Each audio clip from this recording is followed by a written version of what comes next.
Chapter 1, Starting Point. You aren't running away, you bitch, roared Issei to Yuma/Rainare, who was trying to fly away with her wings.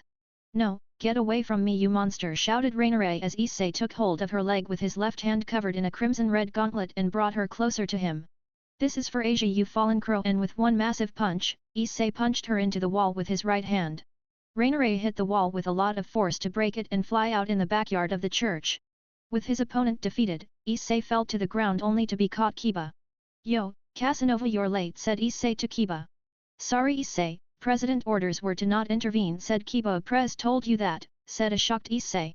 Yes, I told Kiba not to intervene because I have full confidence that you could take her down on your own, said Rias as she entered the basement with her Queen Akeno. And I must say excellent job, my adorable pawn, said Rias. Era, it looks like Issei did a good job, said Akeno with a smile on her face and a lick of her lips that sent a little shiver down Issei's spine. Thanks, Akeno, said Issei to Akeno as she smiled happily.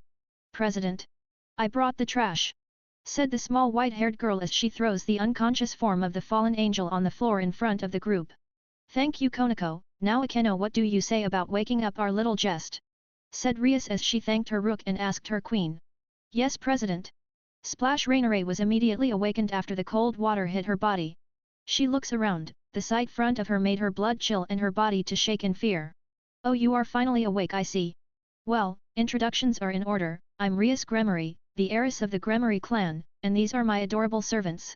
You already know my pawn, the others are my Queen Akeno, Rook Konako, and the Knight Kiba. Not that was necessary because you're not going to live for long, said Rias to the shocked Rainare. Gremory, you think you won just because you're here with your servants? There are other fallen angels here with me.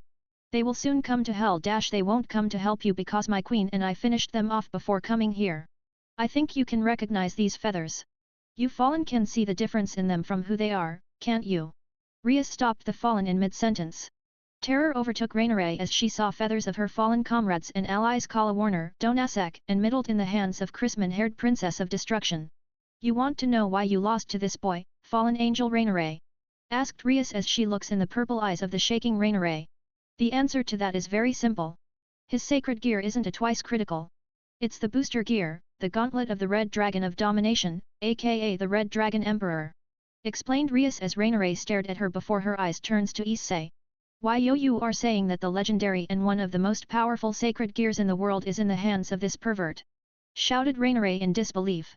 Yes, it is, and just as it was told, it has the power to double one's strength every 10 seconds, and even if given the time he can boost himself to the power that can reach the power of the Miss and God. Said Rias calmly. Now that explanation is over, it's time to wrap things up here and go home. But first, we need to return Twilight Healing that you stole from cute little Asia, so prepare yourself, this is the end of you, fallen angel Rainare. You made a lot of trouble for my adorable little pawn and his friend. As she said that, in her hand black orb of destruction started to gather in volume. Just before she was to fire the magic that can destroy anything, a new voice made itself known. Me, here. Shouted a very unwelcome guest. Fried, save me, I will do anything, just get me out of here. Shouted Rainare at Fried, who took time to think about it. Anything? I always wanted to have sex with a fallen angel, yes, that would be a good price for saving you, said Fried in his relaxed tone. Don't be an idiot and save me already, you buffoon! Yelled Rainare back as she was getting really angry at the laid-back priest while her life was at stake. No sex. No save. Even if I try, I can't beat all of them together, so I will leave you. Have fun, said Fried as he looked around till he spotted Issei and had a large smile on his face. Issei, you have such beautiful power with you. I'm getting more and more excited about killing you. So when we see each other again, let's have a beautiful and romantic fight to the death, okay, said Fried with a wink, making Issei shiver from clear bloodlust that the crazy priest has. Bye, have fun with her, said Fried before running away from the group. Now Rainare, it's time to finish this, said Rias now that the crazy priest was gone. Rainare for her part was trembling out of fear now that her one way out was gone. She looked around and saw her last bit of hope to get out of here alive. Issei, help me. Please help me, Rainare said in her Yuma voice that was even more pleading. Why should I help you? You deceived and killed me, and now you did the same to Asia, why should I help you? Said Issei with his head down, hair hiding his eyes. Although he still felt bad for her, even though she did kill him she was still his first girlfriend. Content source, webnovel.com Chapter 2 Chapter 2 Don't Touch Me. 2. Chapter 2, Don't Touch Me. 2. Chapter 2, Don't Touch Me. Please Issei, I will do anything, anything just helps me, together we can beat those devils. Rainare said with her eyes full of tears. She still had little hope that she can manipulate Issei into helping her. That's enough of you, fallen angel. I will not allow you to manipulate even more my cute adorable servant's emotions, is that understood? Said Rias as she put her hand on Issei's shoulder, which made him a little calmer. Seeing this, Rainare understood what had happened and how Issei was back to the land of the living after she blasted a hole in his guts. She saw literally last chance of saving her. Issei, how can you trust her? Rainare said to Issei, who lifted his head to look at her like she had grown a second head. She is my master, she saved me. Issei simply stated. Oh, and how that came about? Asked Rainare now that she felt a little bit of her confidence coming back. All devils tense at that full well how it came about and that it would lead to catastrophe if Issei found out. After all, even the newly awakened Red Dragon Emperor can be a destructive force that can easily destroy Kua if he unlocks Juggernaut Drive and let his emotions run wild. Issei didn't see the devils behind him tense at the question and answered the question easily. If you must know, after you blown my guts and left me to die, President came and saved my life and revived me as her pawn. That was all that Rainare need to press advantage on the devils and use Issei as her way out. Then why didn't she tell you earlier and save you when she had a chance before I killed you? Asked the fallen. That simple sentence made the devils even tenser and left Issei for the loop. What are you blabbing about, Rainare? Asked the brunette in confusion. Still not knowing what the fallen in front of him is saying. It's simple, Issei, that redhead knows who and what I was doing here in her territory. She could have helped you to and easily stop me, but she let you die so she can revive you to add you to her collection. Explained Rainare, now feeling that she only needs a little push and she would have Issei on her side and get out. She knew that Issei was emotionally damaged after what happened between them and she planned to take advantage of him now. Issei was known even more confused. It didn't make any sense to him. Why would Rias, a girl he admires, leave him to die? Sure, he was the biggest pervert in history, but still, that didn't mean to just let him die. Issei just stood there with eyes wide and not knowing what was happening. But when he turned to Rias and the others, his was even more surprised that Rias and other looked like they were caught red-handed. Guys, is she lying? The brunette asked. What I'm telling is truth, Issei. I may have betrayed your trust and killed you, but I never lied to you, unlike some people here. Rainare said to him in the most sincerest voice she could muster.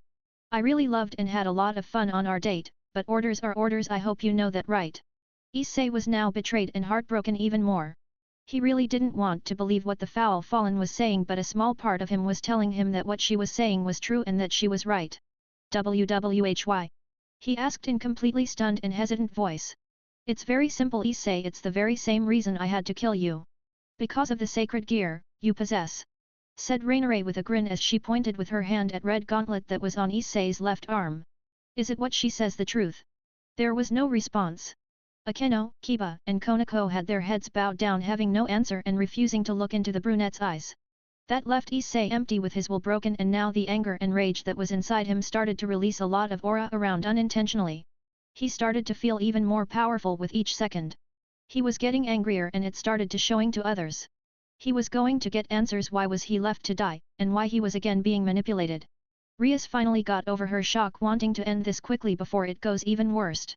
She felt that the seals that she put on Issei on his revival to keep his full power at bay were start to break, and he was slowly getting to his full power. So she stepped in front of the broken form of Rainare with her demonic energy gathering in her hand.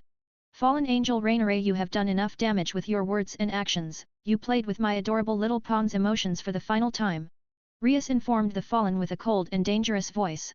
That was enough to break Issei out of his thoughts. As he turned around, he was met with the sight that was telling him that if he doesn't do something he wasn't going to get any answers. IISS, begun Rainare the say when she felt that her doom was at hand. As the demonic energy in Rias' hand grows, Rainare tried one last time to make him do anything. Issei. In that moment Issei finally decided to stop this, and he stood in front of the fallen with his hands spread out. Surprising everyone present. IISE, what are you doing? Move so I can end this filth. Said a surprised Rias. No one is going to die anymore tonight, Issei said as his head was down with his hair covering his eyes from everyone. Issei, please. Rias told him softly as she moved towards him and tried to put her hand on his shoulder. Don't touch me. yelled Issei as he was starting to shake in rage as his aura started to grow more powerful. Content source, webnovel.com Chapter 3 Chapter 3 Goodbye. 3. Chapter 3, Goodbye. 3. Chapter 3, Goodbye. Devils were in complete shock. They were in shock that their second-year friend and comrade had snapped. Even more at the girl that he was idolizing. Issei, please move aside so we can end this and we can talk later, okay? Rias told Issei in the smoothest and tenderest voice that she could muster. Shut up! Roared Issei, lifting his head, showing the devils his now has green narrow eyes like a snake that were full of the fury and rage, with his aura increasing in volume that made all of them step back. Now, before anything else happens, I'm going to get some answers, is that understood? He told them in the voice that was full of power and authority. But seeing that no one spoke or confirmed anything made him even angrier and even closer to lashing out at them. I said, is that understood? He roared as he unleashes even more aura, and the church began to shake with his voice and aura. Seeing this, all of them nodded in fear of what may happen if he was refused. To refuse an angry, pissed-off dragon is the like begging for death in a most gruesome way. Good, now then, what was the real reason you revived me, Rias? Asked Issei in cold and dangerous tone that promised pain and death if he wasn't given the real reason. I was banking on you, that you have a powerful sacred gear. Answered the red hat. And you would have left me for dead if I hadn't had it, he asked. Rias! Yelled Issei, seeing her trying to think of another way to answer him. And no. Issei's eyes hardened and narrowed, even more still green color radiate from his eyes, making them even more dangerous. With that done, Issei turned to Rainare, who was now even more scared for her life. She thought that she was stronger than Pon, but that was in an instant shot down when she took a look in his eyes at her to try anything and promising her instant death. Rias!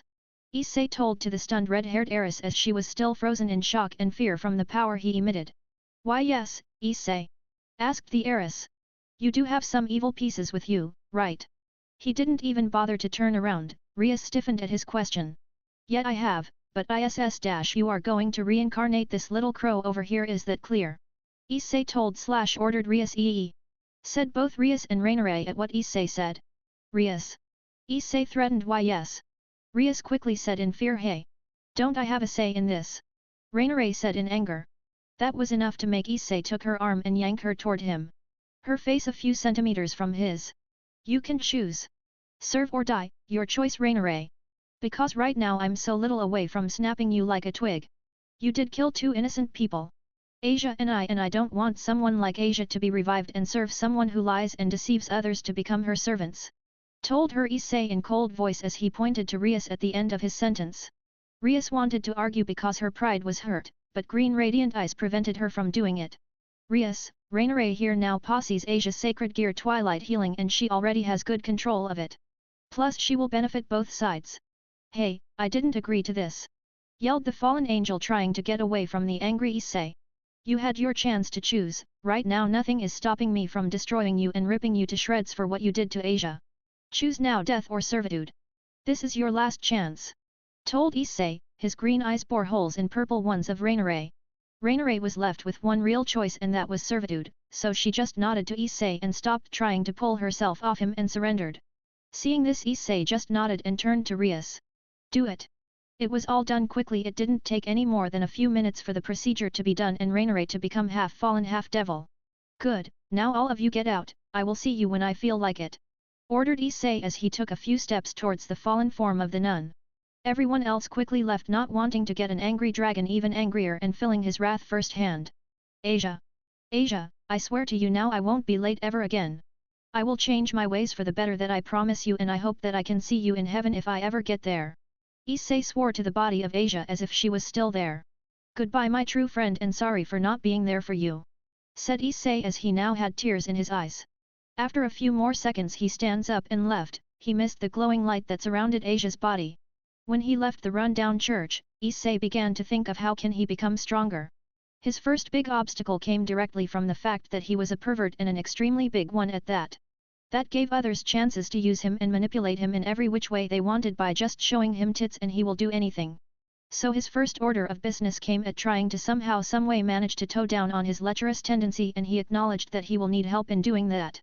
On his way home, Issei came across the same place where this whole madness started, at the newly built park, a place where he brought first girlfriend after a date, where he suppressed his pervert side to a minimum and was killed in cold blood and then revived into literally a slave. Content source, webnovel.com. Chapter 4-4 Chapter 4 Drag 4, Chapter 4, Drag 4, Chapter 4, Drag to a beautiful red-hair girl that till tonight he idolized so much, to the point that he thought she was perfect, only to find out that she was literally worse than him in a way. So I came again here, it's strange how fate has a funny way to laugh at you when you're at your lowest. Mused Issei as he took a look around him, feeling the cold evening wind. Oh well, better get home before my parents get there, said Issei to himself as he departed for home. After a few minutes, Issei arrived home and seeing that his parents were asleep he simply went to take a shower and eat something before going to bed. In his dreams Issei found himself in an unfamiliar place, surrounded by an inferno, and from that inferno two emerald eyes were watching him with interest. Issei Hyudu, we meet again, spoke a deep ancient voice filled with power and might. Who are you? What are you doing here in my dream? Stuttered terrified Issei. You have already forgotten about me? I was the one that gave you the power to defeat that little crow you were fighting after all, told the dragon as he stepped out of Inferno to be directly in front of Issei. Rising to its full height, which was more than 50 meters. A dragon had red scales that looked like it could take a nuclear explosion and still remain without a scratch on them, and emerald eyes that sent a shiver down Issei's spine as he looked at them. Why, you are Drag, the Red Dragon Emperor, the Heavenly Dragon? Asked Issei, still afraid of the massive red dragon whose power was said to rival gods and myths. Indeed I am, and I am your partner from now on. You do not need to be worried, I will not harm you. Drag reassured the boy. The dragon looked down on Issei, seeing his expression as Issei was beginning to shake in fear at the thought of a massive dragon he was talking to. It's nice to meet you, Drag, I'm Issei Hyudu, but you know that already I presume. Told Issei, now feeling a little relaxed as he felt that the dragon in front of him would not hurt or eat him. Yes, I know who you are, and until recently I couldn't make a connection to you, to speak with you because you were too weak for that, but your emotions and desire for power had made that connection possible.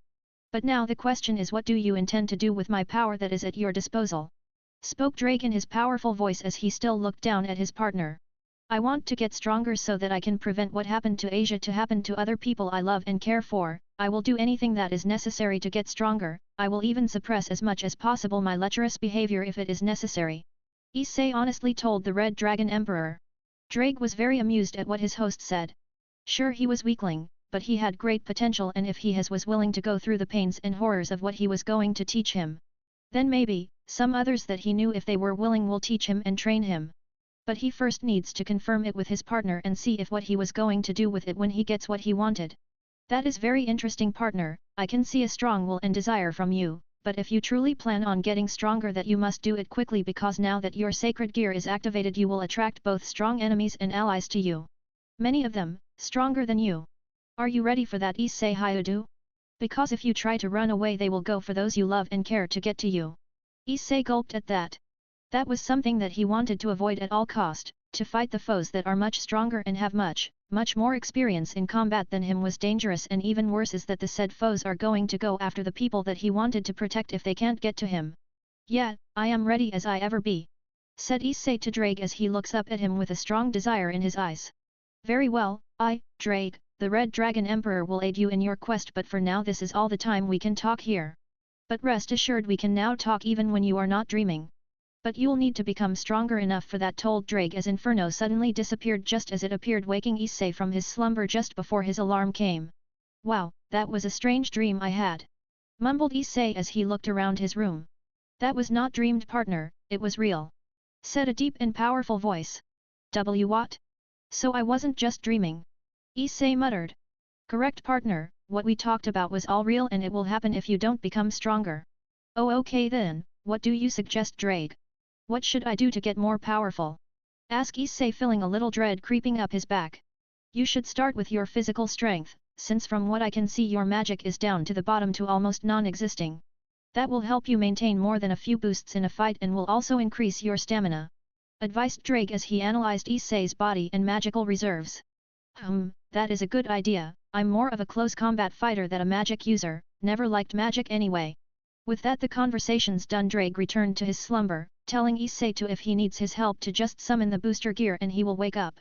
Chapter 5, School. After getting up and putting on his school clothes, he started packing his training clothes into his bag, as he planned for the next 3 to 4 weeks train himself to become stronger. With his mindset, he went down to the kitchen to eating breakfast with his parent before going out to train. Sorry for being late, teacher, I overslept. Spoke Issei as he bowed to the teacher that still looked at him with a confused expression. I didn't receive anything about a new student coming to this class. Who are you? Said the teacher, still not recognizing Issei. It's me, teacher, Hyudu Issei.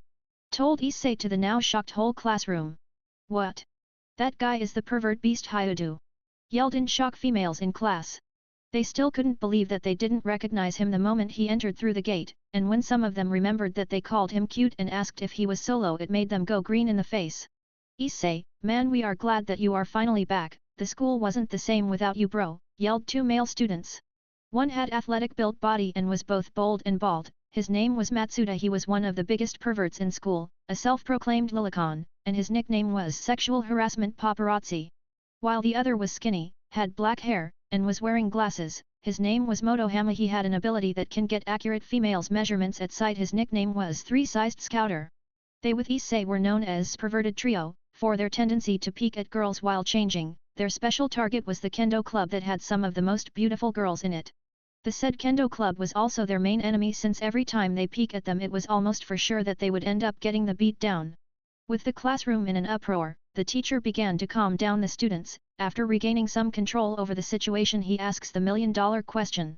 Where have you been, Hyudu? It was over a month since you disappeared. Stated the teacher. I had some unexpected family problems that made it impossible for me to come to school. Answered the brunette. I hope that the problem is solved now and that you will have your full attention on the lectures that are coming up. Also, come to teacher hall during lunch break to get all your missed assignments. Yes, the problem was solved and thank you, teacher. Can I go to my seat now? You may. With a bow, Issei made his way to his seat. All eyes were on him, as he started to pull out his school supplies. One pair of purple eyes were narrowed and specifically glued to him as they watched him. The class after Issei came, returned relatively to normal as it could be. Some students were still surprised, some upset that the pervert beast returned, and some shell-shocked that they thought that he was a new student. After the class was over, all of his classmates surrounded him and started bombarding him with questions about what happened to him and where he was. Where have you been, Issei? We were worried sick about you. You didn't tell anyone what happened to you, and even Orc didn't know where you were. Yelled Motohama and Matsuda at the same time. Like I told the teacher, I had some family emergency that left me in no condition to come to school. Said Issei. Okay, then with that done, what do you say about getting to see some nice pieces of the body? We found some new places that will give us all that could dream. Motohama told Issei while pushing his glasses up. That made all female in the room to send death glares at them. They were shocked at Issei's answer, as they never in a million years thought they will hear it. I'm not in the mood today, guys, maybe next time. Said Issei as he put his head on the table. While that was a technical lie, it was also a good opportunity to toe down his less popular tendency. What? Issei, what are you saying? Are you feeling well? Stuttered Matsuda. Yeah, I'm alright, I'm just not in the mood today to go with you guys. That made some girls that were listening the conversation to pull the 2 perverts away from Issei so that they could confront him. Well, that was the unexpected answer coming from the breast beast. What, we aren't good enough for you now, any Hyudu? Mocked a pink-haired girl as she stood in front of Issei. I thought that with me gone for a whole month and not peeking on you, and not doing it today would at least make you happy a little bit more, Katace. Muttered Issei, his voice tired of the constant sarcastic remarks of the pink-headed girl. We are very happy about that, Issei, but it's really strange hearing it from you of all people, you know that, right? Spoke brunette girl that was a few centimeters taller than Katace. Well, as much as it is strange hearing it from me, Murayama, even I have those days. That isn't to say that both of you are not good enough, heck, both of you are very beautiful, if I may say so myself. Told Issei as he moved his head so it was resting on his cheek and looking directly at Murayama. Both girls blushed, their cheeks turning a little red at the comment he made about them. That left both Murayama and Katace dumbfounded. They were very both happy at what Issei said. Happy that he wasn't going to peep on them at least for today, and maybe there was a slim chance that the pervert trio will be cut down to pervert duo. That would be a miracle that both Murayama and Katace would gladly pray for. Issei suddenly got a headache.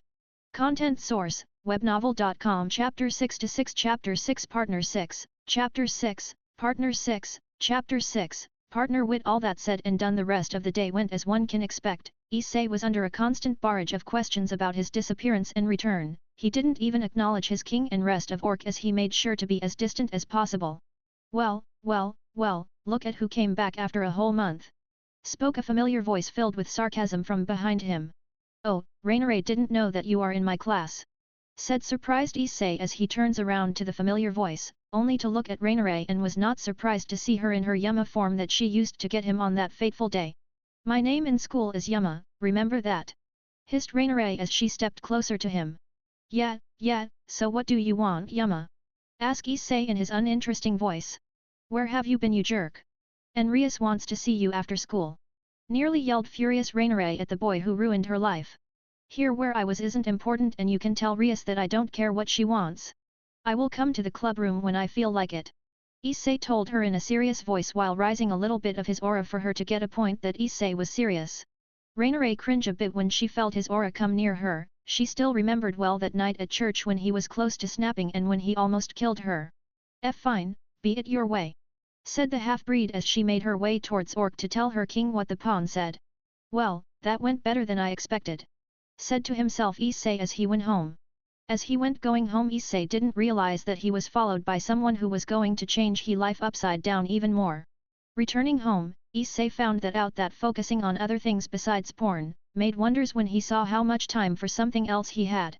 Of course, that didn't mean that he has given up on it, he would watch it from time to time, after all, he was still a 17-year-old teenager craving for a female body. But given how his life was turned upside down, he tried to focus as much as he could on other things. One of those things was family. Ever since his childhood friend left, Issei was left empty, he was always alone, that was until he comes across an old man who told him stories about the power of tits. Issei came every day to listen to him and that's how his perverted side come about. That side was beginning to show itself in middle school, where he actually meet his two friends that with him made up pervert trio. Even during his first year in middle school, every girl he meets would almost immediately turn around and walk away, or slap him seeing that he was undressing her with his eyes. He wanted to have a harem, but when the girls wouldn't even give him the time of a day to even say hello, let alone be with him, he did the next best thing and that was peeping on them. Of course, that ends up usually at him and his pervert friends getting the shit beaten out of them, but that didn't stop him or his friends from doing the same thing over and over again. That was how his days would end up from the begging of the first year at middle school all the way to a few days ago. Finally, after the whole supernatural thing was revealed to him and what he could expect from that side, he understood the importance of living and that there are some other things besides porn. So after dinner, Issei went to his room to do his homework and talked to Heavenly Dragon that he was a partner now to see if there are some other ways to gather strength and power so that he could at least protect his family. So Drake, is there other ways to increase in strength than just plain exercise? Wondered Issei as he was keen on doing some other things that basic training. Yes partner, but you have to remember that since you extremely lack in magic you have to make it up in strength. Answered the great dragon. That sounds like I don't have many options then. No, you don't partner, but I think in a few months that you can awaken some of the others users of booster gear, if they are willing, will help you in your endeavors. Ensured Drake as he felt Issei's sadness at not doing much to improve in other areas. Really Drake, is what you say really the truth? That I can awake my predecessors if I get stronger? Asked Issei now filled with hope that maybe some of past users will help him in his quest for power to protect. I don't have a slight benefit of a doubt that they will help you. Thank you Drake, you are a real friend. Answer honestly Issei. You are welcome partner, but I suggest that you finish your work and go to bed, I will train you from now on personally in your dreams. This should help you in some techniques that I have, that are because you are my host should come easily to you. And it will also increase your chances to achieve balance breaker. Instructed Drake since he had a strange feeling that things are sure to hit the fan very soon and his host needed every bit of advice, training and experience he could get. With that said and done, Drake cut the feed and Issei was left to his own devices. He first thought was how to at least subdue his tendencies. 2-3 people came to his mind, but he was sure that they would likely beat the tar out of him even before he asks their help. But that was something that he needed to do before he could write them down. Content source, webnovel.com Chapter 7-7 Chapter 7 Training 7, Chapter 7, Training 7, Chapter 7, Training I think I should just ask Murayama and Katace straight and see if they are even willing to help, plus it could be good if they could also train me in swordplay, it wouldn't hurt to know how to use a weapon. Issei pondered on that for the moment before deciding that he would ask and hope for the best before going to bed and going to sleep, where his dragon friend was waiting for him to begin the most terrified and painful training he will experience. Fucking drag, fucking dragon breath, fucking sadistic lizard bastard. That was what Issei repeated constantly over and over in his head as he went to school. At the beginning of his training, as Drake called it, Issei quickly realized that the heavenly dragon was insane and that what he called training was much closer to pure torture than the former. Issei was forced to dodge Drake's flames, sent flying, bruised, burned and for the lack of the better term left on just a centimeter away from death's door. Drake's constant reminder that this was just the beginning, and for that reason Issei could feel the shivers go down his spine, wishing that he didn't want to know what was in Drake's opinion heavy training. As he made his way to school, Issei saw two people he was going to ask for help, and as luck would have it the said people were also arriving at school. Thinking that after training with his sadistic dragon training instructor nothing could get any worse, he made his decision to approach them. "Murayama, Katase, do you have a moment? I would like to ask you something," called Issei as the duo stopped at the sound of his voice and turned to face him. "What do you want, Hyudu?" asked angrily Katase. "I was wondering if, by any chance, you guys are willing to help me with something." Answer Issei, feeling very afraid of Katase as she narrowed her eyes at him. "And what would that be, pervert?" Well, how could I say this, but Issei started feeling terrified of her and a bit embarrassed that he would ask her for help. "Spill it, what do you want? You want to see us naked, is that what you want?" spouted Katase, feeling a lot angrier that one person that was always peeping on them, except yesterday, was here in front of her asking for something, and she has no doubt something perverted at that. "Katase, cool down a little bit, you are scaring him senseless," said Murayama, seeing that Issei was getting paler at the sight of angry Katase in front of him. "Fine Mura, but if it's something perverted, he is getting Sheena so deep in his ass that the doctors would need to struggle to get it out," answered Katase as she was trying to calm down a little bit. "Now Issei, what did you need to ask us?" asked Murayama at seeing Katase calm down.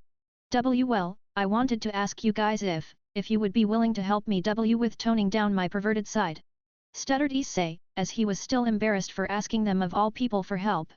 That answer left shocked Murayama and Katase. They first looked at each other, then at the sky to see if it wasn't falling down because they were sure that it was, and lastly to Issei to see if he was all right. "Why you want our help in stopping your perverted tendencies, is that right?" stuttered stunned pink-haired girl as she was still shell-shocked at the question. "Why yeah, that's what I'm asking, would you two be willing to help me with this?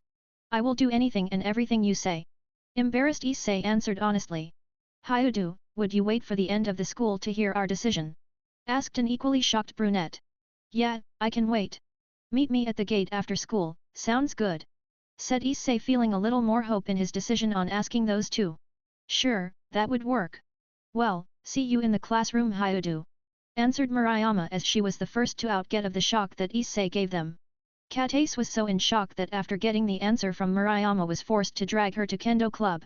"Well, that went pretty good if I may say so myself," thought Issei, glad that the girls were even considering to help, and he was sure that if they decided to help that he would have two more sergeant instructors that will make him feel like hell was heaven if he screws up.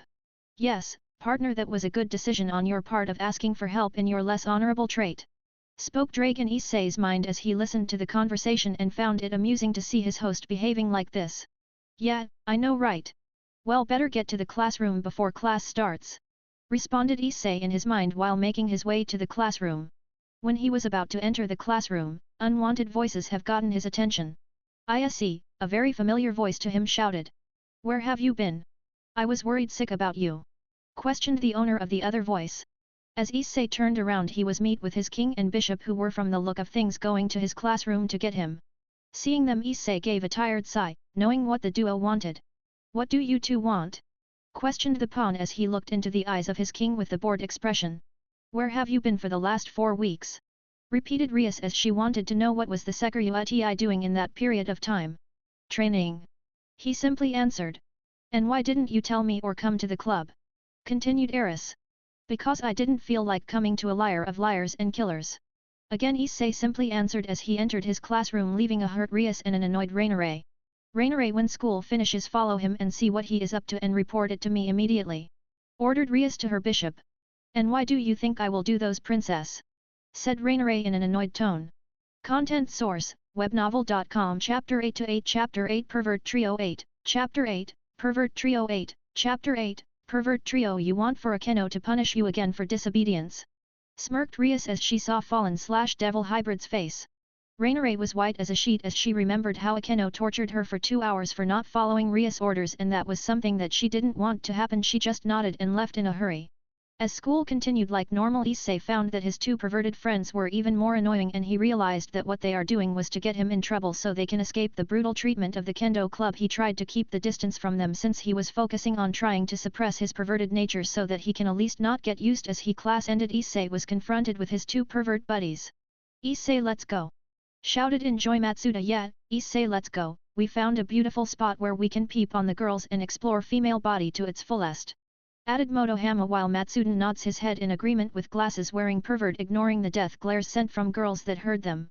Seeing the conversation going on, the girls that didn't leave the classroom yet and waited to hear Issei's answer, since coming from his month-long absence he changed in a good way, for the girls didn't even bother to say hi to him, though now they are even willing to have a sentence or two with him, and his new look did help a fair bit in the girls' opinion. 3 girls, in particular, were expecting him to accept their offer, but his answer still proved them wrong. "As I said before, no, I will not go with you guys to peep on the girls, since for once I can talk to some girls without a problem and it's nice for a change," stated Issei as he looked into the eyes of his slowly but surely ex-friends.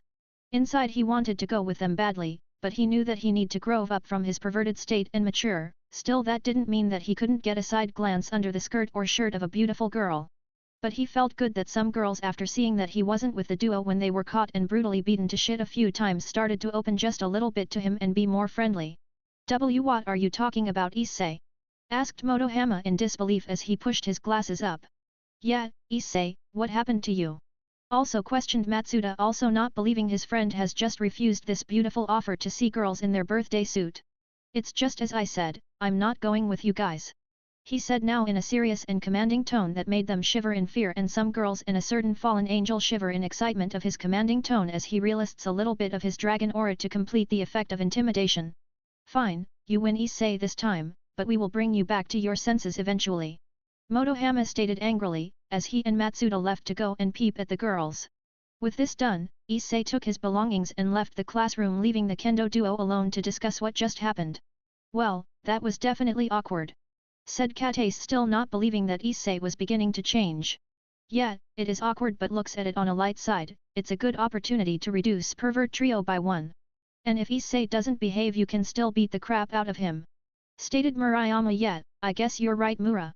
But still, I think it's just some plan of his to get a better look at us under clothes," answered back Katace as she was unsure about this whole ordeal. "Well, if we don't try, we wouldn't know if he is fooling around or really trying to reduce it.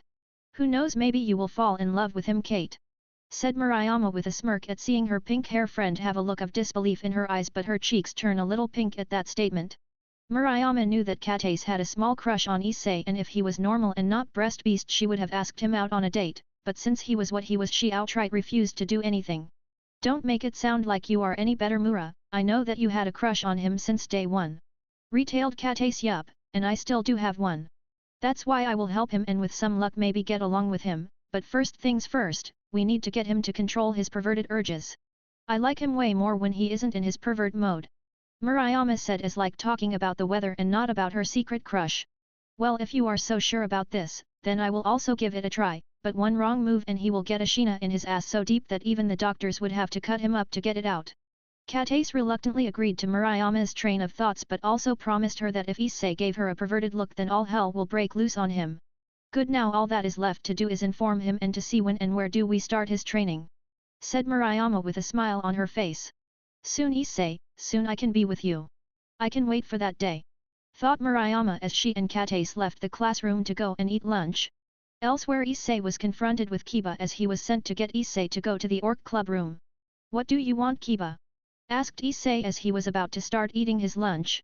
Content source, webnovel.com. Chapter 9-9. Chapter 9 Club Room 9, Chapter 9, Club Room 9, Chapter 9, Club Room President sent me to retrieve you so that she can talk to you, Issei. Answer Kiba as he looked into Issei's eyes and was ready to summon his sword if need be. Issei just shook his head at seeing that he wasn't going to win this argument, even if he refuses Kiba, Rias was going to send Konako or Akeno to get him next, and he knew that if Akeno was refused, then let's just say it would be one-sided fight where he was going to get electrocuted until he was a centimeter from death's door, knowing her sadistic side.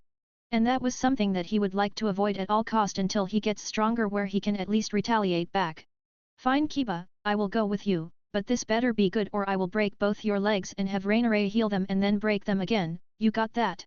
Issei warned as he put his lunch back in his backpack and moved towards the old school building.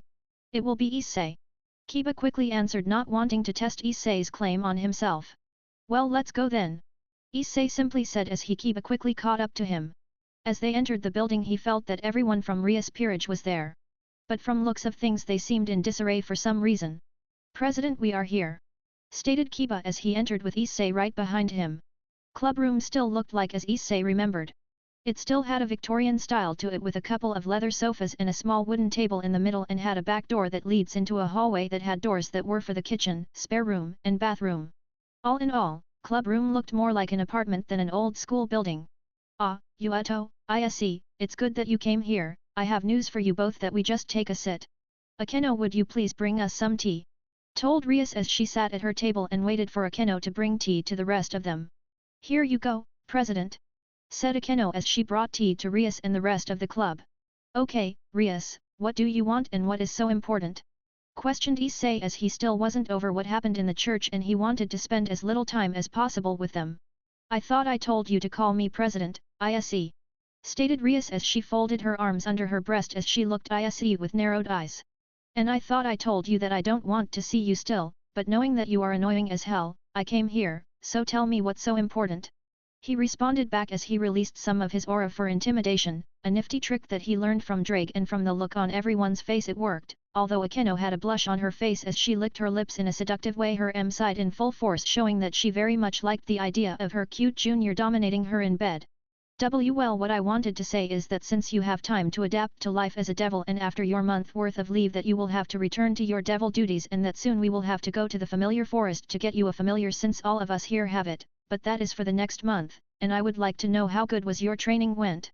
Answered Rias after collecting enough of herself. Issei just sighed as he should saw this coming, but he still needed to at least follow orders from her even though he didn't want. Sure, I will continue my devil jobs, and as for how training went, it went good, but there are still a lot of things that I need to improve if I ever want to advance through the ranks to become high class. Replied Issei while closing his eyes and putting his hand on his chin in a thinking manner. That's good to hear, Issei. If you become strong enough and do your job well, you can increase in rank for sure, said Akeno as she was standing behind Rias. Yeah, I know. Well, if that's all there is to know, I will take my leave. There is still school and I'm hungry, so goodbye for now, said Issei as he stood up and left. When Issei left and was out of hearing, Rainare, that was until now silent, said something that made them all interested in their pawn even more. Well, it looks like Issei is looking for a way to decrease his perverted nature, said Rainare. And how do you know that, Rainare? Questioned Rias. Well, you did say to follow him, and since I'm with him in class does have some benefits. Anyway, I heard those two kendo captains said that he asks for their help in it, and from the looks of things, both of them will help him, plus both of them have a crush on him. Answered Rainare as she stood up and excused herself and left to also go get lunch and see what the man that put her in this position would do next. It seems that things will become even more interesting from now on, don't you think, Rias? Said Akeno as she was sipping more tea that came from Konako, who was too much focused on her snacks to even bother about other things. Yes, it would seem that way, Akeno, Rias said in thought. On the other end of the town, figure that followed Issei entered a house that looked fairly modest. It was a two-story house that had 4 bedrooms and 2 bathrooms, living room that had a futuristic look to it. As the figure entered the living room, it removed its hood to reveal a beautiful girl that had pale skin, auburn hair, and red eyes, butterfly headphone accessory on her head with a lollipop in her mouth.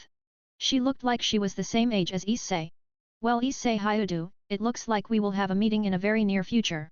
I'm really looking forward to it, the auburn teen said with a soft smile on her face. Content source, webnovel.com. Chapter 10-10 Chapter 10 Maniac 10, Chapter 10, Maniac 10, Chapter 10, Maniac. After the lunch break, that was fairly annoying for Issei, because he had to deal with people that hurt and betrayed him in the worst possible ways. Issei is now eagerly, with a bit of fear mixed in, waiting for school to end to see if the kendo duo were willing to help him with his problem. As the school bell sounded the end of today's lessons, he quickly packed his belongings and went to the gates to see what their decision was. Not too long after he got there, the people he waited for showed up with a neutral expression on their faces that upset him a little bit. So guys, what did you decide? He stuttered as he was now a bit afraid of their refusal. We decided Issei, but before we tell you our answer, we need to know some other things. Sounds good, answered Murayama as she looked at him with her neutral expression. Yeah, that sounds good, so what do you need to know? He replied, feeling a bit of hope since it sounded like that they accepted his request, but he tried not to show it. Well, the things we want to know are a bit complicated to speak in public, so do you know any place where we can talk? This time Katace spoke. Sure, we can talk at my place. My parents aren't home, so it's secured to talk to about things that are private. And before you, Katace, go for the Shina. No, I didn't think of that things. He quickly answered, seeing that Katace was about to grab her sword to hit him. It better be like you said or I will put this sword in your ass, you got that? Katace said with venom in her voice. It's like I said, you can trust me on that. I may be a pervert, but I'm not a liar or a sexual maniac that will rape you too. Issei replied back. Fine, lead the way, she said, accepting his words. This way, ladies. As they left, Rainare followed them with interest, since she too wanted to know what made Issei ask his arch-enemies for help and what the duo wanted to know. So she masked her presence and went after them. What she and the trio didn't know is that the auburn-haired girl that was following Issei for a few days now was also following them now, and she looked excited about the prospect of having some fun with all of them, so she hurried to get as fast as can to his house and set all hell loose on him. After about 15 minutes, the trio arrived at the Sekuriti's house that looked like the rest of the houses in the neighborhood. It was a normal two-story terraced house with a light blue exterior, a balcony on the second floor, and a brown roof. Well, here we are, make yourself comfortable here, I will get some drinks and snacks, said Issei as he led the duo into his house, not noticing another presence in his house. Seeing that her camouflage and masked presence was working beautifully, the auburn teen decided to have some fun. That was why she came here for after all. Oh, honey, you're home, she said in a sweet and seductive tone as she stepped out of the kitchen. Hearing the voice, Sekuriti immediately activated his sacred gear in front of the two girls as he stepped in front of them. Who are you and what are you doing in my house? Asked Issei as he started boosting his power. Oh, my! Have you already forgotten about me? Shame on you, my dear, and here I thought that you loved me, she stated in a fake hurt tone as she put her hand over her heart. While this was going on, Murayama and Katace were in shock. First, Issei said that he was alone at home, and now from the looks of things it looked like he lied. The second was a strange-looking gauntlet that appeared out of nowhere, and what was even more strange is that it started saying boost after every so often. And the third was the auburn teen that looked like she knew Issei very well. After getting over their shock state, they looked at each other and with a nod decided that they were going to milk every last information out of Issei for this. But for now their attention returned to the girl that was standing in front of them. And both girls could agree that she was very beautiful, with her long auburn hair that went down to her middle back, butterfly headphones accessory on her head. She wore a black vest along with a white long shirt that was underneath it with a red ribbon, a red miniskirt, and had black leather boots. Cut the crap and tell me who you are and what are you doing here, stated Issei, feeling angrier at the unknown girl that was in his house. Boost, oh, will you look at that? So the information about you was correct. You are the Red Dragon Emperor, she said nonchalantly, as if she was used to seeing it all the time. Yes, I'm the current Sekuriti, now answer the damn question. He answered, his voice becoming dangerous as he felt a little bit annoyed that she still didn't answer him. My name is Chelsea, a pleasure to meet you, Sekuriti. As for what I'm doing here? Well, that's easy, I'm here to have some fun. And don't worry, I'm not here to fight, so can you please dismiss you sacred gear? Even though I may be stronger than you now, if you boost enough times you can easily beat me, and from counting how many times you boost already, I will have to say that we are almost even now. The girl now known as Chelsea stated. She knew that her experience can get her an advantage over him, but knowing that one lucky shot from the powered-up Sekuriti would spell instant death to weak opponents and heavy injuries to some average. Content source, webnovel.com. Chapter 11-11 Chapter 11 Murayama 11, Chapter 11, Murayama 11, Chapter 11, Murayama. She didn't want to test her chances with him yet if she can prevent that. And how can I trust you that the moment I dismiss my sacred gear you won't attack me or my friends behind me? Questioned Issei. He was told by Drake that situations like this would happen when an opponent would try to make him lower his guard and when he was at his weakest attack him. I see that you thought about that possibility also, but rest assured that I'm not here to fight, I'm more of an assassination than a straightforward fighter. If I was ordered to kill you, you would have been dead long ago, as I had plenty of opportunities to do it. Chelsea stated calmly as she took out a lollipop out of her skirt pocket and put it in her mouth. So what are you doing here then, besides having intruded into my house? Issei asked as he saw that what she said was the truth. Why don't we all sit down and talk about, said Chelsea, as she made her way onto one of the sofas in the living room. Issei, you do know that you have a lot of explaining to do, right? Said Murayama, as she and Kata's finally able to get a word out since they felt the dangerous situation in front of them vanish, and what the Chelsea girl said made them shiver in fear. That made Issei went pale as he forgotten that the duo behind him didn't know anything about the supernatural world, and he knew that once you entered it there was no going back. He sighs heavily as he decided that if they were going to help he would at least tell them what they wanted to know. Yeah, I know, but let us first sit and then we will talk about it. He answered back as he went to the kitchen to get some drinks and snacks. After a minute or so he came back with a tray of food and drinks. He put them down on a table and prosed to sit down on a love sofa so that he could see all three girls. Murayama and Kata's took the large sofa as they sat near each other. Okay, before you two begin to question me, let's see what our new friend is doing in my house, sounds fair? He asked the kendo duo, and seeing them nod made him smile a little bit. Before he turned his attention to an intruder which he could honestly say was extremely hot, and if the situation was different he would be all over her in a blink of an eye. Since you insist, darling. She smirked when she saw a little jealousy in the brunette-haired girl's eyes, but she had to first defuse the tension that was in the room before she could tease the life of the girl and the boy, which she found to be very cute and handsome. Like I said, my name is Chelsea and I was assigned to watch over you and see if you have a sacred gear.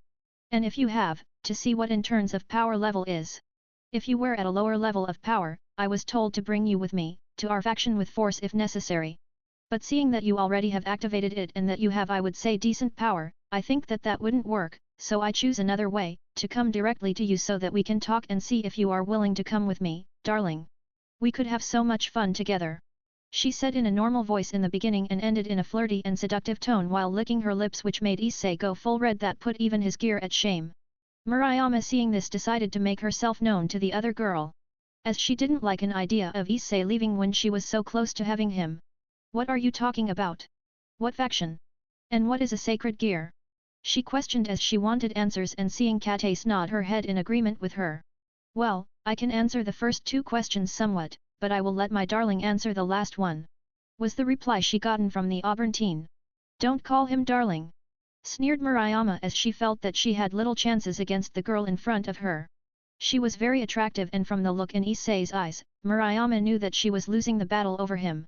Oh, jealous about my interaction with my dear little Issei? She questioned with a smirk at seeing the brunette becoming red with each passing second from embarrassment and anger.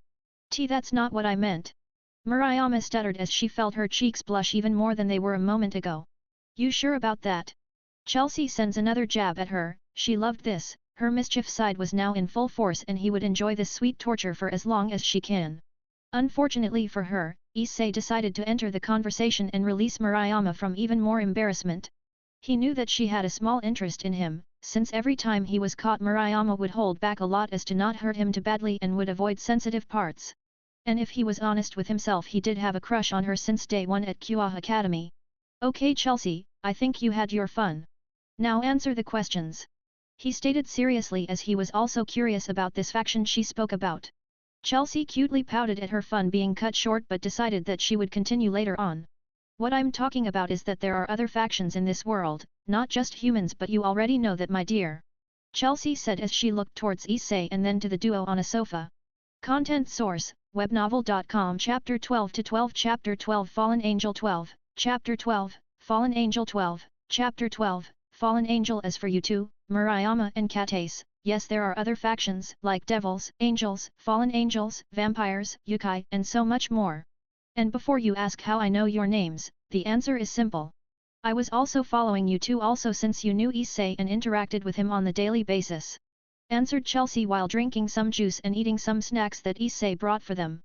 That left the girls on the edge. To hear that you were followed by an assassin no less was a hard pill to swallow for anyone. And the discovery that the mythical beings exist was even more of a shock to the girls. Wait, so what are you saying is that mythical beings like devils and angels really exist? For the first time since this conversation started, Katace spoke in disbelief. Yes, they exist, my darling, here is a proof of that, aren't you my sweet and cute little devil dragon? Replied Chelsea with a smirk, while making Issei blush and Murayama even angrier at the flirting that the auburn-haired girl was doing with her love interest. But what she first said died her anger down. That little revelation left the kendo girls looking at Issei like he had grown a second head.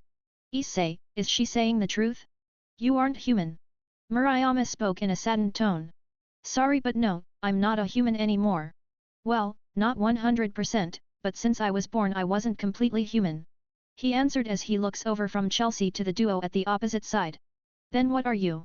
Asked Katace with a little edge in her tone that made Issei flinch a bit. Well, I'm, from what I gathered, a 50% devil, 35% human and 15% dragon. But as you can see I look like a normal human being. He answered in a soft tone. Okay, then that leads us to the next question, what faction are you from? This time it was Issei who asked as he looked at Chelsea with a serious look. Chelsea for her part blushed a little at the gaze that made him look even cuter and more handsome in her opinion, and if what she knew about Issei was correct she wouldn't mind being with him even in a harem, since she knew that that was his dream. To become a harem king. She also caught him a few times looking her over, he gave her body a complete scan which she found amusing and flattered that she was attractive to him. As much as I want to answer your question my dear, I can't, at least not until you decide to join us, and then I can answer any question you ask or you desire. She seductively answered with a wink.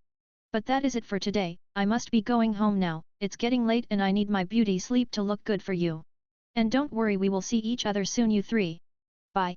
With that Chelsea stood up, but before she left, she quickly gave Issei a kiss on the cheek that made him turn crimson red with embarrassment and the girls red with anger. All of that made Chelsea giggle at the amusing sight as she left two fuming girls and one stunned boy in its wake. Ahem, now that that's over. Issei, before we give you our answer to your request we need to know some things. Said Katace as she was the first to return to normal, while Murayama looked like she was ready to murder someone. Issei for his part was still in shock over the kiss, but one look from Murayama that could prone instant castration and chopping of the head was enough to bring him back. What did that Chelsea girl did to make her so pissed off, was beyond him. Murayama was now in her own world, planning how to deal with this auburn teen that was stealing her Issei from her. Oh, you just wait bitch, I'm going to enjoy chopping your head and putting it on a pike when I'm done with you. No one is going to steal him from me, not now when I have a chance to bring him back to normal and be with him. Thought menacingly Murayama as her eyes darkened at all the murderous ideas she could do run through her head. Issei and Katace gulped, paled, and backed away as they saw her lips turn into a sadistic smile that in Issei's opinion would put even Akeno's best to shame. Well Issei, I think it would be wise to answer some questions before Mura goes on to do whatever that smile on her faces represent. Don't you agree? Katace asks, hoping that she could break the dark thoughts in her best friend's mind. Not wanting to get a beat down from her friend when Katace hit Issei in his family jewels. Issei just nodded his head in acknowledgement, not daring to speak. Okay, you said that you are a devil now, who are also devils that you know? Katace asked. That question made Murayama break from her thoughts of murdering the auburn girl, to look at him and waiting to hear his answer. Well, as far as I know, all member of Orc are devils. And Rias Gremory is our king. Answers Issei quickly and honestly, not wanting to fill the duo's wrath. Wait, all the members are devils, even Yuma and Kiba? Murayama questioned. Yes, Kiba was devil long before me, and as for Yuma, or should I say Rainare, she was only turned devil when I intervened with her death. She was a fallen angel before. He said, as he was still haunted by what he experienced with Rainare and his discovery in the church. Rainare? Rias? And how did you become a devil? Ise? Katace was next to ask, and to Issei, it looked like that they were synchronized with each other. Yes, Yuma Amano or Rainare was a fallen angel until a month ago. Content source, webnovel.com. Chapter 13 to 13. Chapter 13 Queen 13, Chapter 13, Queen 13, Chapter 13, Queen. As to how I become a devil, well, let's just say that a spear of light, courtesy of Rainare and Rias intervening when she did, was all that took. He answered in a tone that gave both girls a signal that he wasn't ready to tell them and that he wanted to forget that day. So Rias saved you in the end, is that what are you saying, Ise? In a way, look guys, I'm still not ready to tell you what happened, so can we just skip it and get to the next question? He said as he looked Katace in the eyes. Yeah, we can do that, so what is a sacred gear? That Chelsea chick sure knew about it. She continued, seeing that it was still a sore subject to him. Sacred gear are items made for the humans from God of the Bible. There are many sacred gears and they are connected directly to user's soul. Rainare has twilight healing and before you ask she stole it from a human. I was born with the gauntlet of Red Dragon Emperor which you saw, Kiba has one that makes swords and so on. Issei said as he thought about it who of the ones he knows have some, but none came to his mind. Satisfied with his answers, for now, both girls nodded and answered his unspoken question. Well, we come to an agreement that will help you with your problem, but know this now, if you do some things that we think are wrong you can expect a Shina up your ass. We will start your training tomorrow after school at the Kendo Club. Do we have a deal? Said Katase as she stood up and extended an arm to him. Seeing this Issei felt joy and immediately agreed to their demands full-heartedly as he shook her hand. Yes, we have a deal. Now though, I think you two should go home, it's getting late. I will escort you back, now that you know of this world that I'm a part, anything can happen, better safe than sorry. Issei stated as both he and the girls went out. As they were walking toward Katase's home, they had a small talk about what they were going to do and how were they going to help him. To say that Issei would be going through a world of pain was an understatement. He thought that at the end of his training regiment with the duo he would be able to take Drake's strongest attack head-on and feel nothing. He knew that he was exaggerating, but still, from what he was told it didn't sound so much far from it. After about 10 minutes they left Katase at her front door and then went to Murayama's place, as Murayama talks about how he was going to train in Kendo to improve his stamina also to increase his reflex speed. He felt that this part of the training wasn't so bad, but then again, he was going to be proven to be wrong so many times that he still didn't believe it was all that good. As they stopped in front of her house, Murayama turned around to look at him before speaking. Well, this is my stop, thank you for escorting us home. Issei, you are really a gentleman when you are not being a pervert. I like this side of you better than when you're a lecher. Thank you again and I will see you tomorrow. Yeah, see you tomorrow and have a good night.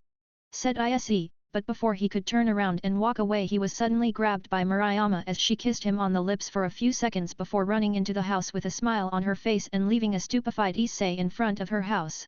What just happened? He thought as he was shell-shocked that the girl that hated his guts just kissed him on a lips. To think that he was kissed by two girls in one day was unimaginable to him. What just happened, partner, was your dragon part doing its magic?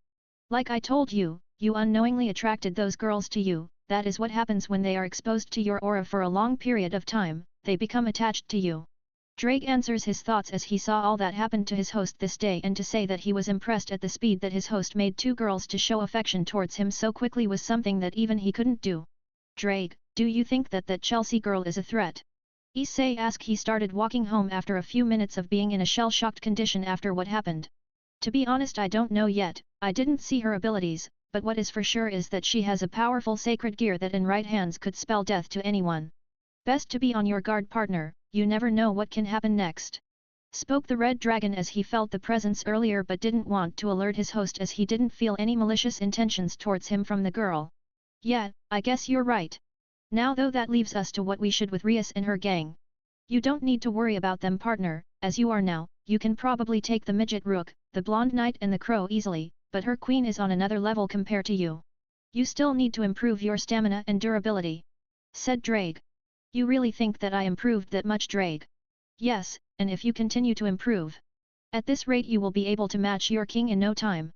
Thanks pal, that coming from you means a lot. Anytime partner, now I'm going to sleep, so when you need me you know how to call me. With that said, Drake cut the connection as he went to his slumber leaving Issei alone, as he entered his home and went to bed. Content source, webnovel.com. Chapter 14-14 Chapter 14 Power of Destruction 14, Chapter 14, Power of Destruction 14, Chapter 14, Power of Destruction. Just as he was about sleep a red magic circle appeared in his room and from it came Rias, as she looked depressed. Rias, what are you doing here at this time of night? Asked Issei as he was confused as to why she was here. Sorry, Issei, but I have no choice. She spoke as she quickly climbed on top of him and started undressing. What are you talking about? And why are you undressing yourself? He questioned as he felt uncomfortable. You are the only one that will do this for me. Issei, Kiba won't do it since his knight's pride won't let him and I can't think of anyone else. Now stay down, I will do the rest. She answered as she unhooked her bra and threw it away. Issei, hearing this started to get angry, sure he was glad and was looking forward to having sex with her. But the way it sounded and what she was doing was that set him off. She was using him again for her selfish things. And he hated being used. And why do you think I will do it with you? He asked as he started to pick himself up and pushing Rias away from him. What? Am I not good enough for you? She questioned, with her eyes slightly narrowing. That's not what I mean. He didn't finish his sentence as he saw another magic circle that he didn't recognize. As the circle shined brighter, a figure appeared out of it. When the light died down, Issei was left like he just saw a figure revealed itself to be a beautiful woman in her 20s, her hair, which flows all the way down to her back, featured a long braid on each side with small blue bows at the ends, while the rest is let down, ending in twin braids. She was wearing a maid outfit that made her look, in his opinion, even sexier. Seeing her, Rias just sighed as she knew that it was too late for her plan to work. So what brings you here, Grafia? Was it father, brother, or is this of your own accord? The red-haired princess asked as she lifted herself from her pawn. On all three accounts, my lady. The woman known as Grafia answered in a regal tone that very impressed Issei. Why do lower yourself to this worthless specimen, my lady? You should know better than to expose yourself to the lower classes, you are the heiress of the Gremory after all, said Grafia as she looked at the position the two teens were. Issei didn't know if he felt insulted or to be thankful to the maid for stopping Rias. So he settled for both. You know I'm not some peasant, lady. He told her sharply. That made her look at him and just raise her eyebrow at him. Grafia, even though you are my brother's queen, I will not tolerate how you treat my cute and adorable servant. Is that understood? Rias said as she relisted a small amount of her power to show her point. Grafia knew that even Rias and her peerage combined couldn't stand up to her even at 10% of her full power, but she also knew that she couldn't do anything to her since she was the little sister of her husband and he was way overprotective over his little sister. So she just did what was expected of her. I'm terribly sorry for my words. My name is Grafia Lucifuge, the head maid of the Gremory and the queen of Rias' brother. She stated as she bowed. Rias never told me that she had a brother, Issei thought until he remembered that he didn't show at the club room for more than a month, so even if she wanted to tell him, she couldn't. Apology accepted. My name is Issei Hyudu, the current Secretary and the pawn of Rias Gremory. It's pleasure to meet you, Grafia. He said as he stood up and bowed to the maid.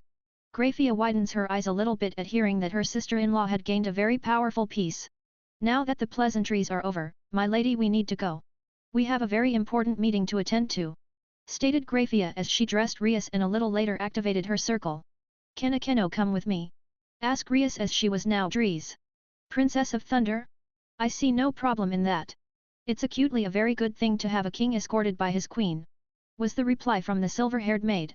With a nod, Rias turned to her pawn and kissed his cheek. Let's forget all about this Issei, I will explain everything in the morning. Please come tomorrow, said the Crimson Princess as she teleported with the maid. As soon as they were gone, Issei asked his partner about the Queen of Rias's brother. Drake, are you awake? I need to ask you something. Yes, partner, I was awoken by a sudden increase in magic. You want to know who that maid was and about her master? Questioned Drake, as he could clearly feel that the maid was still as strong as he remembered. Yes, if you know about them, maybe that could help in the future. Issei replied. I do know about both of them. And from the look of things it looks like they are still as I remember them. That maid was and still is the second strongest female devil in the underworld, second only to current Mu, has mastery over ice, and if I remember her sister also has it but with a mix of light. Sadly, I can't remember her name, but I did remember how she looked like, and if ever cross paths with her, if she is alive of course, I will tell you if it's her. As for her master, he is the one of the three known super devils. Certes Lucifer, the master of the power of destruction that your master has, but only on a much higher level, answered Drake as he still tried to remember about a little girl that his last host. Content source, webnovel.com. Chapter 15 to 15. Chapter 15. Chapter 15, Emperor 15, Chapter 15, Emperor. Wow, they are that strong, Drake? Asked Issei as he felt that even at his full power and then some he wouldn't stand even a second against any of them. They are, partner, and I won't lie. If you want to get your own peerage, you would need to up your training regiment even more. But we will need to find a strong dragon to train you. Since only a dragon can train a dragon. And you need to be ready for pain, a lot of pain if you plan to go to the next stage of power and unlock Balance Breaker. Said Drake with a battle-hungry smile at a thought that his partner was going to get to fight a strong opponent and that he was going to fight someone that was at his level or higher. Issei just sweated and shivered at the thought of having to train and maybe fight against the full-grown dragon. Yeah, that sounds like fun. He said sarcastically as he sounded terrified of that idea. As he finished his conversation with his dragon resident, Issei fell to sleep having no idea what was going to happen tomorrow. As the morning came, Issei woke up having a very bad feeling about this meeting at the old school. With that in mind, he got ready and headed towards school. After about 10 to 15 minutes he arrived at the club room only to be surprised at seeing the maid standing beside his king. "Oh, I see you made it. That's good, now we can start the meeting," stated Rias as she felt a little at ease that her secretary had finally arrived. "My lady, do you want me to tell them?"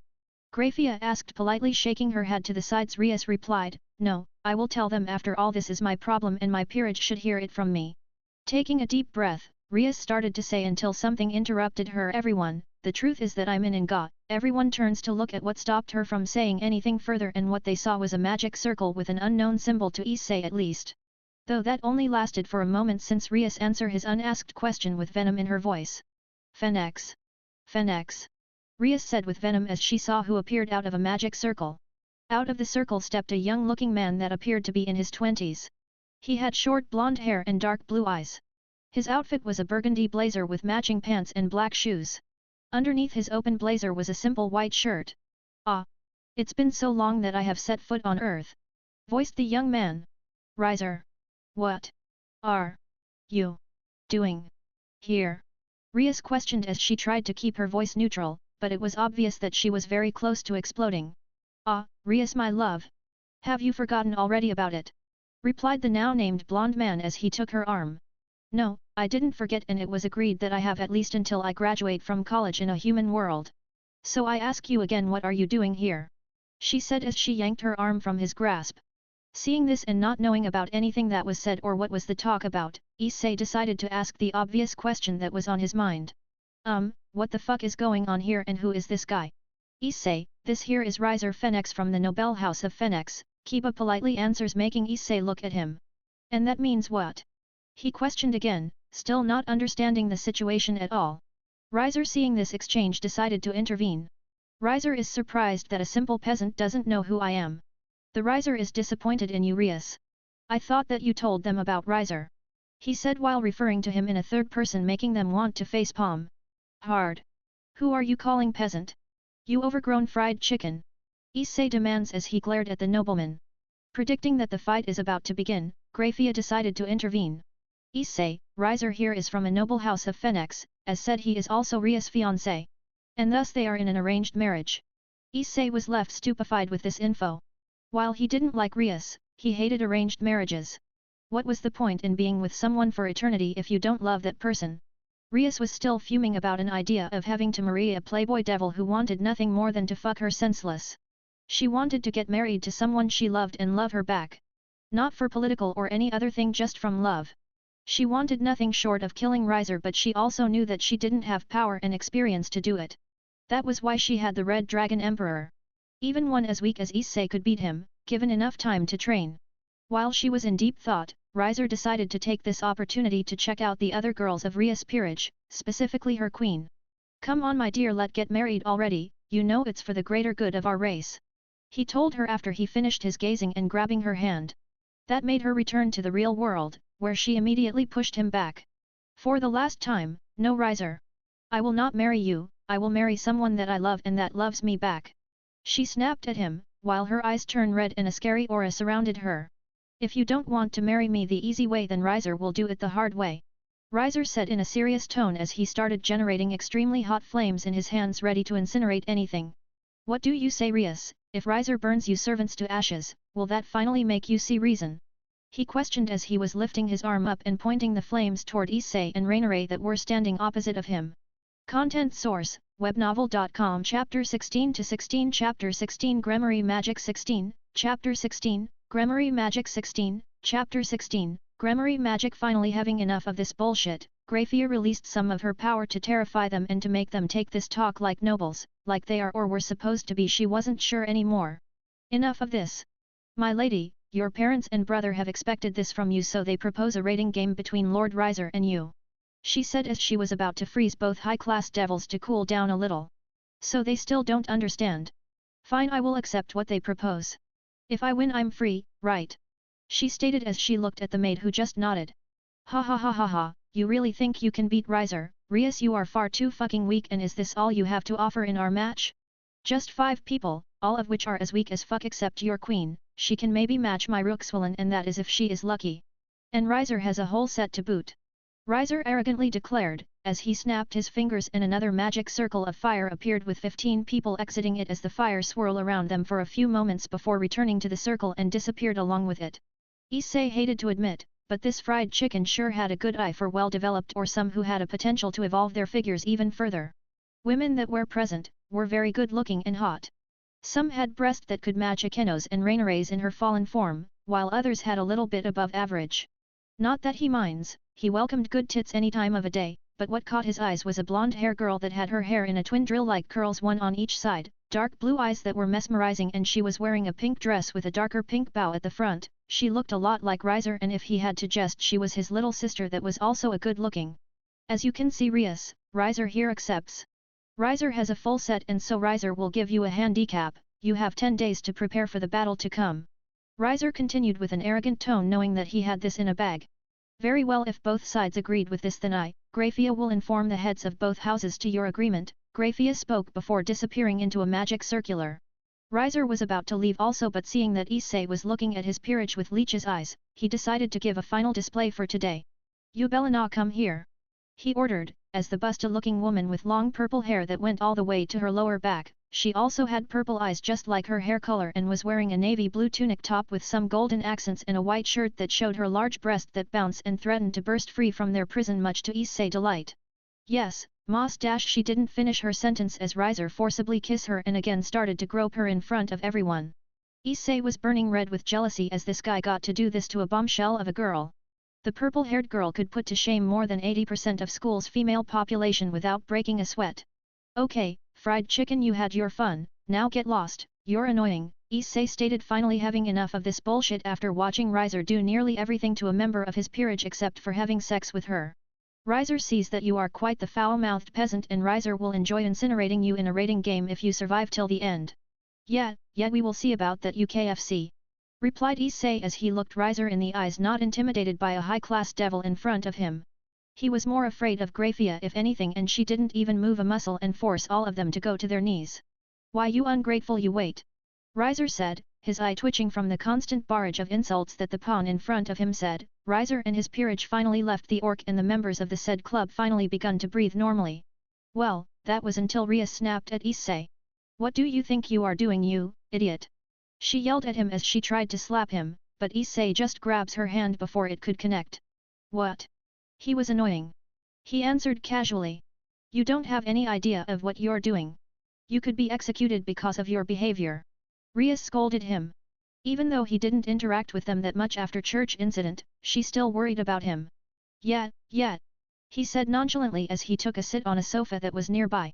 After a few seconds the Gremory magic circular appeared, and from it, Grafia appeared looking as regal as ever. The rating game is in effect. Both heads agreed to it. You have from tomorrow 10 days to get ready for the upcoming battle. Used them well, my lady. Grafia informed them as she bowed and then disappeared in a flash of light. Good, that will give us just enough time to get strong enough to beat Riser. So all of you pack your stuff and we will tomorrow go to one of the estates that my family has, and there we will train. Rias informed everyone, who all nodded in response. Well, since it looks like all the talk about game stuff is over, we could talk about what were you doing with 2 normal girls and a sacred gear user in your house, weakling. For the first time since the meeting started, Rainere spoke, getting the attention of all the members present. Issei looked at her in shock and then in rage that she was spying on him again. Content source, webnovel.com. Chapter 17 to 17. Chapter 17 Bishop 17, Chapter 17, Bishop 17, Chapter 17, Bishop. And how do you now, that you little piece of shit crow?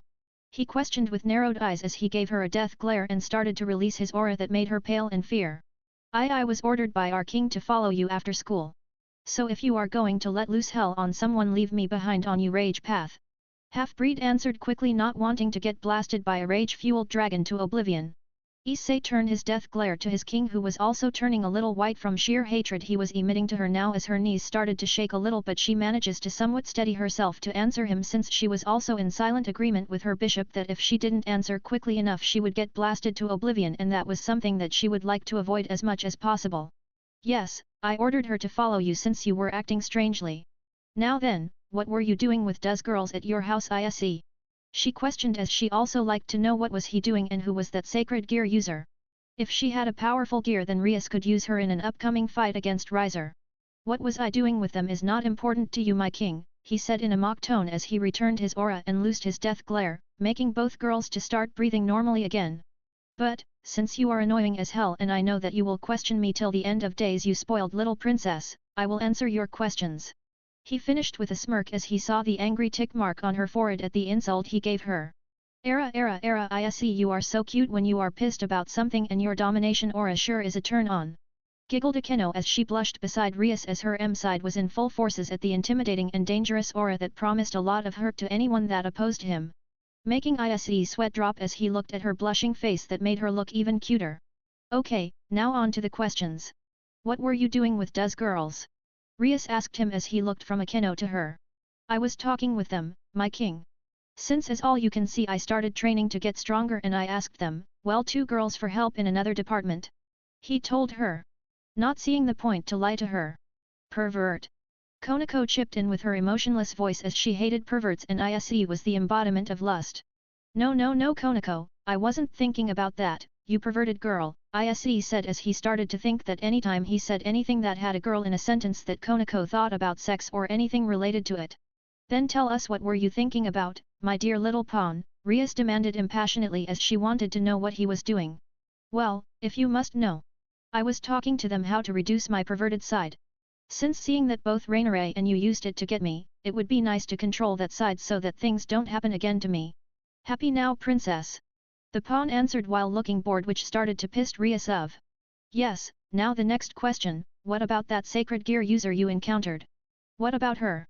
She pressed on. What about her? He asked. What do you know about her?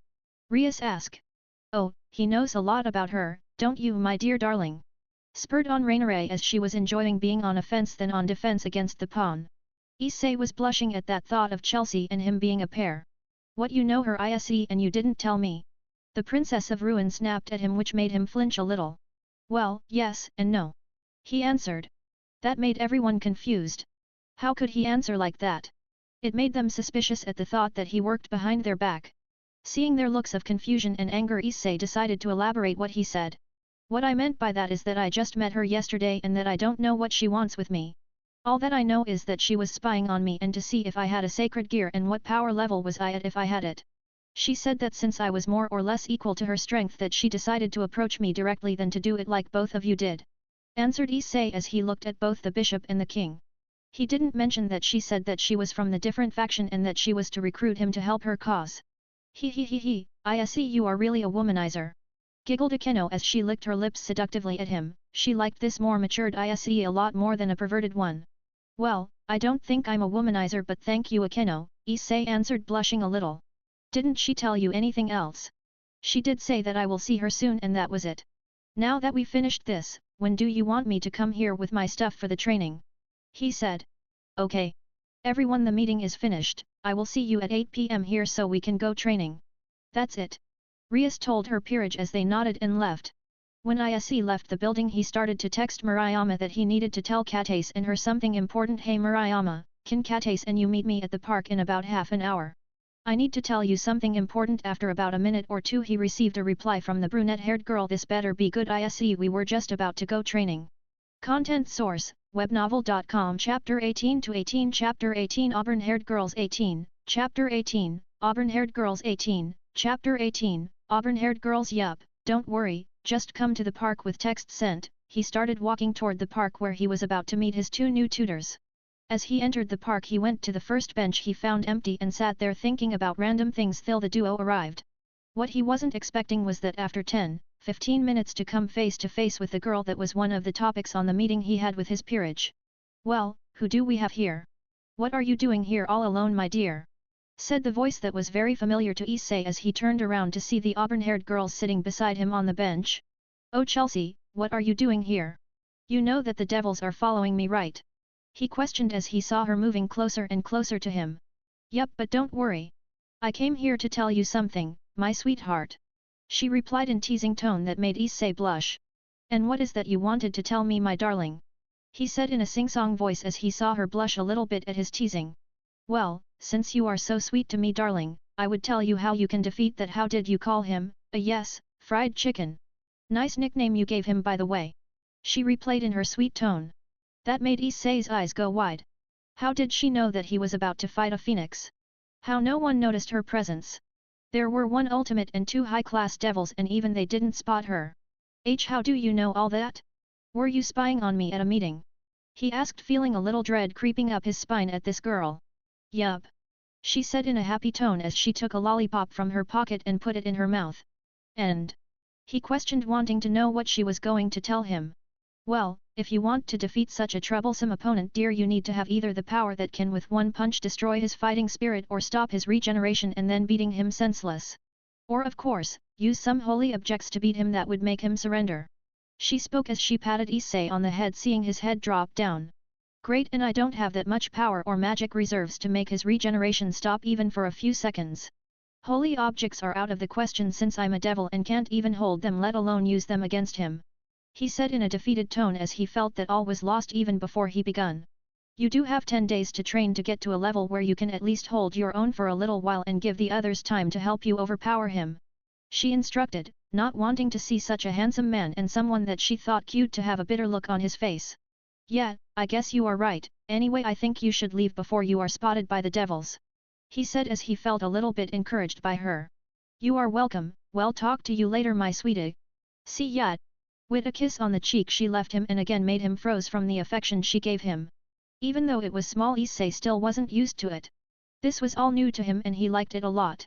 Not 10 minutes after Chelsea left, Katace and Murayama showed up with their training bags. Here we are Issei, what was it that you wanted us to know that was important?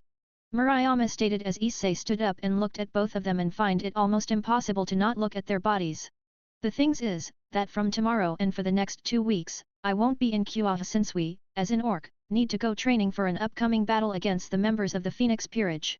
That's what I wanted to tell you so that you know why I wouldn't be at school and for you two not to go on a rampage on me when I return. I hope you can understand this. Issei said as he bowed his head down in an apologetic way to show how sorry he was for not starting his training with the girls, but being a pawn of Rias put Rias' priorities up in his down on a list of things to do. The two girls looked at each other and understood that he wasn't in a situation to choose what he wanted to do but was more of a line forced to go to the battle for her.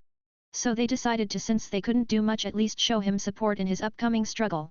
When you put it that way, there isn't much we can do, but when you go to fight give a few good hits for us will you? Asked Katace as she smiled a little towards Rias' pawn as he looked at the two in shock. You two are all right with this? He questioned, still not believing what he was hearing. Yes we are Issei, we can't force you to stay and as Rias is your king you have to obey her. But we wish you luck in your upcoming battle and hope that you return in one piece. Said Murayama, as she hugged him making his face go full red from all affection he was getting from her. First was a kiss, now hugs. He was seriously thinking that she was in love with him. Thank you, guys, it really means a lot to me. He softly spoke as he returns the hug much to Murayama's joy. You are welcome Issei and thank you for telling us about that. Now come on Muir, you can hug and kiss him all you want later when he returns. We need to go training. Said Katace as she smirks seeing her best friend turning crimson red with embarrassment. Content source, webnovel.com Chapter 19-19 Chapter 19 Boost Gear 19, Chapter 19, Boost Gear 19, Chapter 19, Boost Gear. You are the one to talk, you also want to hug and kiss him almost as much as me. Murayama replayed back making Katace now turn pink as her hair. Issei was left for a loop now, his mind couldn't process was falling for him also? He needed to ask Drake if that had to do anything with him. Since he wasn't sure what could make Katace change her opinion on him from wanting to kill him to loving him. Murayama. Let's go now. Yelled the pink-haired teen as she was feeling very embarrassed that her friend told him of all people that she was starting to slowly change her feeling to him. Alright we are going sheesh. Well, see you Issei in 2 weeks. Murayama told him as she also, like Chelsea not 10 minutes earlier, kissed him on a cheek, as the two kendo girls left the poor boy in a semi-conscious state. What the fuck just happened? Issei asks himself, still not believing what he experienced in the last half an hour. From a surprise visit from Chelsea to a semi-confession of both kendo girls. It was too much for him, so he just went home to pack his stuff for the upcoming training field trip. It was now 8 p.m. and all the members of the Orc were present before their king. President, everyone is here, just as you ordered, Akeno informed. Good, now as I said earlier we are going to my family estate to train. It's a good place to practice and can you please make a transportation circle Akeno? Rias explained the whereabouts of the training camp she would be taking them as her queen nodded and started to make transportation spell to take them there. When we get there you all can get comfortable first and then we will see just how much your current power is before having a dinner and calling it for the day and tomorrow we will start real training, Rias added just before the circle was done. Everyone nodded and a second later the transportation circle came to life as everyone stepped in and teleported to the camp.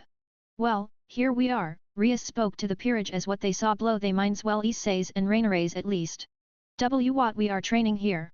Raineray stuttered as she tried to get her bearings but couldn't. All around them were mountains and forests with a stream that could be heard in the background. In front of them was a building that looked to be more like a mansion than a house that would be their base for next week and a half. Wow, this place is perfect to just sit back and relax. Stated the pawn of the group as he looked around him and saw that nature was almost too inviting to just relax and lose yourself to it. Yes, it is very beautiful here my adorable servants but we are here to train, so go to your rooms, leave your stuff and meet me here in front of the house in 5 minutes so we can see what we are working with. Ordered the king as everyone went to put their belongings in their rooms. 5 minutes later everyone stood in front of their king waiting to see what she wanted. Alright, now that everyone is here we still have enough time to see what are we working with. So Raineray and Issei you two will show us what can you two do. Since I know what Akeno, Kiba and Konako can. Raineray you're up first so power up as high as you can and try to destroy this rock. Rias said as she pointed to a large rock that was about 30 meters away. If you insist princess, Bishop said as she started powering up and releasing her fallen wings. It took Gremory group by surprise that the once fallen angel now turned devil had this much power in her. It looked like Issei's gambit to recruit her paid off. Well, that is all I can muster princess now. How do you want me to destroy that pebble? With magic or power? Raineray said in arrogant voice seeing the surprised look on everyone's faces. First with magic, then with raw power. Was the answer she got from the king. As you wish. Raineray formed her trademark spear from light and threw it at the rock as hard as she could when the spear hit the rock it blew it to smithereens. With a satisfied nod, Rias made another rock for Raineray to destroy. Raineray took flight and hit it with all her mighty, destroying half of the rock leaving the bottom part only. That was a good display Raineray, now my Issei your turn. With boost gear or without? Asks the pawn as he stood in the position where Raineray stood only a minute ago. Let's see you without it first and then boost up to the max and then release all. Rias instructed wanting to see how his month worth of training went and to see its results. Okay. Here it goes. Said Issei as he started to power up in his base form after about minute or two he reached his limit and the results were shocking, to say the least. He was at the level and strength that was even with Konako with her rock trait which was saying a lot since he didn't promote but on the other side he was extremely weak in terms of magic. Well, I can say that you did a good work during that month Issei. But you are extremely lacking in a magic department. How many time you can boost? Rias told him being very impressed with the result of her pawn. Not sure. I think I can boost up to 20 max. But after that wears off I'm left in such a weakened state that I need about an hour to get my strength up to use booster gear again. He answered as he remembered very well how he tried to boost to the max and how it felt after explosion wore off. Content source, webnovel.com Chapter 20-20 Chapter 20 Dragon Shot 20, Chapter 20, Dragon Shot 20, Chapter 20, Dragon Shot So what is the max you can use that won't hinder you much? Rias asks. About 10 is optimal but 15 is the max that I can endure with a short break after it. He replied. Nodding to that Rias pointed to the rock which was repaired and looked like it was made even stronger. I do have a new attack that I want to try, so this would be a good place to do it. He spoke to them as the booster gear appeared and started to give its signature boost. After a minute or so, Issei feeling that it was about enough boosts he called explosion and lifted his left arm in the direction of the rock. Concentrating on the attack a small sphere formed in front of the gear as it shined in red light. Issei pulled back his armored arm and then hit the sphere of red light as strong as he could calling the name of the attack. Dragon Shot When his armored hand hit the orbit, it released an intimidating laser beam attack that completely destroyed the rock and went through to make a trench all the way towards the top of the mountain where it exploded in a massive explosion that made a small earthquake. That attack blew everyone's minds. If anyone took that attack head-on, it would leave the devastating result to almost anyone in a range from low class all the way to weak high class. That was an excellent performance Issei, we will work on your hand-to-hand combat, sword play and speed, Also endurance for you to have a chance to endure your current max boost and for it to increase. Magic is also important, so we will work on that latter during the training. Rainare, we will also increase your magic and combat skills. Your magic is acceptable but your physical strength is lacking severely. Their king informed the duo as they nodded in acknowledgement. Good, now I think that we could all go and relax for tonight before starting in the morning. With that said, Rias entered the house that would be their home for next 10 days with all of her servants following her. In the next few days, Issei and Rainare were beaten to shit by the members of the peerage. Akeno almost regularly left Rainare for death, and Issei was brutally beaten by Konako and embarrassed by Kiba's speed and sword skill. Of course, those punishments in Rainare's and Issei's mind did help in their stamina, and they did learn some techniques and how to handle some situations. But during his magic training with Akeno, when he was at relative ease since she didn't focus on hand-to-hand or sword, Issei found that something was pulling him towards Norse and Slavic magic more than toward devil magic, as his reserves of magic slowly build up.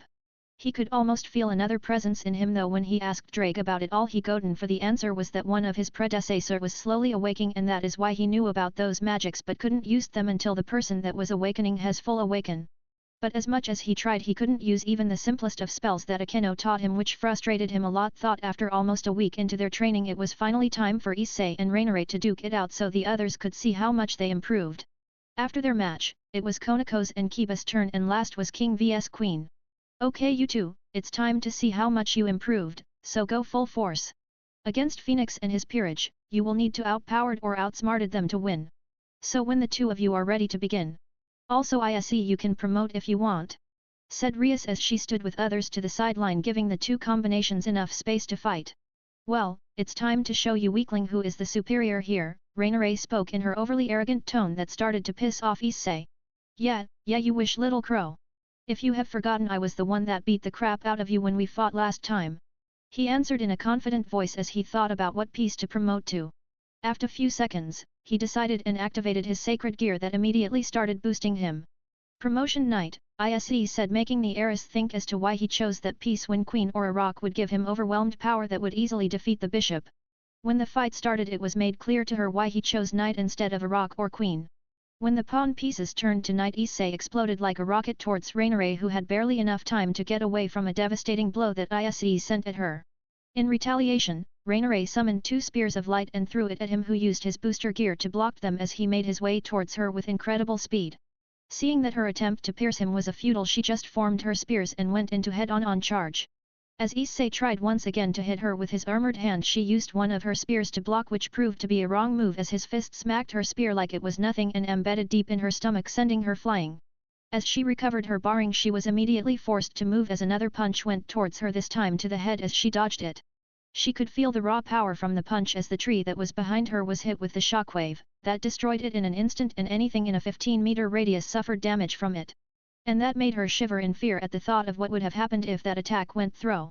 Shaking her head, she made 15 spears and sent them towards Issei as he tried to evade them but was hit with a few that left him slightly injured. Content source, webnovel.com. Chapter 21-21 Chapter 21 Battle 21, Chapter 21, Battle 21, Chapter 21, Battle. What, are you a monster? Where did you get all that power? Rainare demanded, seeing that her attacks were almost nullified while you were sucking dicks and laying around. I was training so that I can become as strong as I can, you little crow. He answered as he dodged a few more attacks sent his way from now fuming fallen devil hybrid. Why you? I'm going to make you pay for that, you little cockroach. Rainare yelled as she started bombarding him with all she had. Issei was overwhelmed by the sheer number of spears and spells that he had to dodge. And every time he got hit it hurt him a lot. He knew he had to finish this quickly or Rainare would brutalize him with the amount of power she was realizing. As he dodged, he started to gather energy in his armored palm, reading it for a moment where he can spot a presentable sight to him to unleash his dragon shot that would surely secure him enough time to cross the distance between them and make her surrender. After a few more seconds he found an opening and let loose his ultimate attack. Dragon shot. He fired his attack just in time as more than 15 spears were near him. His attack completely obliterated every single spear that was in its path as it hurled toward Rainare, who seeing it put the strongest barrier she could muster. It was all for nothing as the blast ripped through it like a hot knife through butter. Rainare took the attack head-on and was sent again flying, landing 50 meters away from the spot where she stood. She was drained from it as she was left unconscious. Issei was on his knees after that fight that took a lot more out of him, since he made that attack strong enough to destroy her barrier that he would admit was powerful. Bravo, that was an excellent fight Issei.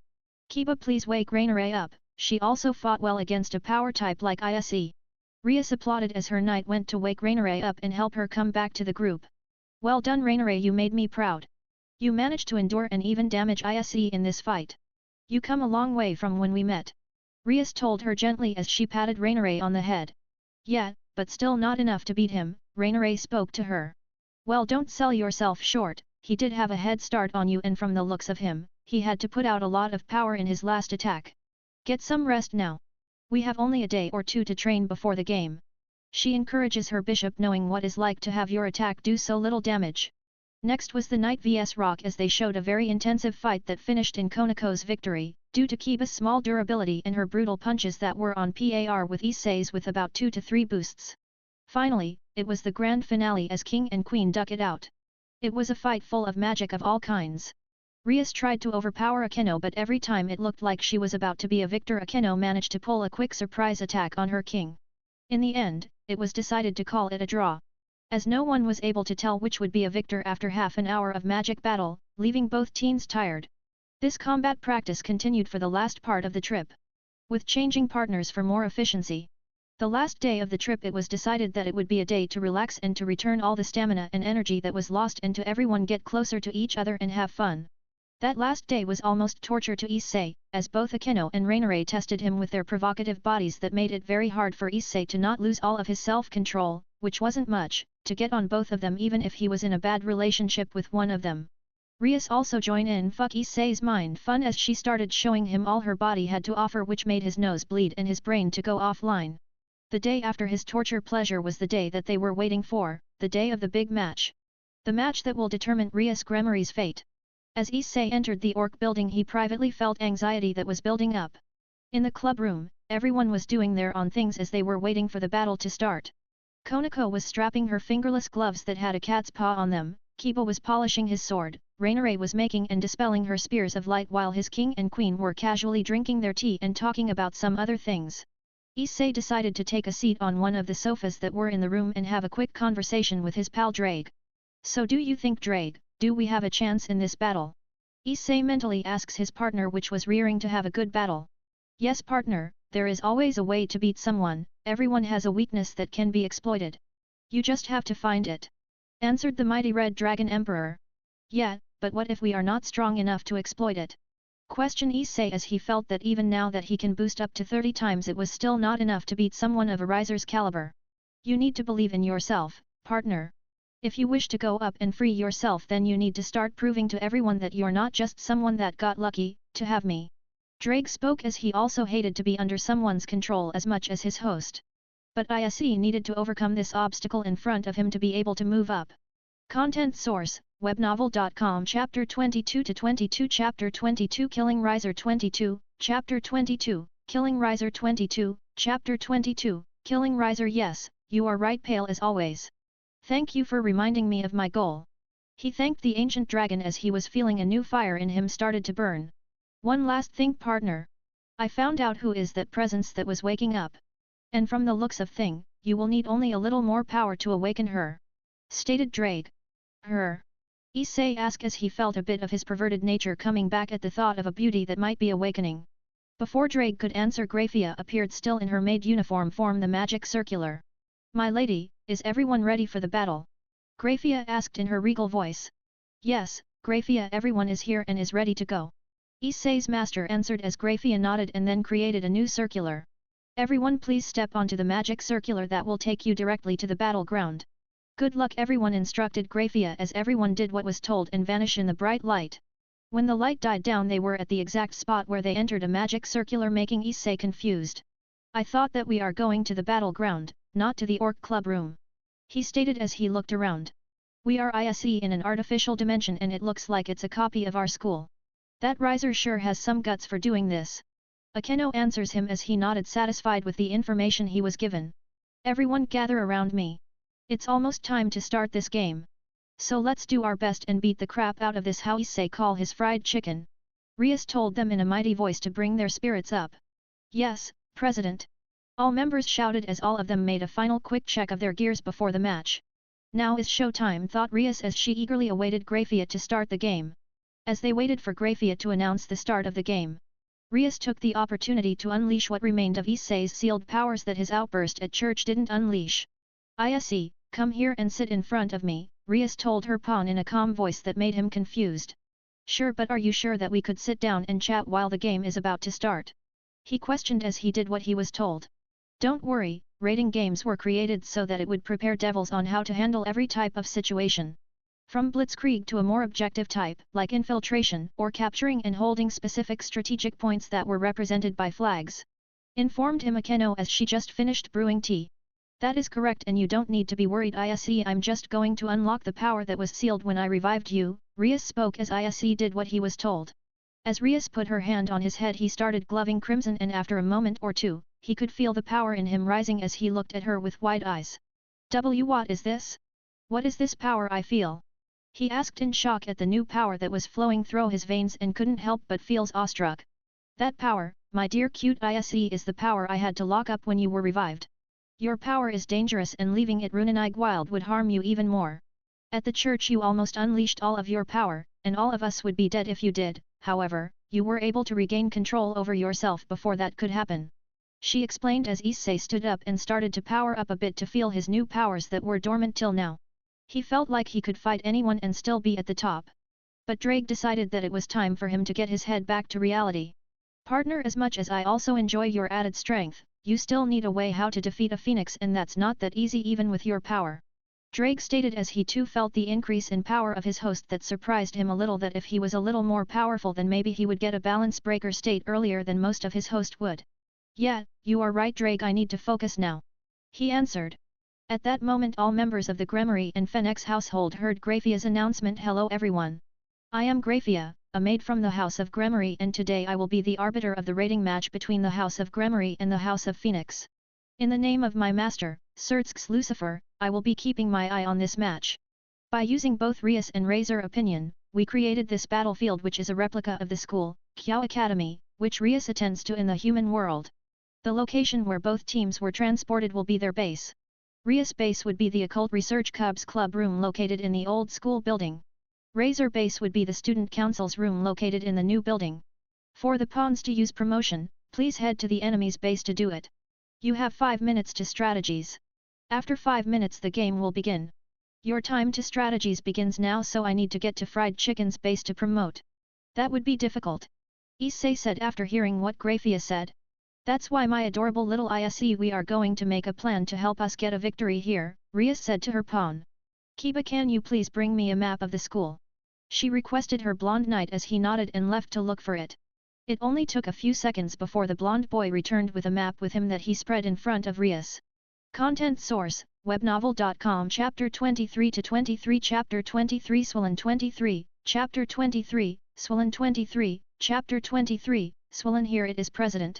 President, if you would, I can make traps in the forest near our base so that when Riser's pawns make their way through there we can ambush them and put them out of commission. He said as he presented the map of school to Rias and showed her where he was planning to set up his traps for the unwanted guests that would be making their way here. Yes, that looks like a perfect place to set them. Kiba, you go do that, while Akeno will create a mist so that they don't spot the traps. She agreed to his plan as it looked perfect for reducing the manpower gap between them. Yes, President, was the reply from both the blonde knight and priestess of thunder. Meanwhile Konako, I want Issei and you to go to the gym and hold of Riser's pieces that will be there until Akeno finish making her mist, and when she gives you the signal, retreat so that she can blow it up. And hopefully, take some of the enemies with it. After that, you will regroup near the track field with Kiba and push forward towards Riser's base. Rias told her group. And what do you want me to do, princess? Rainare questioned as she noticed that she wasn't mentioned in the plan. I need you to stay here and support me if some of the enemy's piece break through here. Since you have a healing gear, it would be a suicide to send you to the front with others. On that note, if some of you are too injured, retreat so that Rainare can heal you. Even if one of you are to be put out of the game, it could be catastrophic for us. She explained her whole plan to the group as she knows that she would need all of them to beat Riser. Yes, President, came the reply from her group as they went to finish their preparations for the upcoming battle. Issei, Rainare here, Akeno said as she gave the duo 2 small transceivers. What are they for? Issei asked as he looked over the small transceiver that he was given. That's for communicating with us during a fight. Everyone has one, and don't worry, each high-class devil gets his set of transceivers so that it can't listen in during the game. So when I finish with the mist I will tell you when to evacuate so you don't get also blown up, hee. Akeno snickered as her sadistic side begun to creep up, making both Rainare and Issei back away from her as they shivered in fear. Why, yeah, I will keep that in mind. Thanks, Akeno. He said as he composed himself to a task ahead of him. Your 5 minutes to strategies is up. The rating game between the House of Gremory and the House of Phony X begins now, Graphia announces as the school bell rings to signalize the start of the battle. Ring ring ring ring, all right my adorable servants, go out there and make me proud. Yes. They all shouted as they left the orc building to face off against whatever Riser had to offer. Akeno immediately took to the skies and started creating a mist to cover Kiba as he started putting traps in the woods just west of the club room to ambush and take out any opposition that may come. Issei and Konako made their way towards the gym that was a strategic position from where both sides could come into direct contact with one another. In essence, who controlled the gym controlled the field. So instead of controlling it and in fear of losing her pieces, Rias decided to, after getting the opening skirmish with Riser's pieces, to evacuate hers and let her queen blow up those that were left inside. Konako, what do you think? Do we have a chance against someone as Riser? Issei questioned as they were closing in on the gym with no opposition. Yes, we have. Issei, watch out, there are 3 enemies that I can sense in the gym. Konako answered in her emotionless tone that made Issei wonder, does she had any emotions whatsoever? Okay, thanks for the tip. Now how do we go about this? Issei must, as he saw Konako going to the back door. He decided that it was time to use his sacred gear as it immediately started to power him up. Booster gear. He quietly said as the gear appears on his left arm. Boost Drake voice was heard as he announced the power up. Well, let's start this party, don't you think, Konako? Issei asked her as she just nodded and entered the gym. Well, look what the trash brought. Said a voice that Issei thought it belongs to a kid. Come on you douchebags, we don't have time to play hide and seek with you. Spoke another voice, this time it was a lot matured than the last. Oi oi, stop with the insults, we know that you are all arrogant, but sheesh, this is too much, Issei declared as Konako and he made themselves know. So what do we have here, a midget and a wannabe red dragon emperor? Said again the mature voice that Issei now saw came from the beautiful well-endowed young woman of Chinese descent with shoulder-length black hair and blue-green outfit consisted of a navy blue kipao with gold accents, a white sash around her stomach, and black, low-heeled shoes. Her outfit gave Issei an almost perfect view of her breast and legs that were on full display, much to his pleasure. Beside her, there were 3 more girls that in Issei's opinion looked cute. Midget. Konako said in a low tone as her eyebrow twitched from that insult about her size. Well, seeing that you girls know who we are, mind introducing yourselves to us?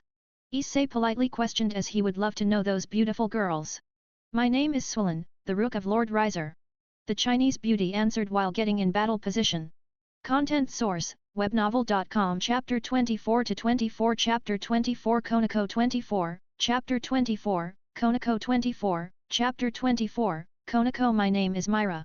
The blue-haired girl told.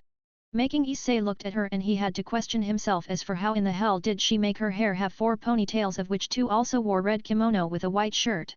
Our names are Isle and Nell. The twins shouted cheerfully. The look-alike, both girls had turquoise hair with a ribbon on opposing sides of their head, most like so they could distinguish between the war PE clothes, and in their hands they had a chainsaw that made Issei step back little at seeing that. Pleasure to meet you 4. Konako, how are we going to go about this? Issei spoke as he looks at Konako, who had an emotionless look in her eyes. I will take the rook, you take the pawns, Issei. She answered as she took a battle stance before lunging at the rock counterpart. Slice, slice, slice. Issei heard as he looked towards the duo voices, only to see the twins running at him with their chainsaw ready to chop him to pieces. Fuck, he screams as he started running away from them, only for a blue-haired teen to stand in his way with her staff to block his way. As he saw Myra, she tried to hit him with her staff while the twins swung their chainsaw at him. Issei was forced to jump high into the air over Myra to escape from the massacre that would be if he was left standing. Wow, was all that Myra said as her eyes followed Issei soar high above her before landing behind her. Wow, I didn't know that I can do that, Issei said in shock as he did something that till recently was only in his imagination. Slice, slice, slice. He heard as he looked towards the twin sisters that were again charging at him with their chainsaws ready to chop him into pieces. Ah, man, can I get a break? Issei asked himself as he started to dodge the twin and Myra who join in. Boost Drake voice was heard as Issei felt a power surge in his body. That's it, if I can keep them at bay for a few more boosts then I can take them out in one shot. thought Issei as he continued to dodge the attacks that were too close for comfort. Meanwhile, in the other part of the gym, Konako was facing Swalana that was said to have the power of the queen. Well, what do you say we start this fight, midget? Swalana said mockingly as Konako's eyebrows started twitching from the insults the rook continued to send her way. You will pay for that, Konako declared in a low emotionless tone as she charged at the Phoenix rook who entered the defensive stance. Konako threw a punch at Swalana who easily dodged it with little movement. As she continues to dodge her attacks, Swalana spotted a good opening and with her fist coated in fire attacked, sending an uppercut to Konako who managed to dodge it barely, but in the process, her school uniform was half destroyed. You are not that bad, little girl, Swalana said as she started to bombard Konako with volley after volley of punches and kicks that she had a hard time dodging, as a few of those kicks and punches hit their target, making a young girl grunt in pain as she felt the full power of those attacks. You aren't bad yourself, was the reply from Konako as she backflips to avoid another punch to the stomach. At that moment both girls felt some distortion in the air as they both turned to look at their pawns who were fighting on the other side of the gym. Only to see Issei generating a small ball of concentrated red energy in front of his armored fist. Konako, knowing what would happen, quickly moved to the side as Issei launched his special attack at the trio who he was fighting. Dragon Shot! Drake and Issei shouted in a union as the small ball of energy quickly transformed into a massive energy beam that headed towards the girls who were not quick enough to dodge it and were caught in the blast. Taking the advantage that her opponent was in shock at the sheer raw power the pawn had unleashed, Konako grabbed Issei and started dragging him out of the gym as the three girls barely survived that attack started getting up and Swalana out of her shock. Hey, the battle isn't over. You cowards, come back so we can destroy you in the name of Lord Riser. Myra yelled after the retreating members of the Gremory household. Akeno, do it now. It was all that small white-hair girl said as Issei and her left the gym only a half a second before a massive thunderbolt hit the gym, destroying it in an instant, taking with it 4 members of the Riser's peerage. Lord Riser's 1 rock and 3 pawns, retired Grafia stated. Good work, Akeno. Issei praised her as she flew above them with her devil wings out. Yuf, thank you, Issei, that means a lot coming from you. Akeno said as she licked her finger while having a faint blush on her face at the praise. Lord Riser's 3 pawns, retired Grafia announced again. Sweet, that means Kiba took care of things. Issei started to cheer at the good start of the battle, with Konako giving a small smile as well. Just as they thought that they were in a clear, Konako sensed an incoming attack and pushed Issei out of the way as she took the full force of it. As the explosion rips through the area, Issei and Akeno were left stunned at what happened. Konako, are you alright? Issei yelled as he quickly made his way to her just as blue light surrounds her. Yeah, Issei. I wish I could do more, but this is where it ends for me. Konako softly said with tears in her eyes as she vanished. Lady Rias 1 rock, retired Grafia announced in her neutral tone. Content source, webnovel.com. Chapter 25-25. Chapter 25 Riser's Queen 25, Chapter 25, Riser's Queen 25, Chapter 25, Riser's Queen. Queen takes a rook.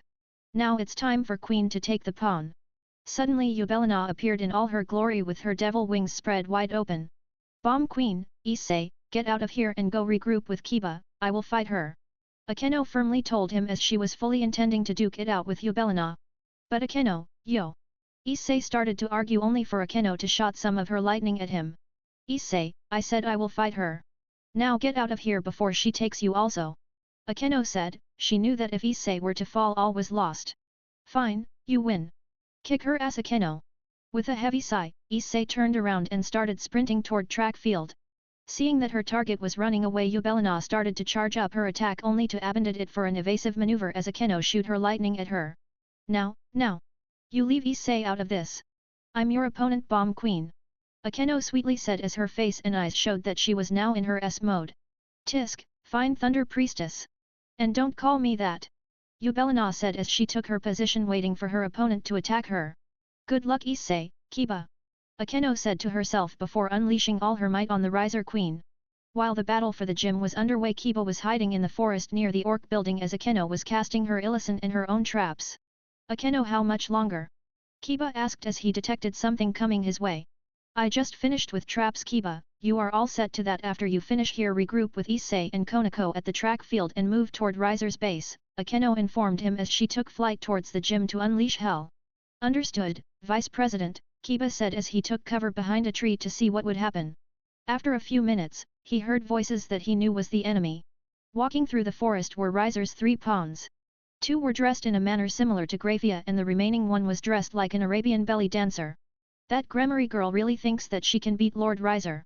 Spoke the busted brown-hair maid as she and her companions made their way unknowingly towards Kiba. Yeah, that virgin heiress thinks that she has what it takes to take our lord out. Answered Silver-head belly dancer. As they were walking they triggered a trap that was set to activate just as they walked to a small clearing in the woods. Watch out! Yelled the silver-hair girl as she noticed a sudden flash of red light that formed a Gremory circle. From it, a torrent of magical arrows shoots at the trio as they in a nick of time managed to dodge it. That was a clever trap, too bad that it was wasted. Finally, the final member of the raiding party said. She was also dressed like her brown-hair friend but she had dirty blonde hair that was pulling towards brown.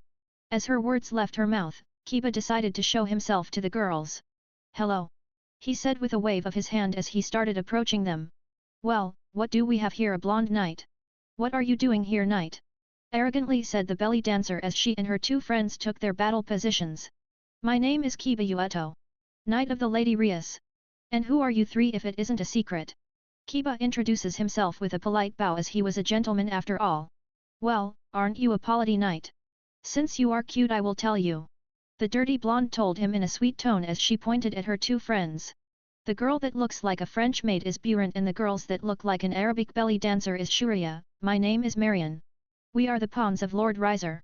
The girl now known as Marion told him as he nodded his head drawing a sword. So, shall we start, my ladies? Kiba politely asked as he took his position. Prepared for any sneak attack that the trio may launch. And his preparation proved dividend as Burant started to shower him with magical attacks.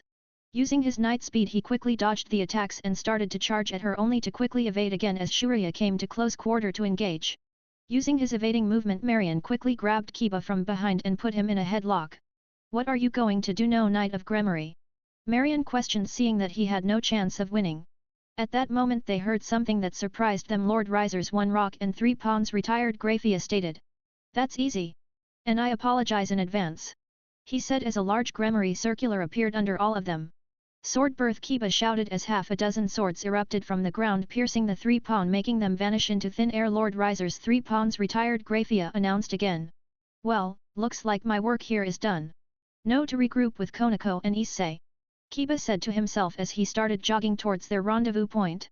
His jogging turned into a sprint as moments later he heard a disturbing announcement from Grafia. Lady Rias 1 rook retired. Grafia announced in her neutral tone. That's not good, that leaves us with Akeno, Issei, and me. And I have a feeling that Akeno is fighting Riser's queen. So Issei is vulnerable. I better hurry. He thought as he picked up even more speed to come to his allies' help. Back in the Orc Club room Rias and Rainare were cheering at the news of Issei, Konako, and Kiba defeating their opponents, but that was short-lived as Grafia announced Konako's defeat probably to Riser's queen. Well, princess, what are we going to do now? Rainare questioned since both knew that Riser had plenty more manpower to throw around while they have 3 members to combat them with both Rias and her still in the club room. Content source, webnovel.com. Chapter 26-26 Chapter 26 Nobel Girl 26, Chapter 26, Nobel Girl 26, Chapter 26, Nobel Girl. I hope you liked the fanfic, and if you want to read ahead by 10 chapters you can check out my Patreon. Patreon.com/Franklin235. I think it's time for the king to move out. Don't you think, Rainare?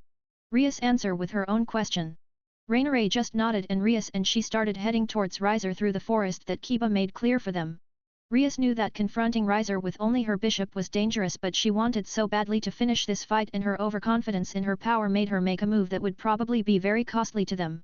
Well, princess, let's finish that fried chicken and go home. I need my beauty sleep, you know. Rainare joked to relieve herself from the tension that was building in her as she saw how powerful Riser was. Yes, let's finish this once and for all. And all of us go home. Rias answered her in a voice full of confidence as she mentally geared herself up. Just you wait, Riser. I'm coming and I will blow you away. Was all that Rias thought as she and her bishop quickly made ground towards his base. Ready to finish what she started. As Rias and her bishop Rainare made their through the forest towards Riser's that was cleared by Kiba. Kiba was rushing towards the track field in a hope that he will be on time to help Issei in a case he was attacked. After about a minute or so Kiba arrived at the field track, only to see Issei barely holding out against his opponents. Quickly Kiba charged towards the members of Riser's peerage and managed to parry the blow from the busted blue-haired girl, that wielded a Zui hander before she could strike Issei from behind. The girl was wearing a white shirt that showed her cleavage and red shorts with knee-high boots. Now, striking from behind isn't a knightly way of doing things. Kiba said as he still locked his sword against the blue-haired girl. I may be a knight, but I don't give a shit about the code of honor. The blue knight answered. With one push on both sides, Kiba and Riser's knight backed off and gained some ground, while Issei was finally able to stand with Kiba's little distraction. Thanks, for the save, brother. Issei told the knight as he took a few seconds to catch his breath. How did you get into this situation in the first place? The blonde knight asked as he was switching his sword for a new one. When Konako was taken, Akeno flew in and ordered me to come here to meet with you so we could continue. But when I arrived I was met with all of them. Issei told him as he gestured his hand at the remaining members of Riser's forces that were led by blonde-hair girl wearing a pink dress. You peasant don't have a chance against us or my brother. Just give up already. The blonde-hair girl said. Ah, you must be Ravel Phoenix, younger sister of Riser. Kiba politely said to her, making her puff her chest in pride only to fall face first when Issei spoke the next. Now I know why you look familiar. You are the younger sister of the fried chicken. Why, you disrespectable peasant. Girls, finish them both, I don't want to dirty my dress. Ravel spoke in almighty tone that made both boys holding back the urge not to face palm. Right away, Lady Ravel. The members of the peerage shouted before they charged at the boys. Issei, I will take the knights, you take the rook, the pawns and the bishop. Kiba spoke as he heads towards the knights. Issei stood his ground, waiting for the assault and still boosting so he could have a chance against them. After all, he was starting to get exhausted from fighting 2 knights, bishop, rook and 2 pawns for even a minute who made some good hits on him. Come on, Drake, is there anything else you can help me with? Issei asked in desperation as he started to think that he was fighting a losing fight. There is one thing that you can do now, partner. The ancient dragon spoke. And what is that? Issei asked as he dodged the punch to the face from the rook. You just need to get stronger to use another ability of the booster gear. Drake answered him that Issei somewhat worried. I don't know what to say to that. Issei spoke as he dodged another punch from the rook only to be locked in place with magic chains that paralyzed him. The pawns started to let loose on him with volleys of punches and kicks. Ah! Issei screams as he was brutally beaten by the trio. It looks like the fabled Red Dragon Emperor is out. Finish him, girls. Ravel spoke in her arrogant tone as she turns around to observe her brother's knights were doing. She missed Issei's eyes turning from brown to green as a massive aura erupted from his body, blowing all of them away into the distance. As Issei finally stood up, his aura started to flare, even more, his anger directed towards the Nobel girl that continued to throw jabs at him. But before Issei could do anything else, they heard a massive explosion that came from the roof. When they look up, there were mixed emotions on their faces. Ravel and her fellow peerage members were actually smiling knowing that their master has a checkmate, while Issei and Kiba were in shock that their master had done this very stupid and risky move. Thought what came next made them realize that they needed to get to Rias ASAP. Lady Rias, Queen Ridierd Grafia announced. Akeno was defeated and that meant that another one of Riser's heavy hitters is on the way. Though they knew that Akeno didn't leave her without a few scars and bruises and probably exhausted as well.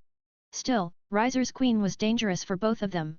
In the other part of the track field, Issei battled the remaining Riser's pieces whilst Kiba was battling Riser's knights.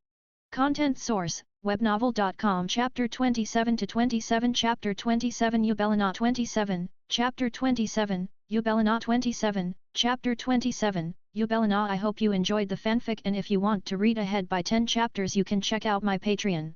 Patreon.com/Franklin235. I must admit, you are pretty good to be able to hold your own against both of us. The blue-haired knight from before spoke as she swings her blade at Kiba. I also must admit that you two are very good swordswomen and I enjoy fighting you. Kiba politely answered as he dodged her swing and parry a sword strike from the other knight. The other knight was light brown hair girl with green eyes and was in an armor that was mixed between European and Japanese. She was wielding a double-handed broadsword. Yes, this is a very good sword fight. I would like to know your name, Knight of Gremory. The broadsword wielder questioned as she again parted her blade with Kiba's. My name is Kiba Ueto, Knight of Gremory. And yours names, ladies? He answered them as he backed off to get some distance between them. My name is Carlamine, Knight of Lord Riser. The light brown girl answered as she gotten into her stance once more. And I'm Ceres, also the Knight of Lord Riser. The Zweihander wielder told him. It's a pleasure to meet you both. Kiba politely said as he bowed little before taking up his own stance. Now Knights of Riser, come at me. With the trio clash in a speed duel. As both knights tried to slash him, Kiba dodged them and tried anything to take advantage of the situation. However, both knights showed to be very good and crafty. He got a good opening on one of the knights. He would almost immediately be put on defense as the other will tried to strike him, which would force him to dodge or block it with his sword. This went on for several minutes, trying to find an opening for using his sacred gear, but he was unable. That's until he heard Issei shouted at him. Returning to Issei, he was starting to get really pissed as he heard Ravel's laugh at the announcement that Grafia made. At that moment Issei's sacred gear started to glow bright red before it changes its shape. All the while Drake's voice was heard. Booster gear, second liberation. Instead of a simple gauntlet that had a green jewel and 2 golden spikes in its place was now a more dragon-like gauntlet that went from his hand all the way to his elbow. It gained another jewel, and instead of 2 golden spikes, it had 10. Partner, congratulations, your emotion help you get that little bit of power needed to unlock next level of booster gear. You also unlocked a new ability of gear. Use it with the blonde knight if you want to save your master. Drake informed him as he nodded and looked towards Kiba. Kiba, use your sword bird on me now. Issei shouted to the knight, making him look at him in shock before nodding. Alright Issei, here it comes. Sword birth. As soon as Kiba slammed his blade into the ground, it sent a massive energy blast towards Issei, who waited for it to get near him before doing what Drake said to him mentally. Just as it was about to hit him, Issei slammed his armored arm into the ground as the blast begun to be poured into the gear. Drake, do it no! He yelled. Roger that! Transfer. As soon as those words were spoken by the dragon, the earth begun to shake as hundreds of sword erupted from the ground, catching everyone by surprise. As Ravel and her fellow pieces started to evade, they were eventually skewed by half of the dozen sword of all shapes and sizes. They all glowed before disappearing. The only one who survived that assault was Ravel, thanks to her regeneration and her quick maneuvering. Lord Riser's bishop, 2 knights, 2 pawns retired. Huh? Issei said, confused as he was sure that they got all of them. Well done ISS, Issei, look out. Kiba started to congratulate him, only to push him to the side as an explosion erupted near their spot and the dust obstructed the area. As the dust settled, Issei saw Kiba on the ground with his clothes are tattered and ruined. Kiba, are you okay? The Red Dragon Emperor rushed to his comrade only to see him glow. I will be fine Issei, just defeat Riser. He weakly said to Issei as he disappeared in a glow. Lady Rias, knight retired. Both Lord Razor and Lady Rias have 2 pieces remaining. The announcement was made. Yuf, it looks like Queen takes both Queen and a knight. The voice was heard as Issei jerked his head to the direction of the voice to see Yubelina flying a little bit away with a good chunk of bruises and cust. No doubt it was from Akeno, as she didn't fell down without a good fight. As much as I would love to defeat you, little pawn, I must go to my master. He is expecting you. Please hurry. Yubelina told him as she headed to the roof where Rias and Rainare are fighting Riser. Might as well get this over with. Issei muttered as he walked towards Riser's base. Lady Rias' pawn is available to promotion. Queen Issei shouted, feeling more powerful as his piece change. Partner, you do know that, in your state, you have little to no chance of beating him in your current condition, right? Drake asked his host as he knew that even though he had the power, he was exhausted from the constant battle and the beating he got on the track field. Yeah, I know that, Drake, but I still have to try. He responded tiredly. As he was half running to the roof, he was met face to face with the blonde bishop. Peasant, why don't you just retire and finish your suffering? Both of us know that this is over. Ravel spoke as he just looked at her. I came all this way, might as well see it to the end. And for your information, I have a name, it's Issei. He answered as he just walked past her and towards the roof. Content source, webnovel.com. Chapter 28-28. Chapter 28-28. Chapter 28, Massive Fireball. 28. Chapter 28, Massive Fireball. I hope you enjoyed the fanfic, and if you want to read ahead by 10 chapters you can check out my Patreon. Patreon.com/Franklin235. Chapter 28, Massive Fireball. Idiot, the blonde thought as she just casually walked towards the exit of their base, already knowing how this is going to end up. It took Issei a minute to come to the roof. When he came, he was not surprised. Riser looked as fresh as if he just woke up from a good night's sleep. Rias, on the other hand, looked tired and sweaty. Rainare was the same as her king. Take this, Riser! Rias shouted as she launched another ball of destruction at Riser. Only to calmly take the blast to the head without even flinching. Is that the best you've got, Rias? If it is, you might as well forfeit now. Riser said calmly as the part where he was hit regenerated instantly. Never. Lord Riser, it looks like the Red Dragon Emperor has arrived. Yubelina told him, as he turned to look at Issei. Ah, so peasant has come. It looks like Ravel failed to defeat you.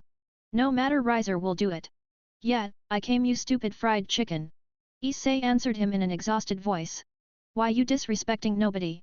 He snared as he sent a ball of fire at him only for Issei to retaliate with his own attack dragon shot. The attacks hit each other as they fought for supremacy. It didn't take long for Issei's attack to go through and hit Riser as he calmly took it. Not bad, but this is over. If you had a few months of training that attack would hurt like a bitch. But fortunately for me, you didn't. Riser spoke as he was impressed that even tired and beaten to shit Issei could still outpower his attack, thought moderate attack but nevertheless still powerful. He vanished only to appear in front of Issei as he landed a fist in his gut, then in the face. Issei tried to retaliate but was failing miserably, not having any more stamina to battle the phoenix in front of him. As Riser continued to hit him, Issei tried to get a shot on him with his dragon shoot, but Riser was quicker and stooped any attempt. As the one-sided fight went on, Rias nor Rainare could help Issei as there were in danger that Riser's queen could attack them the moment they made a move, which would be a disaster. And there was also Ravel who could defeat them alone with little trouble as she was also fresh and they were not. Riser took this opportunity to punish Issei for his bad-mouthing him and insulting him. A being of noble birth. After 5 minutes of brutality, Riser stopped to look at Rias and see her eyes were full of tears. Which gave him an idea how to finish this quickly. Lifting Issei's almost unconscious body, he created a massive fireball. Rias, this is your final warning. Forfeit or Riser will burn him to a crisp. Seeing no way out and not wanting to lose Issei, Rias surrendered to her faith. Fine, you win. Just don't hurt my pawn any more, Riser. I surrender. Rias weakly said, her tears freely flowing, not being able to hold them back. Lady Rias surrendered. The match goes to Lord Riser, Grafia stated as all of them were transported towards the hospital wing. Upon arriving at the hospital wing, Rias at once rushed over to Issei and hugged him tight and started crying. What kind of a king she was when she was nearly willing to sacrifice him. Just for another minute or two of fighting a losing battle. Riser was way beyond her level and now she knew she could never forgive herself if she let Issei die. Rias, the wedding will be in 3 days. I will see you then, my lovely wife. Riser stated. He and the rest of his peerage that were healed teleported away. The moment earlier Issei passed out was before he heard that Rias had surrendered. As his wounds were treated and he was teleported back to his room.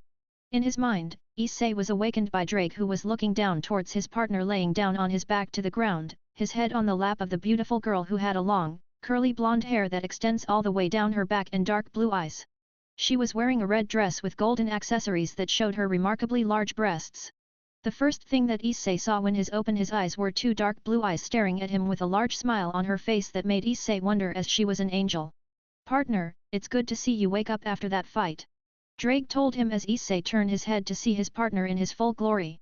That immediately told him that he was in his mind, where the red dragon could manifest his form. Now Drake, let him rest a little more like this, I'm enjoying seeing his face like this. The blonde said as she started stroking his head gently. Drake, am I in my mind? What happened in the match? Who won? Issei worriedly asked before noticing that his head was on the blonde's lap. And who are you? The girl looked at the ancient dragon waiting for him to answer the boy's questions before she introduces herself to him. To answer your questions, partner, yes, you are now in your mind. Your king surrendered the match because that phoenix threatened to burn you. If she doesn't throw the match. But even so, you put a good fight out there. I'm pleased how far you have gotten. Drake answered him honestly. He had gotten a good fight, even if his host lost. It was a very good fight that showed the Red Dragon Emperor what could he expect from his host. When Issei heard the news, he just started to shake in anger at the thought of Riser burning him alive. He swore that he will get his revenge on him someday, but at the same time, he was surprised that Rias did what she did. Content source, webnovel.com. Chapter 29-29. Chapter 29. Auburn-haired girl 29. Chapter 29. Auburn-haired girl 29. Chapter 29. Auburn-haired girl. I hope you enjoyed the fanfic, and if you want to read ahead by 10 chapters you can check out my Patreon. Patreon.com/Franklin235. He knew that she was selfish, a spoiled little princess that got everything handed to her on the silver plate.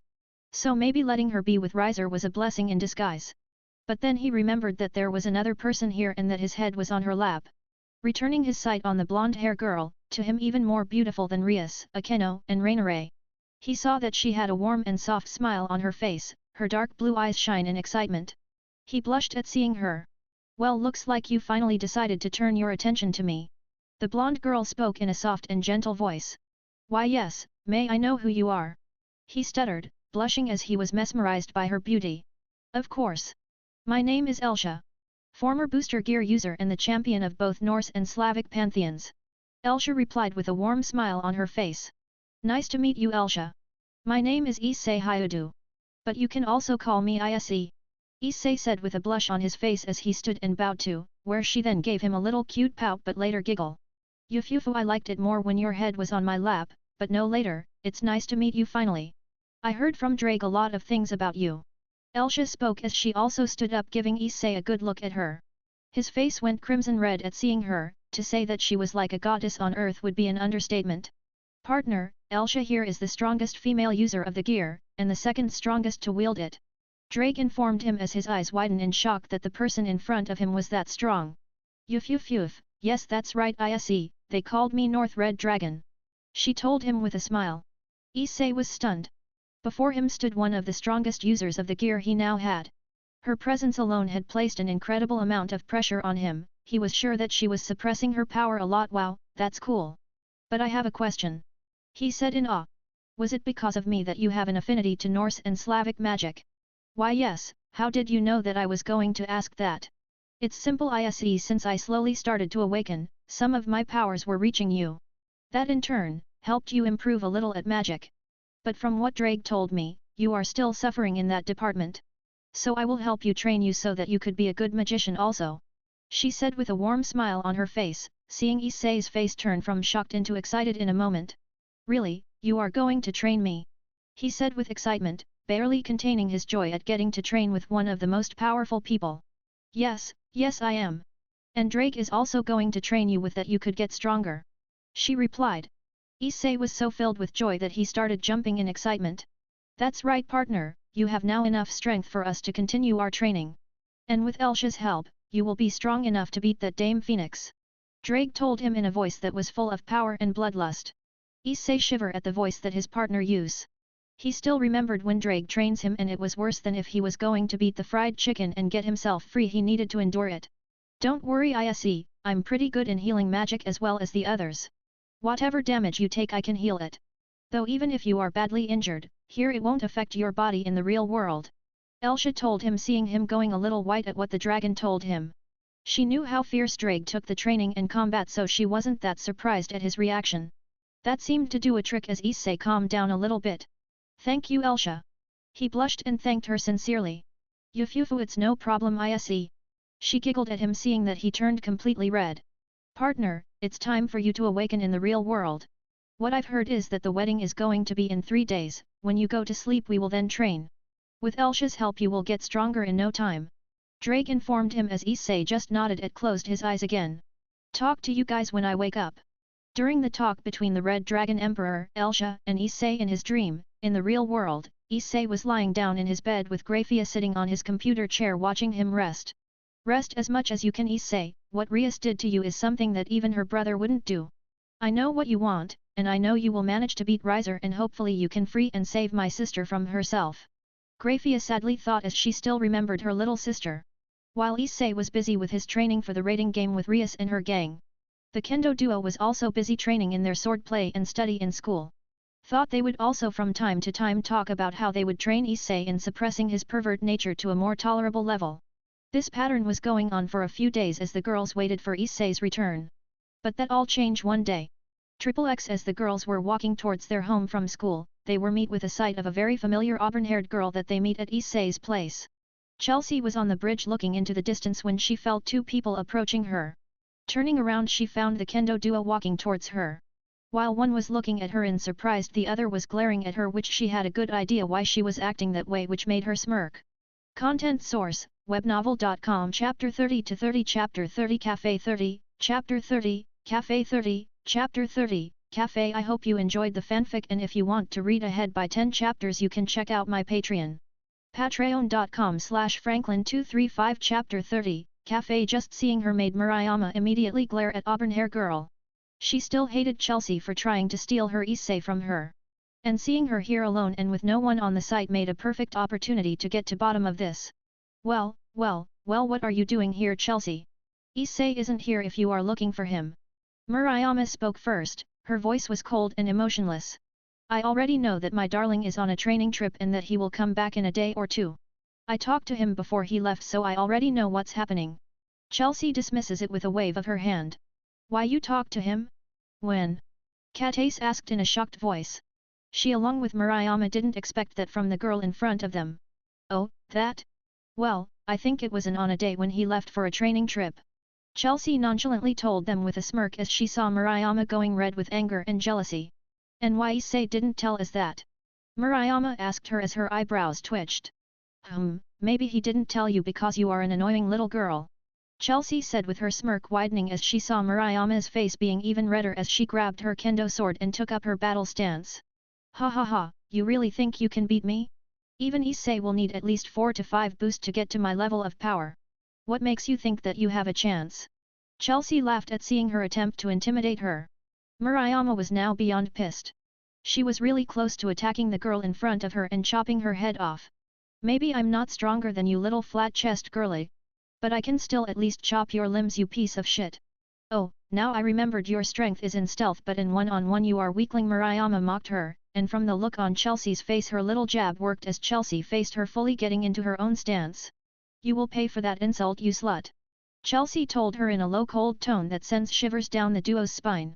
At that moment Katace decided to intervene so there won't be any blood lost or limbs lost in the battle that would happen soon. Wait, don't fight each other. Think about what Issei would say about you two fighting. Katace shouted as she runs and stood in between the two with her hands stretched towards them to keep them away from each other. That did the trick as both of them a few times before they went red at the thought of Issei scolding them for being so immature and stupid.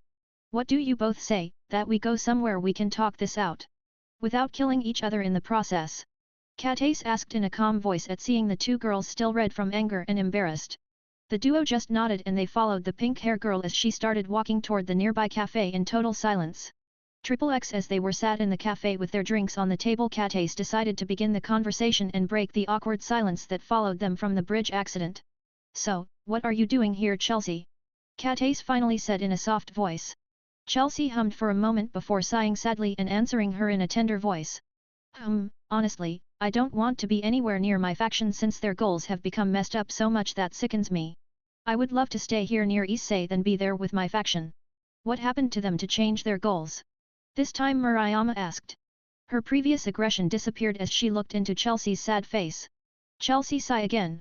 What happened is not important, what is what I would do from now on. Since I'm pretty sure that they won't give me up that easy and Issei since he is a Red Dragon Emperor. Both Katace and Murayama ask in surprise. What I mean by that is, if they can't have us alive then they are going to try and kill us. Now let's say they can't get to us, they will target you two and his parents to get to us. Chelsea elaborated making the two kendo girls turn white. Why would they do that? Katace questioned fearing for her life now. That's simple. Because the power that Issei has is very sought after. It has a potential to kill God and Mo in the right hands. Chelsea answered in a tired voice clearly not really wanting to talk about it. Seeing that they wanted to say something to her, she raised her hand to stop them. I will tell you about them at a later date I promise. When both girls nodded, she smiled gratefully at them before it turned into a mischief one. She shot a teasing grin towards the brunette and pink hair girls which made them uneasy. Though I'm interested. I know that both of you hate perverts, so how is it possible for both of you to have feelings towards one of the biggest perverts in the school? Chelsea asked loving the fact that she now had a full rein to tease the girls without Issei here to stop her. That question made both Katace and Murayama turn as red as Issei's gauntlet. What are you talking about? Murayama stuttered a little her face becoming redder even more. Why yet we don't have feelings for him. Katace spoke with a cough into her fist, but her face was changing to the color of her hair, making Chelsea think that if it goes even a little bit more she would have to think that her face was covered by her pink hair. Yeah right, I saw how Murayama acted the first time we meet and then at the bridge. So you can spare me with that bullshit. Now do tell, I love a good romantic story. Chelsea spoke as she leaned forward to better listen to what the two girls had to say. Content source, webnovel.com Chapter 31-31 Chapter 31 Middle School 31, Chapter 31, Middle School 31, Chapter 31, Middle School I hope you enjoyed the fanfic and if you want to read ahead by 10 chapters you can check out my Patreon. Patreon.com/Franklin235 Chapter 31, Middle School The two girls looked at each other for a moment conversing mentally on how to go about this before they nodded and turned to still leaning forward Chelsea. Fine we will tell you, but if you tell anyone else and especially Issei about this I'm really going to chop your head off. Murayama told her in a low voice that promised pain. You have my word on that, girlfriend. My lips are sealed. Chelsea spoke as she made a motion to show that her lips are sealed. Where to begin? Murayama mumbled before she snapped her fingers. Yes, that could work. Fine, Chelsea, here is how it began for me. Flashback. A 13-year-old Murayama was walking down the halls of the Kuah Middle School going to her first class of the year. As she was about to enter her classroom, she heard a male shout in the background which prompted her to turn around and see who shouted. The moment she turned around was the moment that the boy collided with her, sending both of them on the floor. Crash! As they found themselves on the floor, Murayama looked up to see who was her assailant, only for her to blush at seeing a brunette boy her age on top of her, his face buried into her still developing chest. She blushed, even more, when he groaned into her chest as he slowly started lifting his head to show her who he was.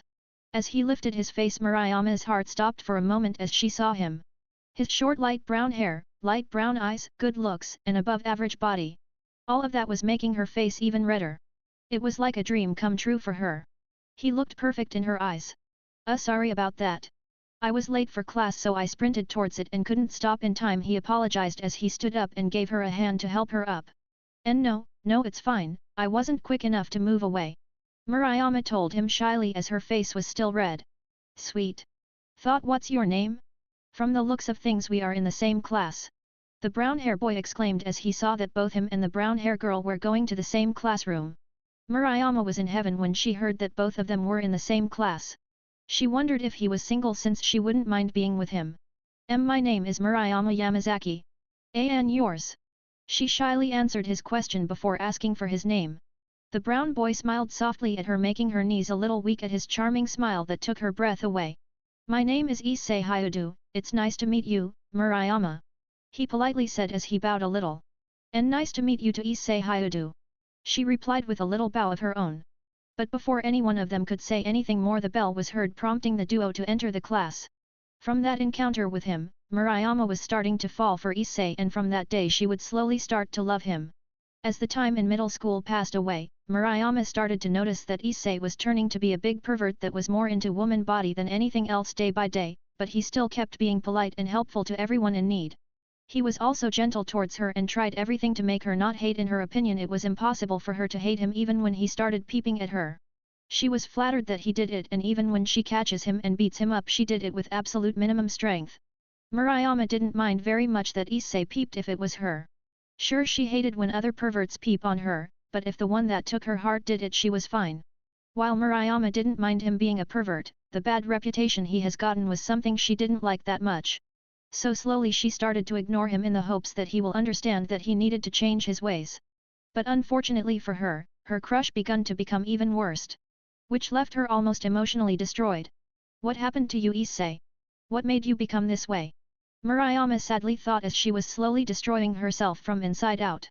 She did have feeling for Issei but didn't have the courage to tell him, and she thought that caused her Issei's perverted side to show up. So when she met Kate Sato, she was relieved that she was almost the same as her. She also hated perverts, and while Murayama still wouldn't hit Issei hard, Kate had no such restraint as she hit him as hard as she can. Flashback end. As Murayama told them both about her past with Issei, she was almost in tears at seeing the one she loves in such state, and she knew that if she confronted him and told him about it, maybe she could have stopped it. And that's what happened between us. Yes, he was a pervert even back then, but anything I asked him to do he would have done it without a second guess. Murayama told them with watery eyes. Wow, I knew that he was a nice person, but that he would do anything for you. Chelsea spoke a little shocked at the revelation. Yeah, he really was nice to me. And I still think that if I asked him for anything he will do it for me, but after what he told us, Murayama wanted to say it but couldn't, so Kate finished her sentence. About what happened at his last date made him fragile, and Kate finished it in a sad tone. What happened on his last date? Chelsea asked, dreading the answer that she might get. Issei was murdered by Rainare, the girl that is now Rias Bishop. Murayama answered, not having any restraint, as she started to sob with her tears freely flowing down her cheeks. Content source, webnovel.com. Chapter 32-32 Chapter 32 Angels 32, Chapter 32, Angels 32, Chapter 32, Angels. I hope you enjoyed the fanfic, and if you want to read ahead by 10 chapters you can check out my Patreon. Patreon.com/Franklin235H. He was what? Chelsea asked in pure shock as her face went white. You didn't know about that? Kate questioned in surprise. And no, I didn't know that since I arrived about a month and a half ago. And from what I managed to gather, he was a devil for 2 months, so I didn't know. If I did, I would have killed that fallen bitch. Chelsea told the both of them while her fist went white with rage. Yeah, that what we learned from him, and I know he is afraid of us, not so much from beating he got from us, but from Rainare who used his good side. Katace sadly spoke, as she also knew that even thought Issei was a colossal pervert, that after talking with Murayama about him and seeing for herself that he still respected and cared those that were close to him made her change her opinion of him. Though she would never tell him that out loud, she was starting to see past his perverted nature and dedication action toward those he treasured was something that she admired. After that, all 3 girls went silent thinking about their love interest. And little did they know they were all attracted toward him by his kindness and his honesty. What all 3 didn't know, it was also his dragon aura that made them go to him. They were attracted towards him like flies towards the light. As they were all in their little world, all of them began to remember their moments with him where they found it cute and funny. Katace flashback, get back here you perverts! Katace along with Murayama yelled as she and members of Kendo Club were giving chase to 3 boys who were running for their lives. Hell no, the bald boy answered as he was in front of his group. Come on Matsuda, we can't outrun them, Katace, and Murayama will catch us, the boy with glasses told Matsuda as he was starting to lose his breath and slightly slow down. Come on guys, we need to get on Motohama, I got you. The brown-haired boy said as he took his friend by the arm and started to pull him to go faster. Yeah, Issei is right, we need to hurry, let's make a distraction. Matsuda said with an evil glint in his eyes that did get unseen by Issei but didn't go unseen by Motohama, who also had an evil glint in his eyes. Matsuda is right. Motohama said as he forcefully stopped, making Issei fall on his back as Motohama sprinted away. Sorry man, but you have to take on for the team. When Issei finally stood up, he found himself surrounded by the Kendo Club. But before he could get beaten to shit, 2 voices intervened. You girls, go and get the other 2. Murayama spoke as she pointed her Shina towards Issei, who gulped. We will take care of him. Katace said as she followed Murayama's suit and pointed her Shina at Issei. Yes, captains. The girls answered before running off to give the other 2 boys their punishment. With the girls gone, the duo captains turned their attention towards the brunette, who paled at seeing them getting closer to him. Now Issei, I promise you that this isn't going to hurt us at all, you, on the other hand, will hurt, a lot. Katace stated before both girls started to beat Issei. Flashback end, Katace giggled a little bit before she remembered and flinched a little because that was the time when Murayama also beat her down when she hit Issei in the family treasure. That was the first time that Murayama took her anger and frustration on her instead on the perverts. And Katace made vow to never temper Murayama in fear of what she would do to her if she hurt Issei that way. That thought brought her out of her daydreaming as she remembered that there was also one more person with them, and from all affection that person gave Issei, it was clear to her that she also had feelings for him. Chelsea, you also have feelings for Issei? Katace suddenly asked, making both Murayama and Chelsea blink from a sudden question. What are you talking about? Chelsea nervously asked as she stole a quick glance towards Murayama, who narrowed her eyes at her, making Chelsea gulp. I asked, do you have any fi? Katace began to repeat her question before Chelsea stopped her. I heard you the first time. She quickly said before taking a deep breath. Yeah, I do have feelings for him. Chelsea confessed as she saw Murayama and Katace's fist go white. So you do have? Murayama asked, her tone low. Yes, I do have feelings for him, but I started to have them towards him a little before we all started interacting. Hearing the silence from the 2, Chelsea decided to continue. Well, it all started when I first saw him, Chelsea told them as she started to tell them. Flashback, ah come on, where am I going to find the Red Dragon Emperor? Chelsea muttered as she was making her way through the streets of Kuaho. It was as luck would have it that Issei was running toward the abandoned church with Kiba and Konako. Chelsea couldn't believe her moment she was whining about where to found the Emperor, only for him to run past her with 2 others. Well, that was easy. Thought, why are they running towards the church? Chelsea thought as she was wondering why they would go there. Deciding to follow them, she caught the sight of 2 more devils fighting 3 fallen angels. From the looks of things, it looks like devils launched a surprise attack on them. What are the fallen doing here in the devil's territory in the first place? Chelsea asked herself that as she continued to watch the 2 devil girls fight the fallen. It didn't take long for the devils to overpower the fallen as the red-hair girls shot her magic, completely obliterating the opponents she was facing.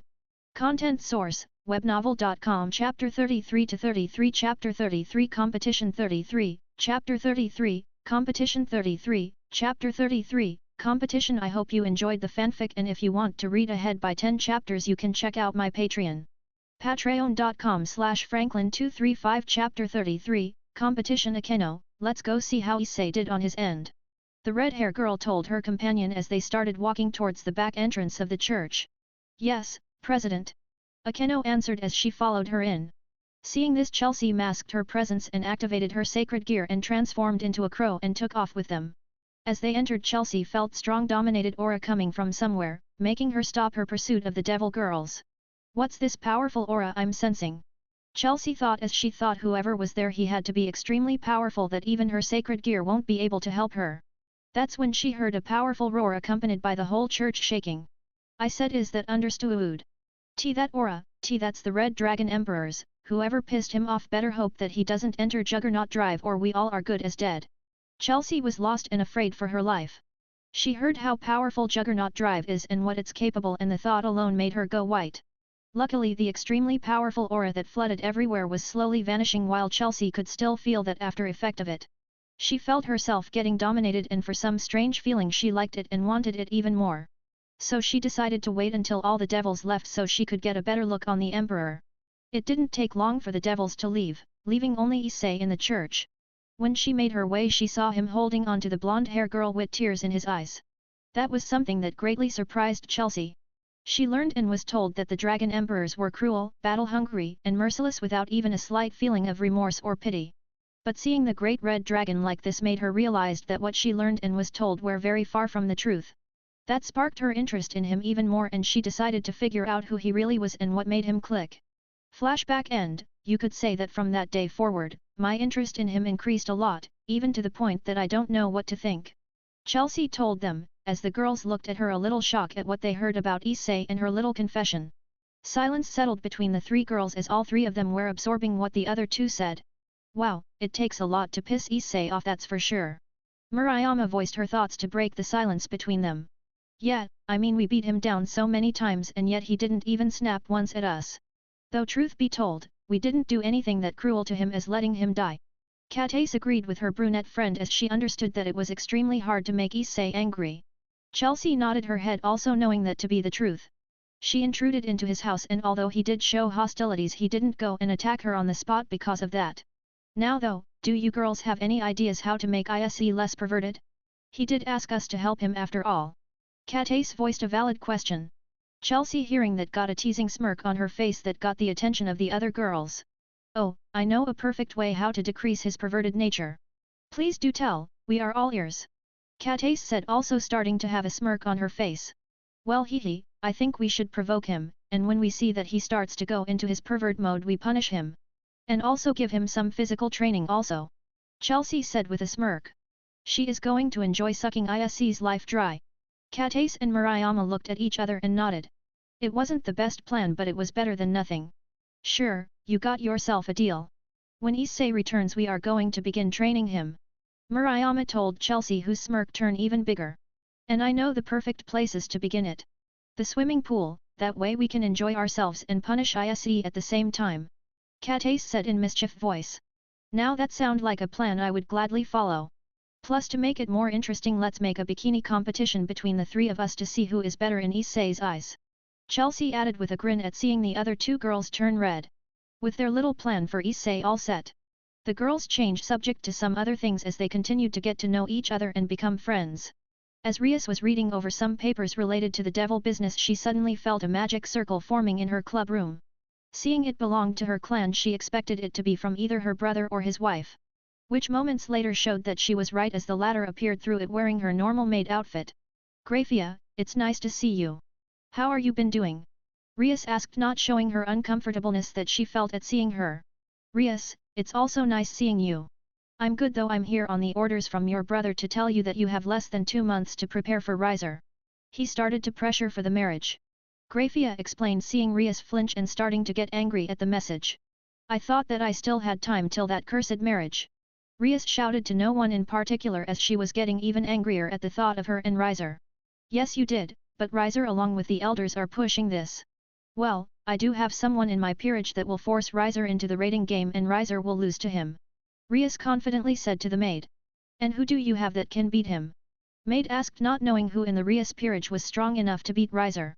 Content source, webnovel.com. Chapter 34-34 Chapter 34 Gremory's Magic 34, Chapter 34, Gremory's Magic 34, Chapter 34, Gremory's Magic. I hope you enjoyed the fanfic, and if you want to read ahead by 10 chapters you can check out my Patreon. Patreon.com/Franklin235 Chapter 34, Gremory's Magic. That's easy, I have found Red Dragon Emperor, and he is now my servant. Rias told her in the voice full of pride and confidence.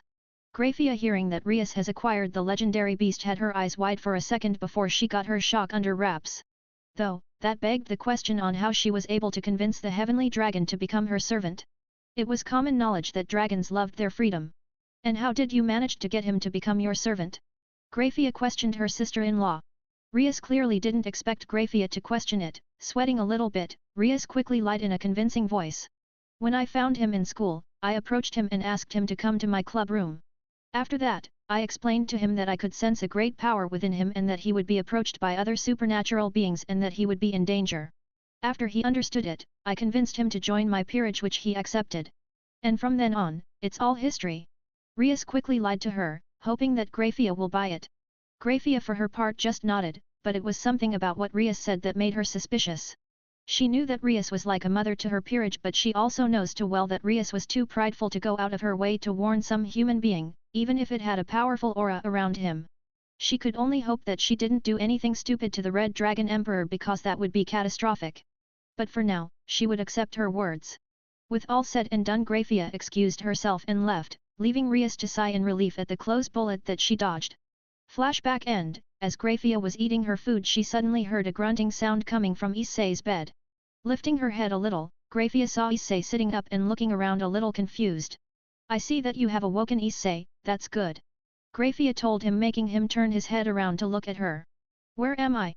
Was all Issei could say as he was still confused about his surroundings. You are in your room, Issei, I brought you here to after your injuries were healed at the infirmary. Grafia answered him as he looked around his room before returning his gaze at the maid. I see, so what happens now? Drake told me that Rias surrendered to that bastard. Issei spoke, his voice full of hatred. I was assigned to give you this pamphlet when you woke up, so you could get to the party. Grafia spoke as she handed him a pamphlet with the Gremory's magic circular. What do you need of me, Grafia? Issei asked as he took the paper from the maid. I'm here more as a messenger, Issei, my master said to tell you this: if you wish to free my sister, crash the party. Those were his words, Issei, the party is in 3 days. Grafia told him as she prepared a circle to go, but was stopped when she heard Issei say something that made her widen her eyes. Hell no, I'm not going to help that murderous bitch that let me die for her own gain. Issei mumbled to himself, but to Grafia it was loud and clear. Turning around, Grafia looked at Issei, who was still holding the paper she gave him. However, his eyes were full of hatred, and if you looked closely you would have seen his eyes turning from his brown to Drake's green. She felt pity for the boy as she remembered that her own sister was in serious trouble that might end up terrible for her. So she decided to stay a little longer and see why he said what he said. Issei, what do you mean about letting you die? She softly asked him, making him flinch a little at that, since he forgotten that Grafia was still here. Issei looked up from the pamphlet he was given with a sigh and gestured for Grafia to take a sit, which she did as he started to explain what he meant. Did Rias ever tell you that I was Red Dragon Emperor before that night? Issei asked. Nodding her head, she replayed him. Yes, 2 months before the raiding game she said that she gained a Red Dragon Emperor as her servant. And did she mention how she had gained him? Issei questioned, feeling his blood slightly starting to boil from anger. She told me that she found you at school and she approached you and asked you to come to the club room, where she explained everything to you and where you accepted to become her servant. Grafia told him what Rias said to her about him. Issei was at first shocked, then his shock vanished with it being replaced with extreme rage about the lie she used to tell Grafia. His eyes started to turn green as his aura flared out, making his house shake from it alone. Even though Grafia was way stronger than him, she was still in awe at the power that Issei had in him. The moment Issei's aura exploded, she knew that what Rias told her was a lie, and now she knew that she was going to hear the truth and she would like it. It took a few minutes for Issei to calm himself before telling Grafia the truth of how she gained him. That bitch, I should kill her now. Issei whispered to himself, but was again heard by Grafia. As much as you want to kill her, you can't, Issei, you would become stray and then be hunted down till you're dead. Grafia told him. She knew that her master and husband would kill Issei in a flash if he hurt her, let alone kill her. I know that, but still. He sighs heavily before taking a deep breath, calming himself. "No, this Graphia, what she told you was a complete lie. What she did, was letting me get killed by my date and then swooping in and reviving me." Content source, webnovel.com. Chapter 35-35. Chapter 35 Battle of Lilith 35, Chapter 35, Battle of Lilith 35, Chapter 35, Battle of Lilith. I hope you enjoyed the fanfic, and if you want to read ahead by 10 chapters you can check out my Patreon. Patreon.com/Franklin235. Chapter 35, Battle of Lilith. If she did what she told you, I would have gladly accepted her offer of becoming a devil. But she didn't go down that path, so you can understand why I'm not going to help her, and I don't give a flying fuck about her. I hope she suffers. Issei explained to her in the shortest version he could. He still had nightmares from that date. Graphia was in complete shock when she heard his story. She now understood why he was completely against helping Rias, and if Surtsks did that to her she would have ripped his head off. Though Issei's next words gave her small hope for both him and her sister. "All I ever wanted was to be loved by someone. I know I'm a huge pervert, but still, what I went through on that day was something I wouldn't wish even my worst enemy, the White Dragon. I swore over my friend's dead body that I will not be manipulated ever again. And I still stand to that. The only reason I fought Riser was so that I would be closer to getting to high class and breaking free from her, and I hate guys like him even if he was like me not too long ago." Graphia just stood there and listened to him as he let all of his emotions out. Issei was an emotional person, she could see that clearly, so she just stepped closer to him, and before he could do anything she embraced him in a warm hug. "Let it all out, Issei. I can see that you are still hurt from what she did. I know it's hard, but you have to keep going if you ever want to break loose from her." Graphia told him in a soft and warm voice that made Issei cry. He was emotionally in such mess that he needed to tell someone how he felt and let all of it out of his system. Graphia understood this, so she put it on herself to be his support until he was ready to move on. Issei cried in her embrace for nearly 10 minutes before managing to get control over himself. "Sorry Graphia for seeing me like this, and for ruining your outfit." Issei apologized to the maid as he tried to get himself out of Graphia's grip, but she wouldn't let him. "Issei, what would you do if I told you that there is one person that is in similar pain that you are in?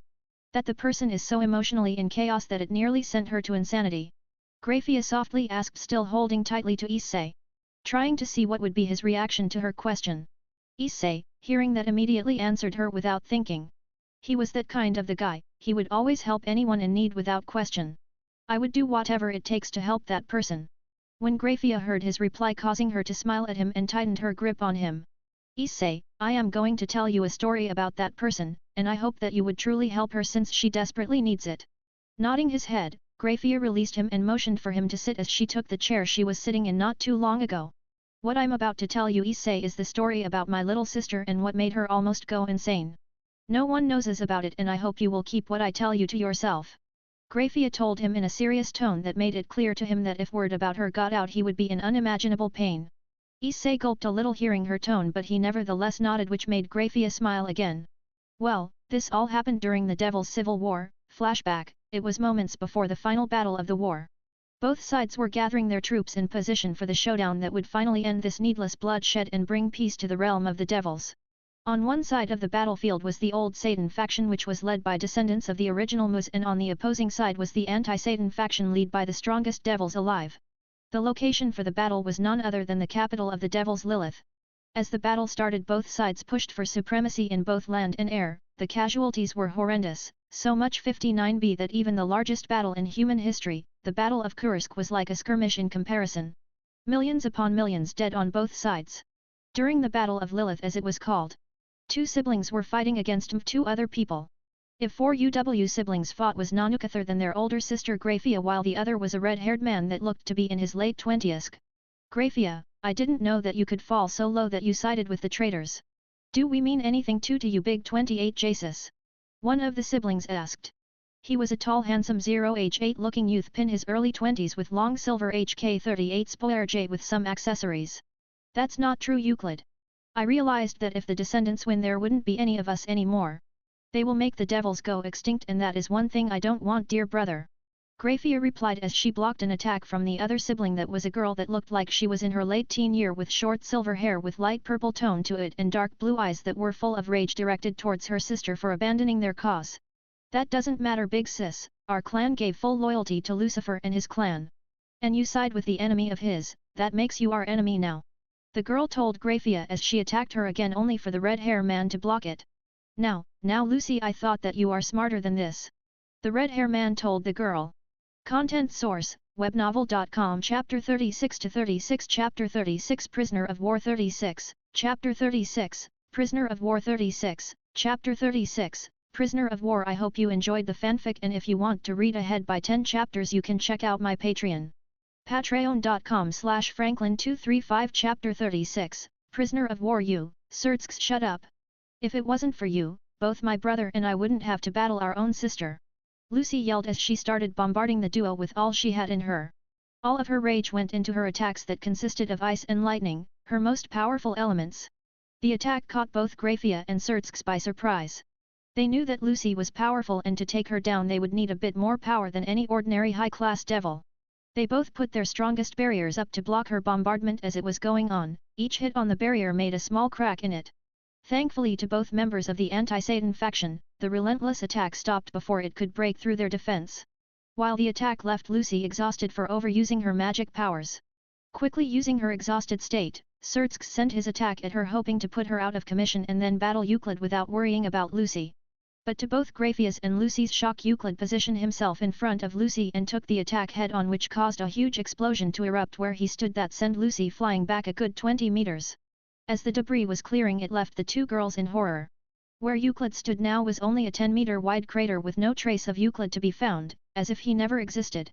Seeing that, Grafia started crying as Lucy stood there shocked to the core. With the loss of her big brother she was left broken and just surrendered with no will to fight anymore. Flashback end. After that battle, Lucy was imprisoned as a prisoner of war. Though a few months later she was released, but she is still unwilling to do anything and she is almost always locked in our clan's estate where she rarely leaves it. She is now like a shell, all life left her that day. Grafia finished her story with a sad smile. Issei just listened to the story and was shocked at what he heard. He couldn't even imagine how it must have been for both girls to see their brother get killed in front of them. So Issei just stood up and hugged Grafia tightly, surprising her. Is there any way to help your sister come out of her shell? He softly asked her, making Grafia's eyes widen at his question. I honestly don't know, Issei, I hope there is. She replied. Nodding, Issei just released her and turned around looking at the pamphlet he was still holding. What would you say, Grafia? If I could help your sister, would you help me get free from Rias? He questioned, turning around to look at the maid of the Gremory. The look of determination in his eyes gave her hope that he just might be able to help her. Without hesitation, she nodded with a smile. You have my word that I would support and help you in any way I can. That answer made Issei smile. Then we have a deal, Grafia. I will help Rias to get out of this marriage and will do whatever I can to help Lucy. And you will help me get away from Rias. That is acceptable, Issei Hyudu. Now then, I'll take my leave. Remember, you have only 3 days before the party. Use them well. With that said, Grafia teleported away. When Grafia left, Drake and Elsha decided to speak with Issei. That went better than expected. If I would say so myself, Drake voiced his opinion on the deal Issei made with the maid. Yes, I'm also surprised at what she told you, Issei. And that she accepted the deal you suggest. Elsha added her 2 cents also. Same here, but from what we heard I wouldn't be surprised at that. I would also seek help for my sibling without a question. As he started to remember what he was told from Grafia. Fair enough. Now though, both Drake and I made your training schedule. Elsha told him, making Issei snap back to reality. You did? Yes, we did, partner. The schedule is as such. While awake you will do the following: run for 10 kilometers with weighted clothes, then do a series of exercises and final that would help you increase your stamina and physical strength. Drake started the training program of thing that Issei would do in the next 3 days. But when you go to sleep, we will pull you into the gear and train you in both magic, fire breath, and combat so you can beat that Riser guy. Elsha finished explaining the program that was planned. Well, that does sound good. And I can't wait to start. So let's go. Issei told both his partners in the voice full of excitement and joy. He was close to getting at that bastard who almost killed him. Oh, he could barely contain himself from excitement at the thought of kicking his butt. That's the spirit, partner. We will show those little devils not to mess with us dragons. Drake roared with bloodlust as he was like Issei, barely containing himself for some bird hunting. Seeing this, Elsha just sighed to herself. It looked like she would need to be the one to put the two in line. But being a warrior herself, she could understand their view and their excitement for the battle. But for now, she needed to bring both the dragon and the host to their senses. Now as much as I would also like to tear that bird to pieces. We need you Issei to train so you could be as strong as possible before kicking his butt. And Drake, I know that you are battle hungry, but could you wait for it at least a few more days? Elsha told them both, bringing them back to reality. Yes, you are right as always, Elsha. Though in my defense I didn't hunt those birds for centuries, so you can understand my bloodlust. Drake told her, getting a nod of understanding from the second strongest user of booster gear. Sorry. Content source, webnovel.com. Chapter 37-37. Chapter 37 Pantheons 37, Chapter 37, Pantheons 37, Chapter 37, Pantheons. I hope you enjoyed the fanfic, and if you want to read ahead by 10 chapters you can check out my Patreon.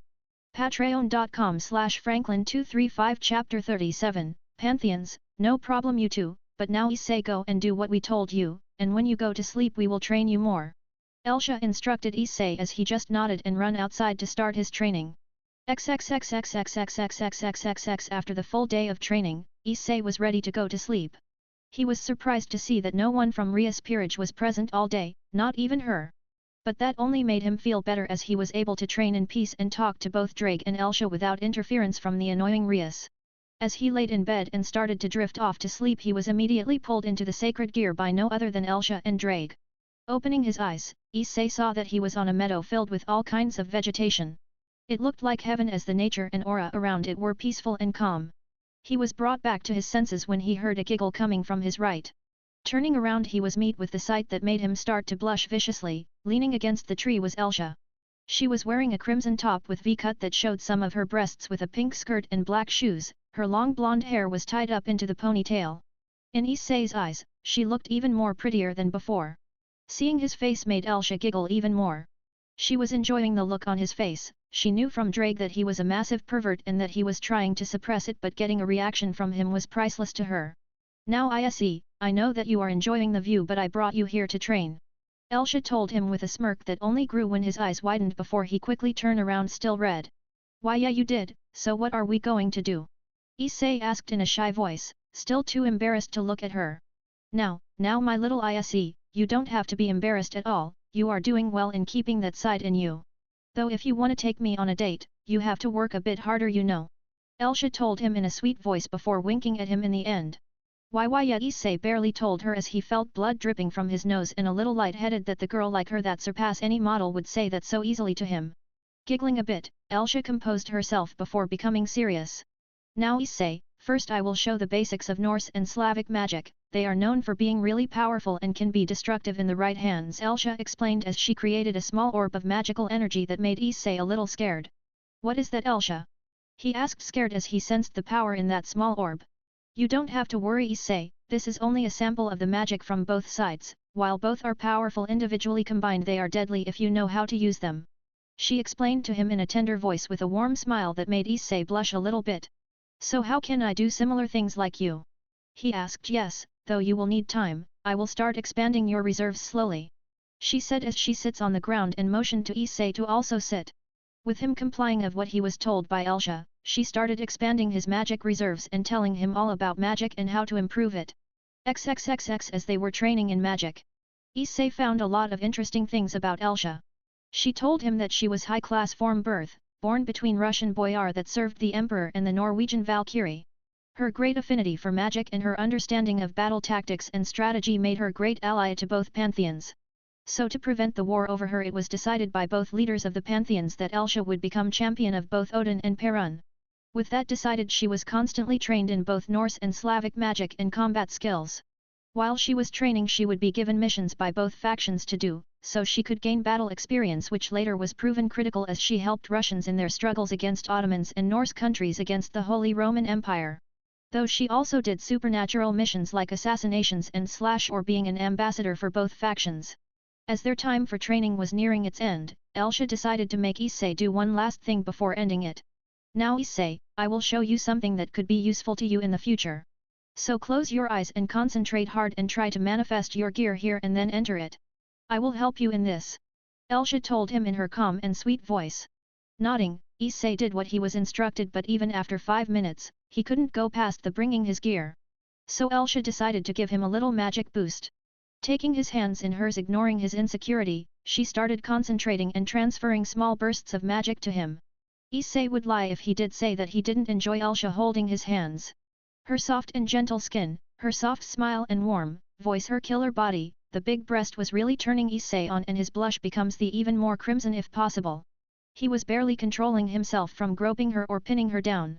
But he also knew that even if he could gain an advantage of surprise, it would only last shorter than a second before Elsha would beat the shit out of him. So for now, until become stronger, he would wait and hope that maybe there is a chance to bring her back to life. But that didn't mean that he couldn't check her out and make a genuine scan of her features. Content source, webnovel.com. Chapter 38-38 Chapter 38 Empire 38, Chapter 38, Empire 38, Chapter 38, Empire. I hope you enjoyed the fanfic, and if you want to read ahead by 10 chapters you can check out my Patreon. Patreon.com/Franklin235 Chapter 38, Empire. Issei. Concentrate, I know that you are a highly hormonal teen, but this for your own good. Elsha scolded him a little, seeing him check her out.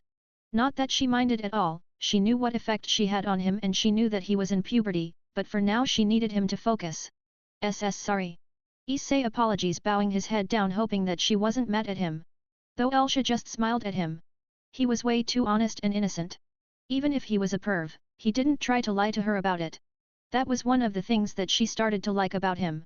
His honesty and his will. She saw the game that he fought against Riser and she was genuinely surprised that he was that strong, even though he managed to unlock his gear only 2 months ago. Don't worry Issei, I'm not mad, but I need you to focus, and after that, you will take a short break and go to Drake for more training. Okay, sweetie.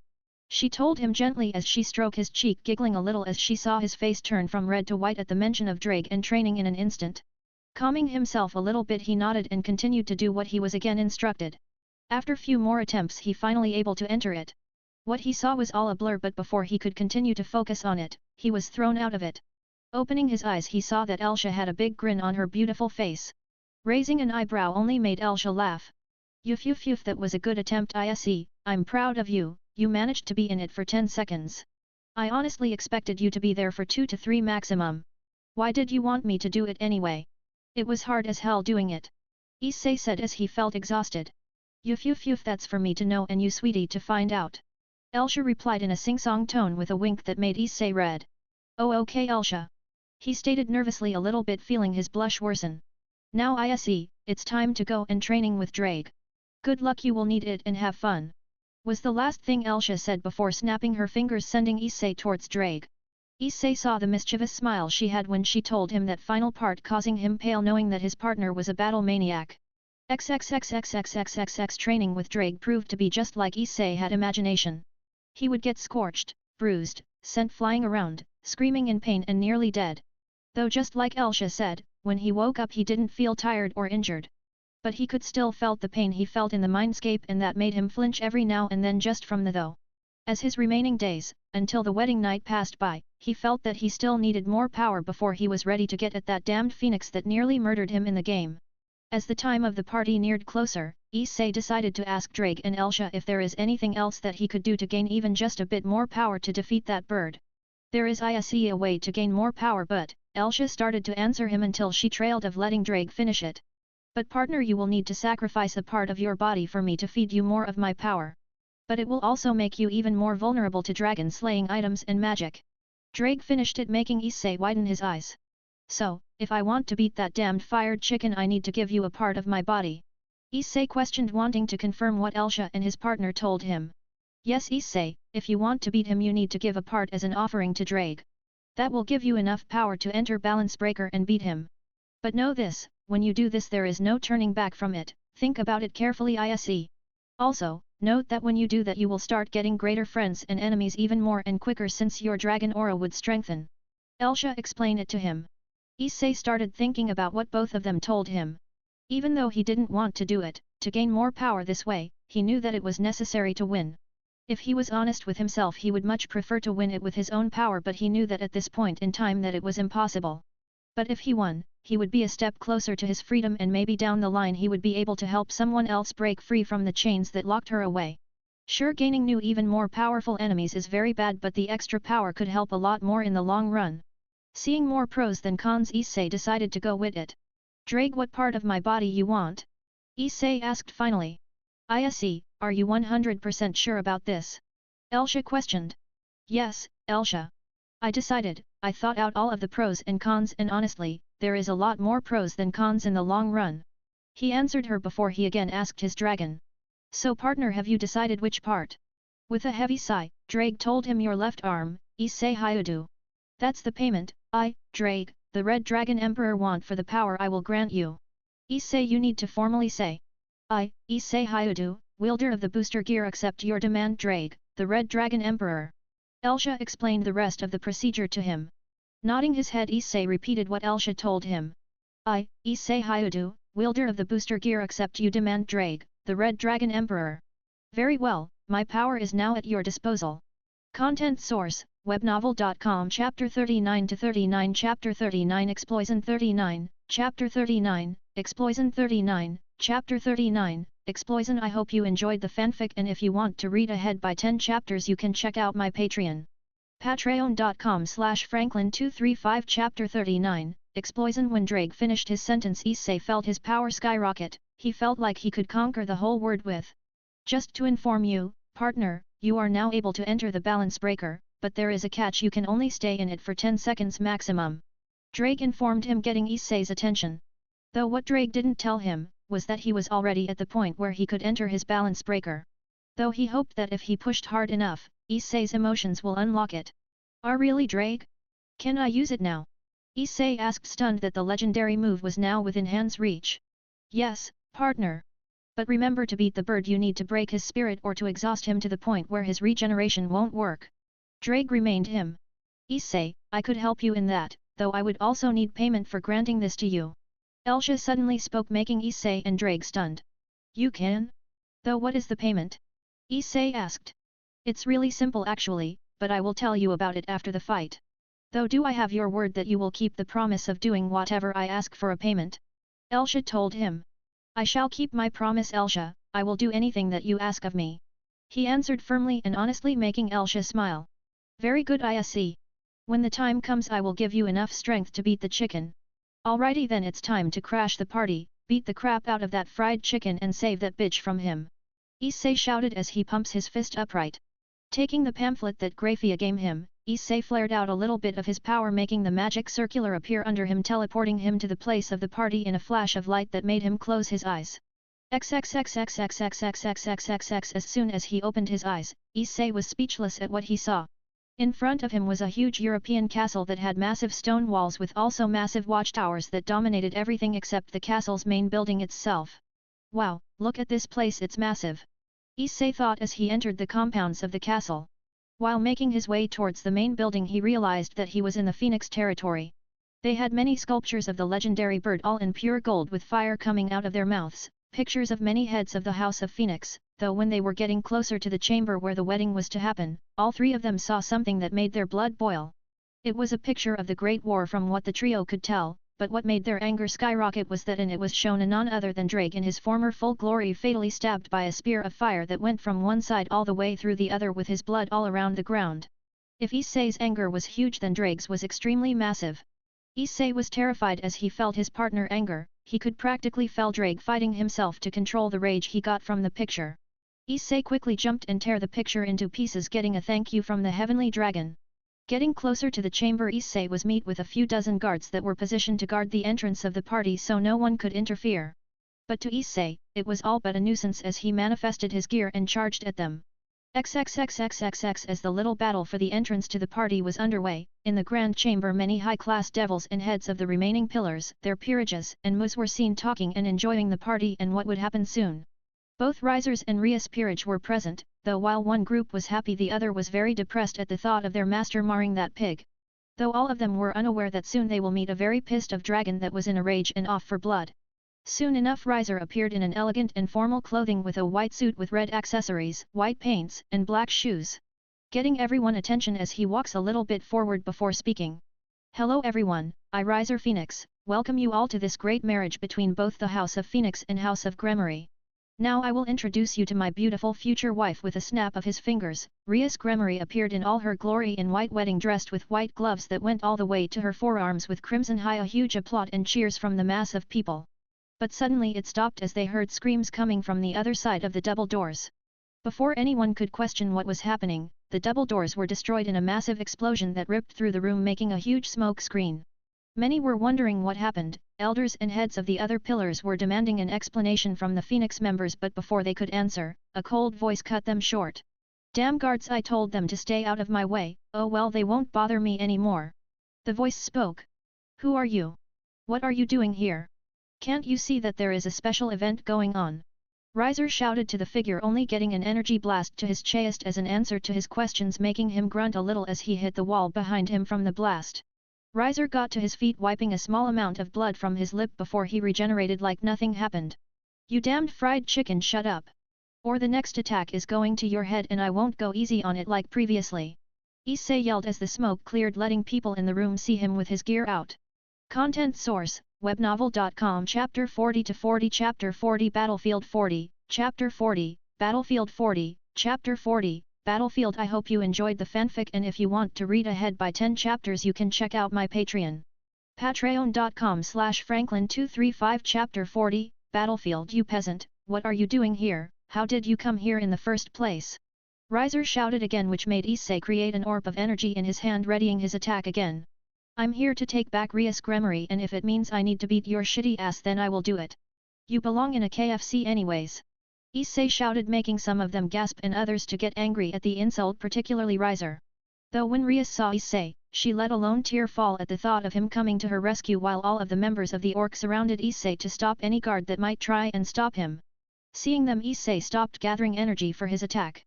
Yuf Issei, nice of you to come, hope you don't mind our little help. Akeno told him in her sadistic tone as lightning was dancing around her fingers. Nice to see you come also, Issei. Kiba also greeted him as he created two swords in his hands. You're late, was Konako's greeting to him, though he saw that she was grateful that he came to help Rias. Finally you showed your lazy ass here, you weakling.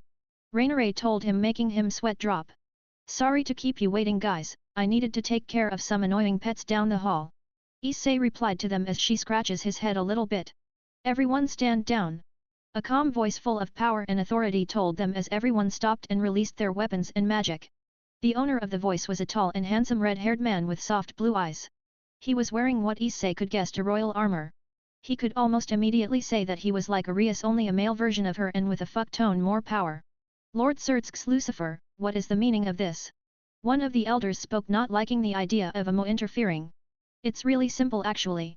I very much enjoyed a rating game between both Riser and my little sister. Though I would say that the finish was a little anticlimactic. It was still a good match though. Surtsk told them, simply, clearly hiding what his intentions were. So Lord Lucifer, you say that the match between both Rias and Riser was all for nothing? Riser questioned. No, the match was for real, Riser, and I applaud you for your power and your extremely good use of it. It would be bad if Amo said that the result of it wasn't good, it would look bad to the older generation.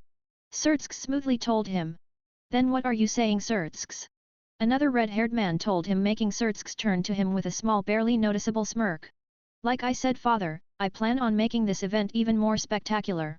Tell me, what is better than a battle between a phoenix and dragon? He asked his father. Seeing his father nod after thinking a little bit made Surtsk make a small smile before turning back to Issei and Riser. You boy, what is your name?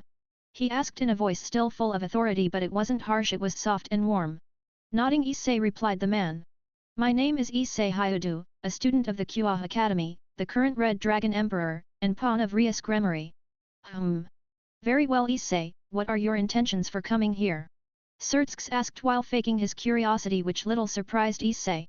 He is a good actor, I will give him that. Issei thought as he decided to play this little game. It's simple, Lord Lucifer.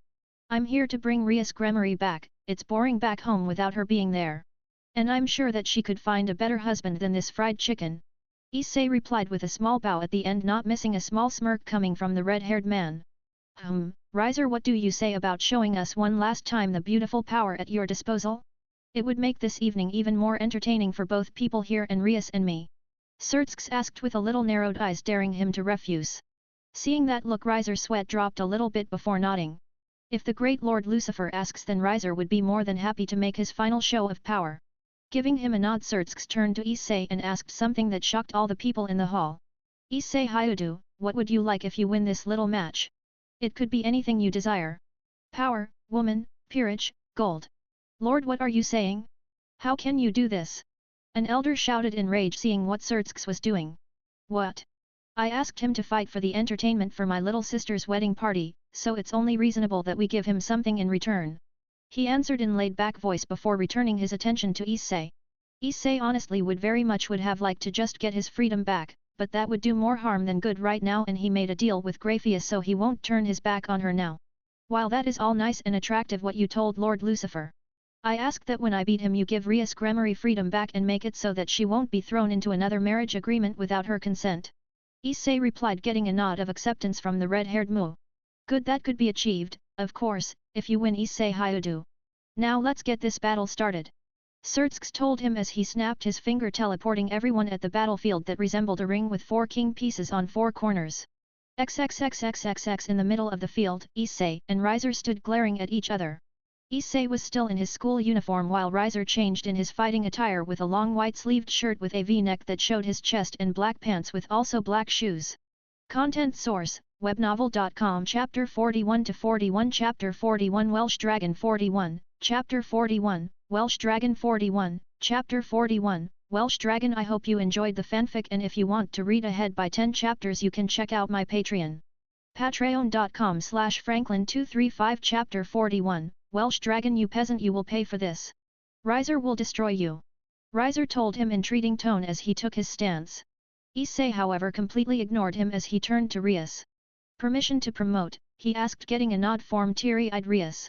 Nodding, Issei also took his stance as the gear appeared and started boosting him. You can do this, Issei, was all that members of the orc thought at the same moment. Watching what their comrade would do and hoping for the best. Graphia suddenly appeared in between them, making it clear that she would be a referee in this battle just like in the rating game. Graphia Lucifuge will be the referee for this match. If I see anything that goes against the rules I will intervene and the one who broke the rules will automatically lose. Is this understood? Graphia said to both males, only getting a nod as a response. Nodding back, Graphia announced something that shocked Issei and orc members. This will be a one-on-one battle between Lord Riser and Issei Hyudu, the Red Dragon Emperor. The stakes are as such. Should Riser win, Issei Hyudu would be immediately transferred to Phoenix family and the marriage would go through without questions, but should Issei Hyudu win, the marriage would be dissolved and Rias Gremory would be free from any other married agreements in the future. Getting over his shock, Issei steadied himself before the battle of his life. Now, without any further ado, let the battle begin. Graphia said as she teleported away. Promotion Queen! Issei shouted as soon as Graphia left, feeling power swelling in his blood as he started to get his surprise underway. Riser would be worried if you were given 3 to 6 months more to train, but in this state, however, Riser will crush you with ease. Riser told him as he stood his ground waiting for Issei to attack him.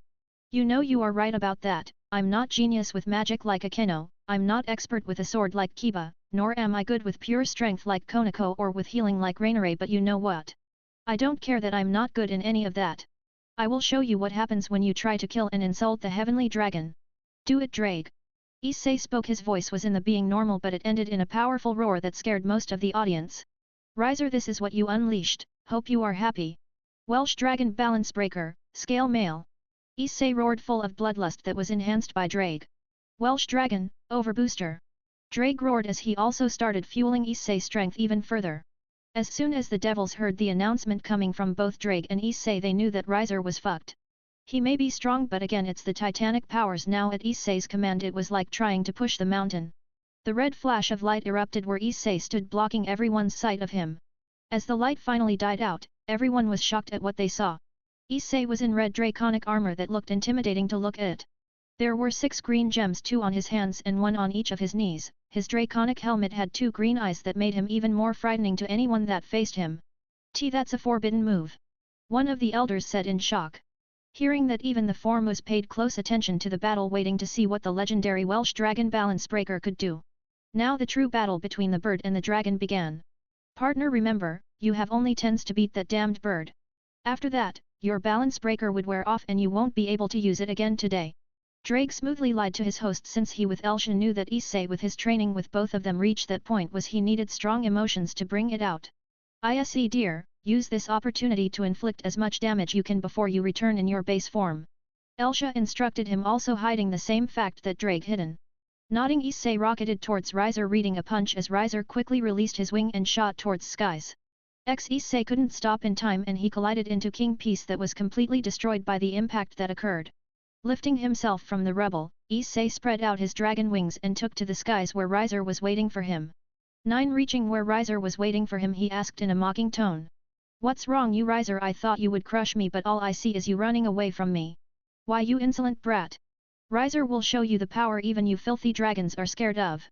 Riser shouted as he charged at Issei at full speed. When they heard his insult, both Drake and Issei were pissed, so Elsha did what was necessary to win this battle. 8. Issei, quickly inhale air and on my mark realist it. Drake, when he attacks you transfer as much power as you can. Elsha explained a quick plan that would at least wear down Phoenix magic stamina a little. Nodding, Issei did what he was told as he relisted his helmet and took a big gulp of air to prepare to fire breath attack that he training with Drake. While Drake started boosting Issei as much as possible. Boost, boost, boost, boost, boost, boost, boost. Drake's voice was heard by everyone, widening their eyes a little bit. As the phoenix close enough for the attack to hit him point blank, Elsha gave her signal 7, Issei, Drake, do it now. Elsha shouted in Issei's mind. Take this, you fucking chicken. Issei shouted as he relisted his helmet and sent a torment of fire that at first didn't do anything to Riser, that is until Drake did his part in Elsha's plan. Content source, webnovel.com. Chapter 42-42 Chapter 42 Balance Breaker 42, Chapter 42, Balance Breaker 42, Chapter 42, Balance Breaker. I hope you enjoyed the fanfic, and if you want to read ahead by 10 chapters you can check out my Patreon. Patreon.com/Franklin235 Chapter 42, Balance Breaker Transfer. Drake roared as he sent all collected boost at the torment of fire that engulfed the phoenix. The result were spectacular. Riser was seen falling from the skies and Issei was right on his back reading the punch that he hoped would break his spirit. But Riser quickly regained his bearing and flown to the other side, making Issei hit the ground hard, breaking it. 6. Damned, we weren't quick enough to damage him more. Issei cursed as he stood up again and charged at the phoenix. Riser will admit that was clever and hurt like hell, but now it's my turn. Riser said as he also again charged at Issei with great speed, making both of them disappeared only to appear when their fists connected with each other's face. Issei's helmet broke from the impact of Riser's fist, but what shocked Riser was that instead of Issei's brown eyes they were now green like the jewel in the booster gear. What happened to your eyes, peasant? Why are they green? Riser asked Issei as they disengaged from each other. What are you blabbering about, you damned KFC? Issei asked as he put some distance from Riser. Your eyes are now green, why? Riser again asked, still in shock. 4. Don't know, don't care. Now where were we? Issei shouted as he again started to charge at him. But as soon as he took a few steps towards Riser he heard Drake's voice that made him shocked. Time's up. Drake announced as Issei's balance breaker vanished, making Issei's face hit the ground. What? How? Drake, you said 10 seconds, time hasn't expired yet. Issei shouted at the Great Red Dragon Emperor. You used more power and that put your body where it can't balance breaker anymore. Drake swiftly lied. Come on, you can do it, partner, you need just a little push, Drake secretly thought to himself. Damned, Issei mattered to himself as he felt something lifting him by the neck. Now it's time to knock you out and Rias will be my wife finally. You put up a good fight and like Riser told you, if you had 3 more months you would defeat me. So don't feel bad, you did well. Riser told him honestly as he started to suffocate Issei, hoping to cut his airflow so he would pass out. Issei's image began to become murky as he felt his body given up, but at that moment Elsha decided to try and make him snap back to reality and bring out his true balance breaker.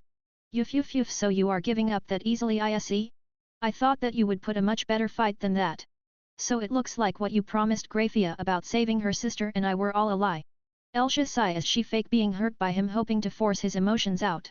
What, I tried my best against him, but it wasn't enough. Issei sadly replied.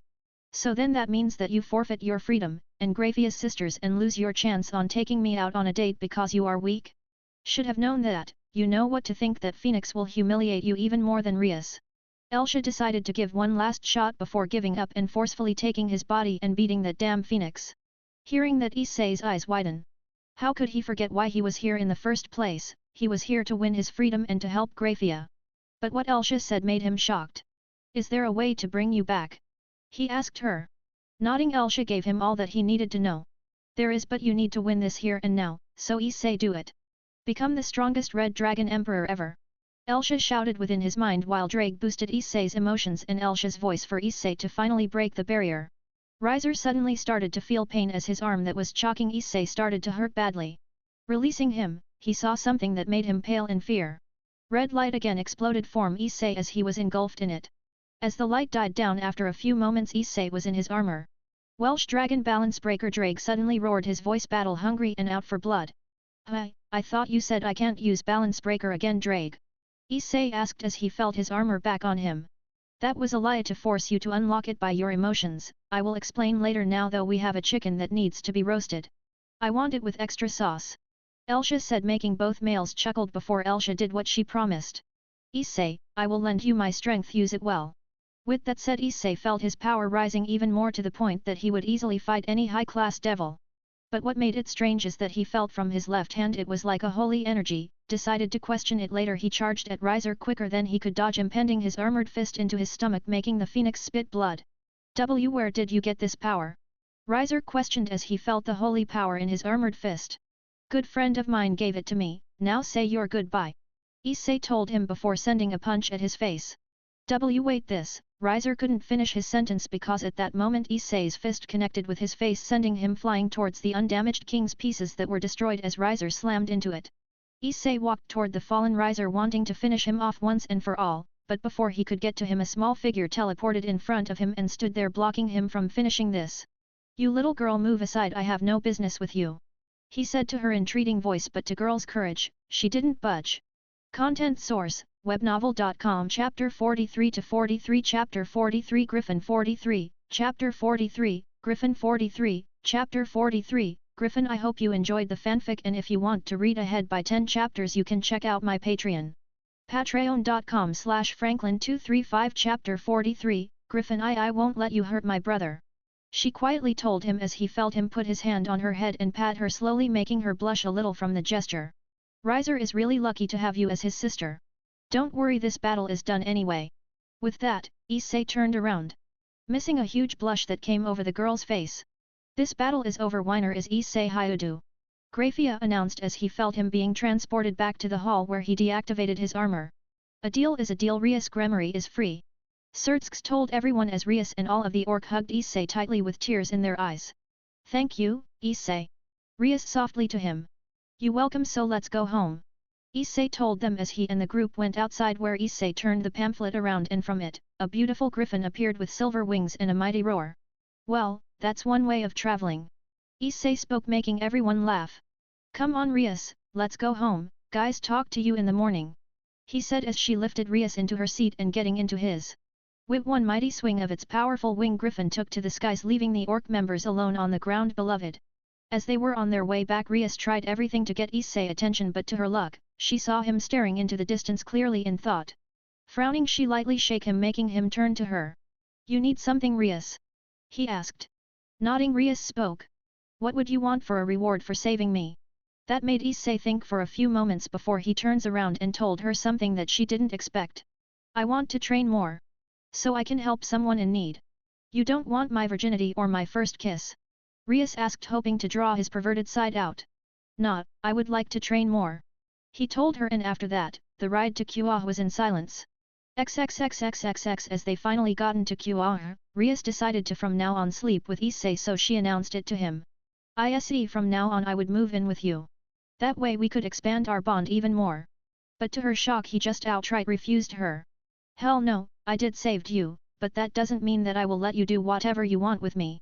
I'm off to sleep, sleep well princess. Issei told her before she could say anything to stop him. She had forgotten that he was still mad at her for what she did and that he would soon find his way out. But what Issei didn't know is that Rias was falling in love with him, and that would create a whole new set of problems for him. As Rias and Issei were flying back to Kuah on the griffin that Grafia provided, said woman was watching them from the balcony with a small smile on her face. You look happy, Grafia, what's the occasion? Sertsk asked as he neared his wife. I'm happy that Issei Hyudu won the match and that it's time for both of us to do what we agreed. Grafia answered him, still looking into the direction that the king and pawn flew away. Oh, what is that, dear my beauty? Sertsk asked, wanting to know more about this deal that his wife and the young Sekuruyuti that just fought had made. I will tell you when we get back, though there is also something that you should know about him. Grafia replied, and seeing that Sertsk is about to open his mouth. Later. Was the sentence that put this conversation to a hold until later on in the night. Nodding, Surtsk just turned his head also in the direction where the duo went and smiled a little, knowing that with this young brown hair boy is a very interesting future. On the other balcony, another conversation was taking place with both heads of the houses that just lost this marriage speaking to each other. I'm terribly sorry Lord Phoenix about this. A red-haired man in white tuxedo said. No, my friend, there is nothing to be sorry for. It was our greed that put this event into motion, and personally I'm grateful that Riser finally lost. The ash-blonde hair man in an orange tuxedo with golden accessories told his fellow devil. Blinking in confusion, Lord Phoenix chuckled a little bit before decided to elaborate what he meant. What I mean to say, Zedicus, is that I'm grateful and wish to thank the Security for finally showing Riser that, even though he comes from the House of Phoenix, that he can't always rely on his regeneration to help him through a fight. And I think that the Security finally showed him that there is always some opponents that would find a way around an obstacle, this time was regeneration.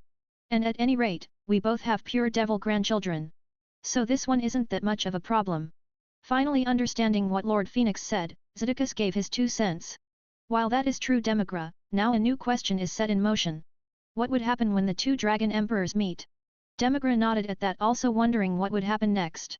Now that Welsh dragon made his appearance, both devils were sure that the battle between the red and white emperors that raged on for almost millennium will soon continue. XXXXXXXX. As the wedding party ended, both Surtsk and Grafia returned home to discuss what Grafia said. Making themselves comfortable in their room, Surtsk put up a barrier to prevent people from hearing what was discussed. Now Grafia, will you tell me? He asked in pleading tone that made his wife giggle a bit before she turned deadly serious, that made Surtsk flinch a little bit. He may be the strongest devil alive, but compared to his wife's fury he is weak and hopeless. Content source, webnovel.com. Chapter 44-44. Chapter 44 Surtsk's Grammary 44, Chapter 44, Surtsk's Grammary 44, Chapter 44, Surtsk's Grammary. I hope you enjoyed the fanfic, and if you want to read ahead by 10 chapters you can check out my Patreon. Patreon.com/Franklin235. Chapter 44, Surtsk's Grammary. What I'm about to tell you doesn't go out of this room until Issei or I tell others, is that understood, Surtsk's? She questioned in a way too sweet tone that made it crystal clear that if he tells anyone that he would pray for death over the torture that he would experience. Nodding furiously, he saw that his wife smiled a little at his understanding. Issei Hyudu, the pawn of your sister would not have come to save her if it wasn't for me and the deal we made to make sure that he would do what you asked. Grafia told Surtsk as he was in shock that Rias' own pieces wouldn't want to help his master. Though that shock lasted for a moment before he becomes angry and started to release his huge magic reserves. Grafia, seeing this, narrowed her eyes at her husband before she also released her magic, making his stop dead in his track. He could feel that she was starting to get pissed and that made him pale. Calming down, he asked the oblivious question. And why wouldn't Rias' own piece help her get out of the marriage that made her so angry? That's because the way Rias used to get him into her peerage in the first place, was the reply that he got. And what was the way she used? Surtsk asked again, thinking that his sister did what she also told him. That she asked him and that he accepted without questions asked. Though the response he got shocked him again, this time to the core. She let him die by the hands of fallen angel that is now also in her peerage in her own territory. I find it hardly a coincidence. We both know that Azazel always tells us where his fallen are just in case to prevent something happening and starting the war. Grafia said in bone-chilling tone with the emphasis on the word die. What? Was the only question he could ask in a disbelieving tone. Nodding, Grafia told him exactly what Issei told her 3 nights before the wedding when she was keeping an eye on him to make sure that he recovers. To say that Surtsk was in shock was an understatement. He was sure that Rias would never be able to that to anyone, let alone a weak human that was willing to listen to her and willingly become her servant if only she asked him or told him to stay clear from the fallen. He just can't believe she would let him get killed. Collecting himself, Surtsk asked about the deal that was made between the 2 of them. It's very simple, my dear. I would help Issei get to high class as soon as he can, and in exchange, he would help Lucy return to her old self that was destroyed on that fateful day. I think that is reasonable, don't you? Grafia told him precisely what they would do for each other's help. Surtsk just stood there watching his wife with wide eyes. He thought that she would make another deal, but this was crazy. He knew that Lucy was still hostile to anyone that wasn't Grafia, and that the boy, even in his balance breaker, would have a hard time against Lucy if she attacked him. That's crazy, Grafia. You know as much as myself that he would get killed if goes near her. Are you sending that boy to his death? Surtsk asked, only to regret that a moment later as Grafia's eyes started shining in silver color that he last saw during the war. Surtsk's Grammary, don't tempt me, or I will easily kick your sorry ass. I know what I'm doing. No one besides Euclid and me knew her better. So just do what I asked and keep quiet about this. I will go to collect Issei in a few days. Also, I think you owe him for saving your sister. He could have easily rejected your idea. Grafia coldly told him with her silver eyes still glowing with power that made Surtsk nod in fear. Now with that done, let's go to sleep. We will have a lot of work to do in the next couple of days. Grafia said, though this time it was her normal sweet tone that made the Great Mu take a breather as he just dodged a nuclear explosion that would have happened if he didn't comply to what Grafia told him. That is acceptable, though bring him tomorrow during lunch break here. I want to properly meet with the Secretary and hear it from his own mouth of what happened.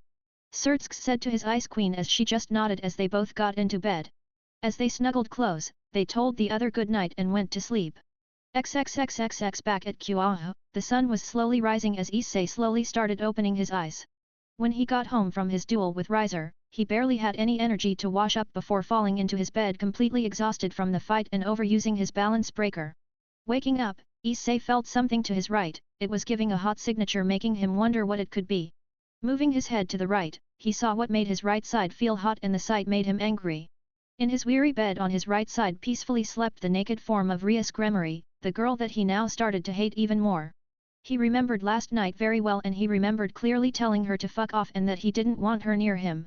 But it looked like she didn't care for what he said or thought and that made him even more pissed. Kicking her roughly out of the bed, Issei stood up and called his sacred gear. He heard a painful UF before seeing Rias looking at what happened only to look up seeing Issei's pissed off green eyes looking at her full of hatred. Ouch Issei, why did you kicked me out of the bed? Rias asked rubbing the place where Issei kicked her. Content source, webnovel.com Chapter 45-45 Chapter 45 Storm 45, Chapter 45, Storm 45, Chapter 45, Storm. I hope you enjoyed the fanfic and if you want to read ahead by 10 chapters you can check out my Patreon. Patreon.com/Franklin235 Chapter 45, Storm. I thought I told you to piss off and that I don't want to sleep with you in bed. Issei harshly told her using his draconic side that he learned from Drake to frighten his enemies. From the looks of Rias' eyes, it was working. But I'm your kingin, she started to say only to be again harshly told by Issei what he thought about her as his king. And I don't give a flying fuck about that. Yes, you are my king and I'm your pawn. But to me that means nothing. I would have much preferred that you didn't saved me, that way I wouldn't have to deal with you and your shit all the time you spoiled princess. That made Rias mad, she felt that her pride got hit hard and that her authority over him was little to none. Starting to flare her power at him to intimidate him, she was met with something far worse as her plan backfired as he also started to flare his which unsurprisingly was higher than hers. Rias Gremory, get out of my house before I do more damage to you than what I did to Riser. Issei threatened as he flared his power even more just to make his point. He knew that it was overkill but he honestly didn't care. Seeing that he just might do what he said, Rias reluctantly collected her stuff and teleported out of the room. Not a moment later Issei heard his mother shout to him. Issei, did you again fall out of the bed? Wake up already, it's time for school. Issei's attitude went back to normal as he smiled at his mother from his room. Yes mom, I'm coming down in a bit. He shouted back picking his clothes as he started getting ready for school. Going through his normal routine, Issei made his way towards school. Only to get a visit from someone he didn't saw in a few days that he was away. It was none other than the auburn-haired girl that loved to tease the shit out of him and Murayama, Chelsea. Though when he looked at her outfit he only raised his eyebrow at her which she completely ignored. Oh, good morning darling. How are you on this fine day? Chelsea asked in a loving tone while taking his arm and hugging it. While her lips were only centimeters away from his ear making him shiver and blush from her action. Gaining some control over himself, Issei also used the same tone as she did making it her turn to blush as he tilted his head a little bit, whispering into her ear, oh my, I'm doing very good this morning seeing you here darling. Though your outfit makes me question why you are wearing the Kua Academy uniform. Making her shiver from his hot breath and his dragon aura that he purposely released making her want to claim him here and now. His question however went unanswered as he looked down at her uniform. As indeed Chelsea wore the girl's uniform of the academy that Issei went. Though while still looking normal she added her red tie and instead of the normal girl's long white-sleeved shirt, she wore her short one and without the shoulder cape that made her in Issei's eyes looked even more cute and hotter. Though before he could think of anything perverted Issei and Chelsea heard two more voices that made both of them turn and see Murayama and Katace running up to them. Murayama, seeing the way Chelsea was holding Issei, made her face go red with anger at seeing her crush being held by Chelsea like that. Calming herself, Murayama along with Katace greeted both of them before asking the same question that Issei asked. But to their disappointment and Chelsea's giggling, they didn't get an answer. Though they would get it soon enough and they will be shocked. XXXXX. Back in the Orc, Rias was still pissed at Issei, the guy that took her heart and made her fall for her. She completely refused to accept that Issei hated her, and that only made things worse. She thought about calling her brother to set Issei straight, but that would be an even bigger blow to her already beat down pride that she held in high regards. So she decided to call a meeting to get this thing done, but at that moment, she felt another person with a sacred gear. Moving quickly towards the window, she saw a sight that made her anger rise and her desire to take her Issei back even more. From her window, Rias saw Chelsea, Murayama, Katace, and Issei talking and laughing, all the while seeing Chelsea hugging Issei's arm tightly with hers. Rias wanted nothing more than to march down there and slap that auburn-haired girl across the face for holding her Issei. But before that, she would need to figure out who was that auburn girl and what was she doing here. Also to see if she had a sacred gear, because if she did, Rias wanted her in her peerage, so she turned to her bishop that was in the same class as her pawn and ordered her to scout out the girl and report what she saw. XXXX. It was like any usual day when Issei entered his classroom, though something felt as if it was the calm before the storm. Knowing his damned luck, hell was going to break loose soon. As the now known as perverted duo, since Issei stopped with his peeking and vulgar stuff, tried to bring the old Issei back with their shouting about porn and showing him their magazines, which he refused more times than he could count in less than 2 minutes. Thankfully for the duo, the teacher entered the room before Issei could punch them and knock them out, saving the duo that was getting on his last nerves. Content source, webnovel.com. Chapter 46-46. Chapter 46 Affection 46, Chapter 46, Affection 46, Chapter 46, Affection. I hope you enjoyed the fanfic, and if you want to read ahead by 10 chapters you can check out my Patreon. Patreon.com/Franklin235. Join my Patreon. Chapter 46, Affection. Alright, class. Today we have a new student that just transferred here all the way from Europe. The teacher told them before turning towards the door and telling that person to enter. You can come in and introduce yourself. As the person walked through the door, it was no other than Chelsea that was now standing in front of Issei's, Murayama's, and Katace's class. Though while all of the students sat there stunned at her beauty, the mentioned trio widened their eyes. Issei just put a hand on his forehead, shaking his head, while Murayama looked like she was going to kill someone here and now. Though Katace for her part was just in shock that Chelsea was in their class and that the girl that murdered Issei was also there in front of her. Hello everyone. My name is Chelsea Dalton, I come from England. It's a pleasure to meet you all. Chelsea introduced herself with a polite bow that made many males have hearts in their eyes and girls to be in awe at her politeness and manner. Alright, does anyone have a question for Miss Dalton? The teacher asked and had a little sweat drop at a speed that hands were put up. Teacher, please. Chelsea would be alright. I was never one for formalities. Chelsea told him in a polite manner. Nodding, the teacher returned his attention to the class. Okay, Motohama, ask. But if it is a perverted question you will get dentation for a month. Motohama nodded, asking something that actually made sense. Why did you come all the way here from Europe? Giggling a bit, Chelsea pointed towards Issei, which made him pale as he quickly ducked under the table, but the damage was already done. All students except Murayama and Katace, who knew the truth, turned towards him, including Rainare, only to see him hiding under the table, which made the kendo duo and Chelsea want to laugh. As he got out from the table after a moment, he saw all the death glares from the guys for what Chelsea claimed. Issei, you took another Oni. Motohama and Matsuda roared at him before sending their fist at him, only for them and class to be in shock when Issei easily caught their punches and flipped them over him, making the duo land with a hard thud that made a lot of people cringe from the impact. Was all they heard as the duo rubbed their butts and had tears in their eyes. This is not fair. How come you? Issei has a lot of hot girls, first the orc, now Chelsea. This isn't fair. They complained, and while everyone was looking at him, no one except Rainare, Murayama, Katace, and Chelsea noticed that Issei's eyes flashed green before returning to their brown at the mention of orc. They decided to question this later as the teacher started again to gain their attention. After a minute or so it worked, as he let a few more questions before telling Chelsea to sit next to Rainare.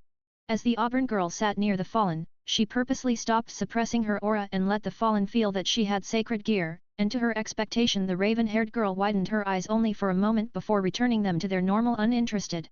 But that didn't go without a notice from Chelsea as she ghostly smirked at her. It looks like I was right. Rias did order her to see if I had a gear. Oh, This is going to be fun, I can barely wait. Chelsea thought at the inevitable meeting she was sure was going to happen between her and Rias. She couldn't wait to tease her and make her regret losing such a nice person that she had great respect and had a small affection for him. As the class went on, Chelsea would from time to time feel Rainier looking her way and sizing her up, but she ignored it and went on like she didn't notice. Though when the bell signalized the end of the classes and beginning of lunch, Rainier quickly disappeared, no doubt to inform Rias about her, which she didn't mind at all, and was sure that she would be called to talk to the princess after school. But for now, she had a more pressing matter. Turning to her slowly rising love interest, she couldn't be helped but laugh at the scene in front of her. As the bell rang, the perverted duo and some other males quickly closed down on Issei before he could do anything. As the duo grabbed him by the collar, Issei started to feel a little angry at them and their behavior, as he couldn't believe that he was friends with them. That earned 2 laughs coming from his mind. One was of his resident dragon while other was of the most beautiful girl he saw until now, Elsha. What do you guys want? The Sekiryueti asked, wanting to go eat his lunch since he was hungry. How is it possible that you have this much girls around you? Motohama and Matsuda asked in unison as they both started to shake Issei, making him a little sick. Stop shaking me and I will tell you. Issei told them, making them immediately stop their action. Tell us. They shouted, making him sweat drop, causing Murayama and Chelsea to giggle while Katace laughed outright. You really wanna know? Issei asked, feeling a little mischief which only Murayama and Chelsea noticed. The boys nodded and that was all Issei needed. Before leaning a little forward, he started to talk into the low tone. That's because unlike you guys, I learned how to understand their feelings and respect them. I would also protect them when needed, but from the looks of you guys you will never understand that and you will die like a virgins, before finishing in a shout that made all the boys get angry at him while the girls that were left in the room to fall down laughing extremely hard. Die isse. The boys yelled, charging at him, but they were stopped when Chelsea stood in between them.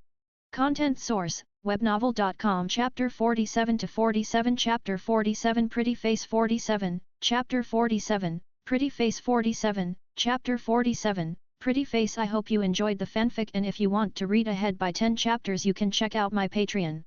Patreon.com/Franklin235. Visit to Patreon please. Chapter 47, Pretty Face. Now guys, while I do like to watch a good fight, I prefer to see my darling here in one piece if you don't mind. Chelsea told them sweetly, but there was a threatening undertone that promised pain if they did anything to him. Nodding in fear, the boys returned to their seats as Chelsea took Issei's hand and rushed out of the room, but not before motioning to the girls to follow them. The girls nodded but waited for about a minute or so before making their way outside and towards Issei and Chelsea, who told them where to find them through a text. XXXXXX. As they finally stopped running, Issei turned towards Chelsea, who was currently holding his arm tightly in between her breast, making him blush at the soft sensation that made its way to him. They are about the same size as Katace. Issei thought with a little nosebleed that made her also blush as she noticed where she put his hand, but she didn't mind it since she was enjoying the moment of peace with him, and that made her want it more. Though after a minute or so of peace, Murayama and Katace came running up to them. Both were looking at the scene with different thoughts. While Katace was starting to open up her mind more to Issei, Murayama was in love with the boy and was looking at where Chelsea put Issei's hand made her jealous and angry. They had an agreement that they will help him combat his perverted nature, but what Chelsea was doing made that look like they were talking to themselves instead of helping him. Coughing a little into her hand, Murayama made the two in front of her realize that they were not alone, and it brought Issei out of his pervert state. That really surprised us, Chelsea. How did you manage to get into this school and into our class? Murayama questioned with a sharp glare that would send a shiver down anyone's spine, but Chelsea looked unfazed by it. It was really simple. I finished my enrollment into this school about a week ago while Issei was away, though I forgot to tell you, hehe. She replied with a cat-like smirk at her that made Murayama want to punch her. But she quickly composed herself and asked the pawn of Rias about what happened at the game that he went to. Now that she mentioned a week ago, what happened at the game? Did you guys win? Shaking his head made all three girls gasp, though Issei corrected that a second later. At first we didn't, Riser beat us almost at ease. Though I went up against him later and managed to win, though not without a cost and a great deal out of it.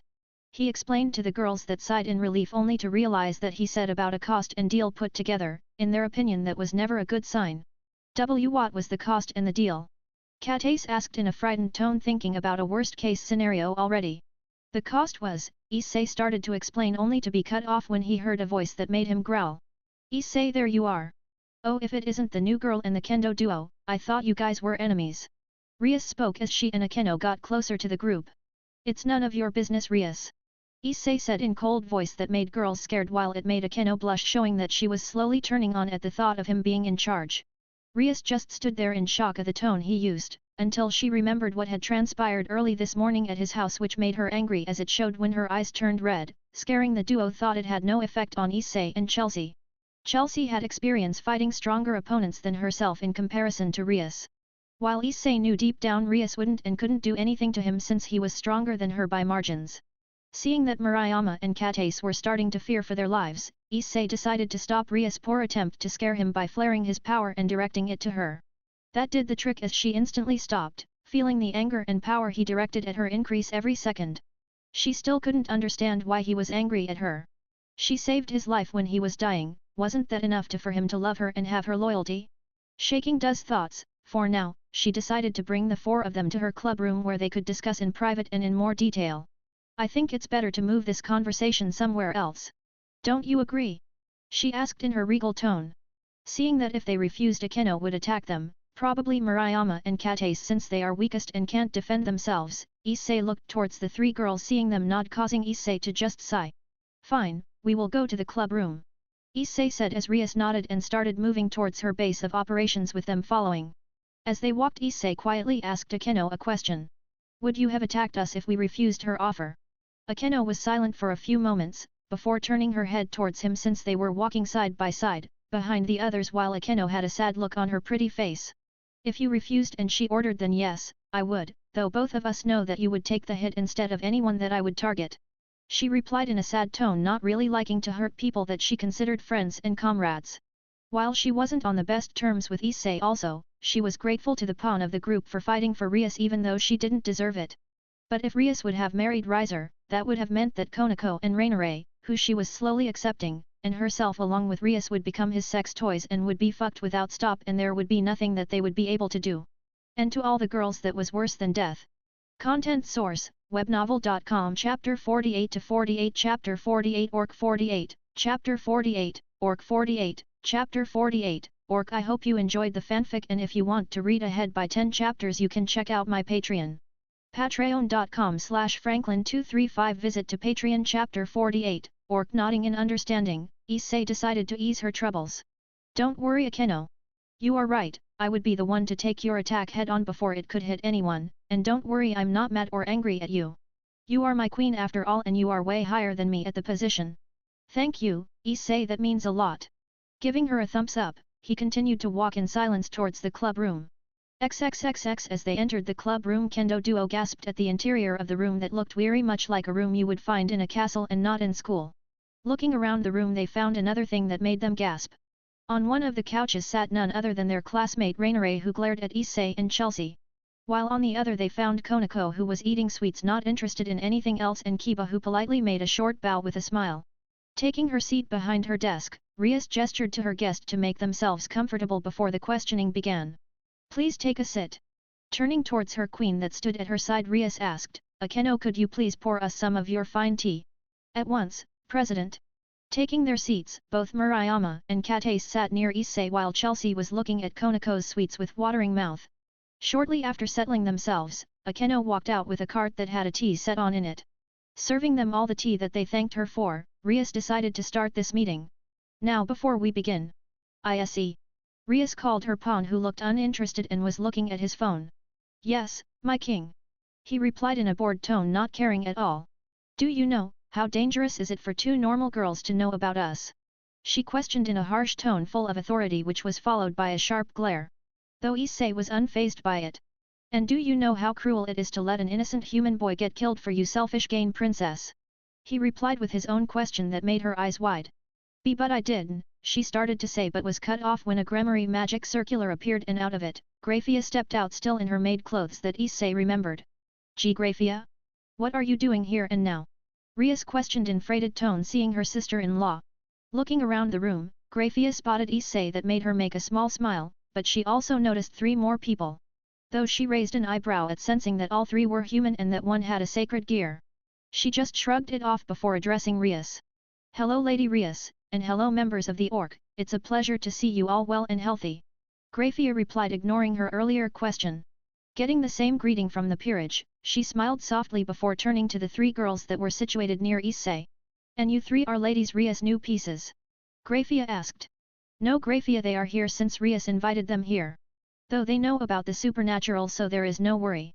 I can vouch for them to keep this secret.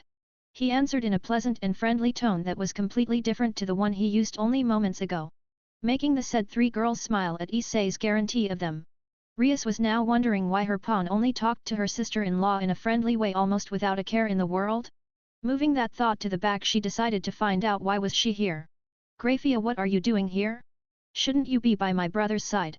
I'm here under orders from your brother to come and collect your pawn. Your brother wants us to speak to him in private. That shocked everyone in the room. Even Issei was shocked that the Mo would want to meet him in private. What does my brother want with my adorable pawn? Rias asked again, not believing that Surtsks wanted to talk to her Issei. That is something that I can't tell, my orders were simple, go to the orc and collect Issei Hyudu the Red Dragon Emperor. Issei, it's a great honor to be called by my brother. You should go and see him. Rias told him, feeling proud of her servant. One thought, Grafia.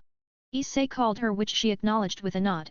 Who guarantees me that Rias wouldn't take advantage of my absence and make my friends her servants?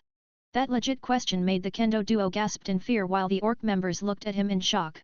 In particular, Rias, who felt tears going down her cheek. Issei, I would never. Why do you hate me so much?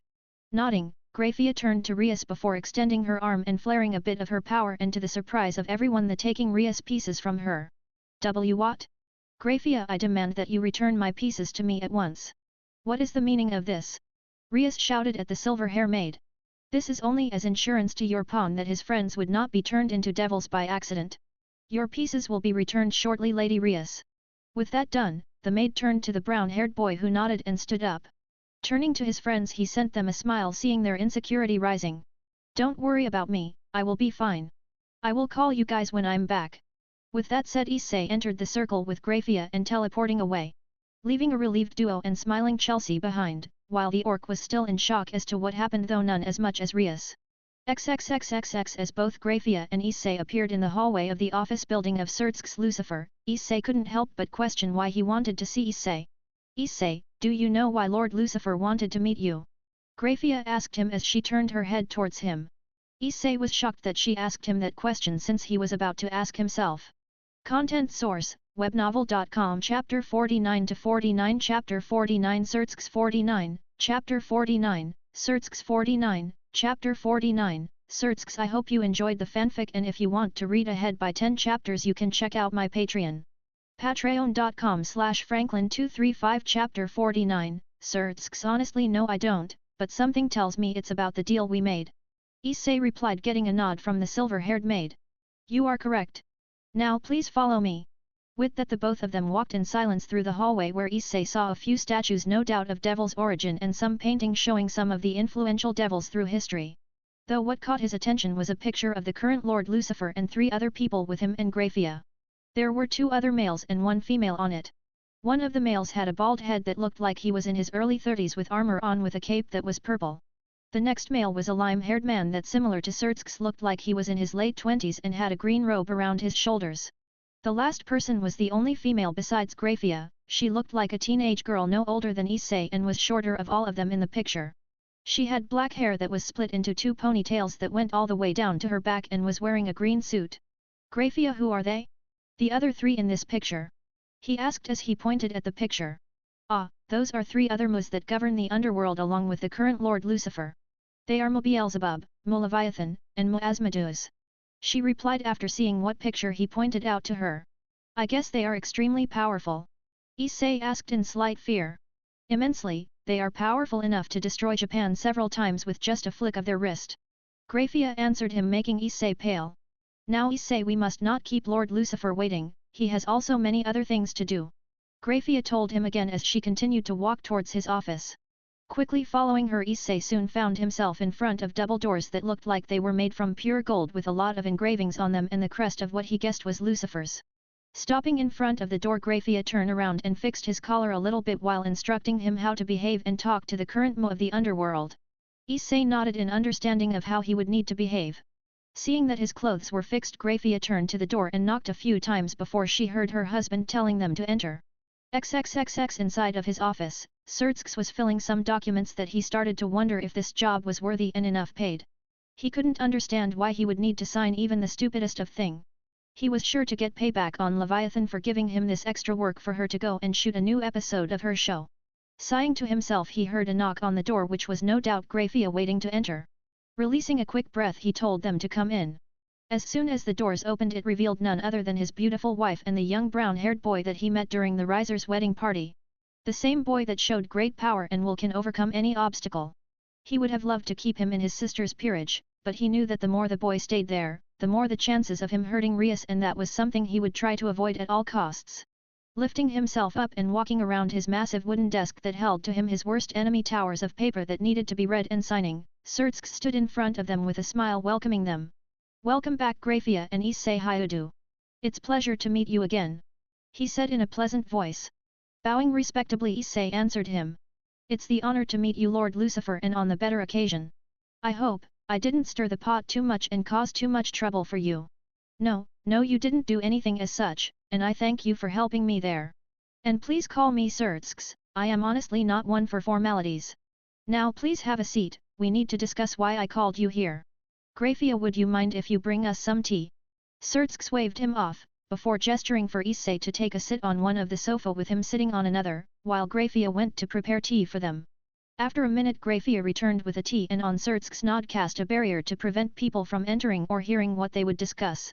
As they took a sip of Grafia's tea, Issei couldn't help but comment how good the tea was that she made before going to business. "Grafia, this is the best tea I have ever had in my life. Now Sertsk, I was told that you are busy, and by the look of those towers of paperwork I assume that you have a lot of work, so shall we just get to the point?" Issei said, making the couple smile at him. "Yes Issei, we should. The reason I called you here is to discuss the deal you made with my wife and what happened to you before you become a devil? And how you became one." Sertsk told him in soft voice, knowing that this was a sore point to the Sekiruti. Sighing heavily, Issei nodded before asking him.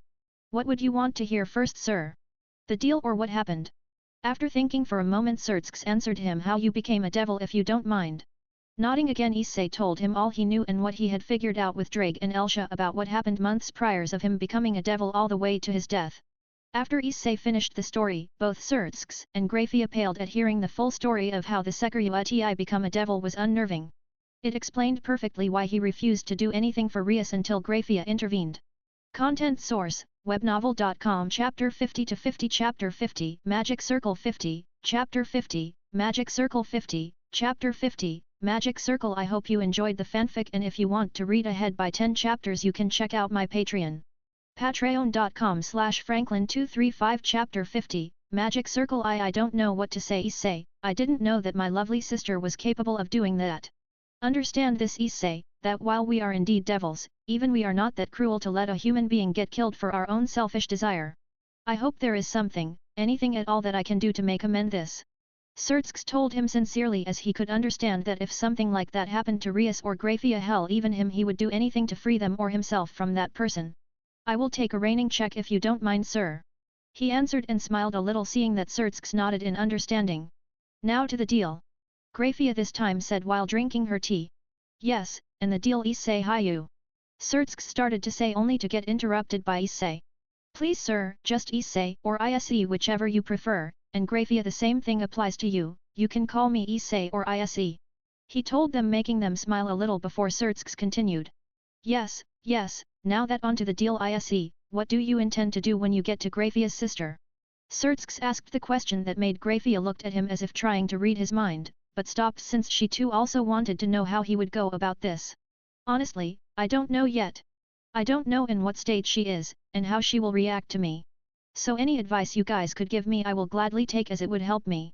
W2, you know her way better than I do," Issei responded honestly, seeing them nod before Sertsk turned to Grafia and with a short nod gestured for her to explain what he should expect.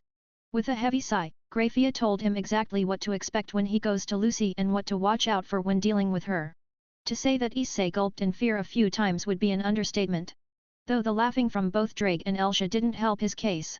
He was sure that he got two sadists as friends in his mind, that pleased that he would get beaten to shit by a girl.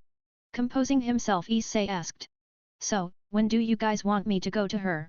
I will send Grafia to you tomorrow to send you to the Lucifuge castle where Lucy now resides. Though Grafia will also give you a pamphlet, so if you are in bad shape or in danger you could retreat, and don't worry, both Grafia and I wouldn't hold it against you if you did that. Now though I think it's time you go back to school, and don't worry, I will tell Rias that you are on a mission from me. Sertsk told him as he knew that Lucy was still the powerhouse she used to be. Nodding, Issei stood up along with the couple before bowing. He along with Grafia started to walk towards the exit to the room but stopped when they heard Sertsk's voice. Though if you manage to succeed in this, I will see what I can do about your promotion to a middle-class devil. Call it the making for returning the favor. You save my sister-in-law and I help you go up the ranks and get yourself free. That made Issei shocked, but he quickly collected himself before nodding in joy and leaving with Grafia, who escorted him out of the room before teleporting him back to school. As soon as Grafia teleported Issei back to Orc, she returned to the office room only to see Sertsk holding his head in his hands, clearly still not coming to grips of what his sister had done to the boy. You sure it was a good idea to send Issei so soon to her? Grafia asked as she saw him lifting his head and nodding. It's better that than seeing my sister in a hospital bed with a full body cast courtesy of the Red Dragon Emperor. I have a feeling that he will break through to the real Lucy and maybe become your future brother-in-law. He said in a serious tone before giving her a sly smirk with a wink at the end. Maybe you are right, though I wouldn't mind if he truly becomes my brother-in-law. Maybe those two can rebuild the Lucifuge clan back up to its former glory. She replied with a soft tone and a smile on her face. With that, both of them returned to their business, with Grafia sending Rias back her evil pieces through a magic circle. XXXXXX. When Issei returned to Orc, he was relieved to see that nothing happened to the girls. Seeing him appear, Murayama and Katace launched at him, tackling him into the floor before he could do anything. They stayed that way for a minute or so before they heard a forced cough that made them look and see Rias flaring her power, a little bit of pure jealousy of the girls hugging her. Issei. Come on girls, let's go back to eating lunch, I'm hungry. Oh, and the meeting went perfectly, so don't worry. He said quickly as he got up with the two girls still hanging onto him before heading out with them and Chelsea, who followed them. As they exited the Orc, Issei told them what happened at the meeting and that he would be going on a mission, so they won't need to worry why he was not here. Though he made them promise him that they would stay out of trouble and stay as far away from Rias and her peerage as possible until he returns. With three heads nodding at his words, he and the girls went to eat their lunch and finish their day at school before going home. XXXXX. As the morning came, Issei felt nervous and scared for obvious reason. Today was the day he would try to save Lucy from herself. However, he kept thinking about the deal between him and Grafia and decided that this one won't be part of the deal.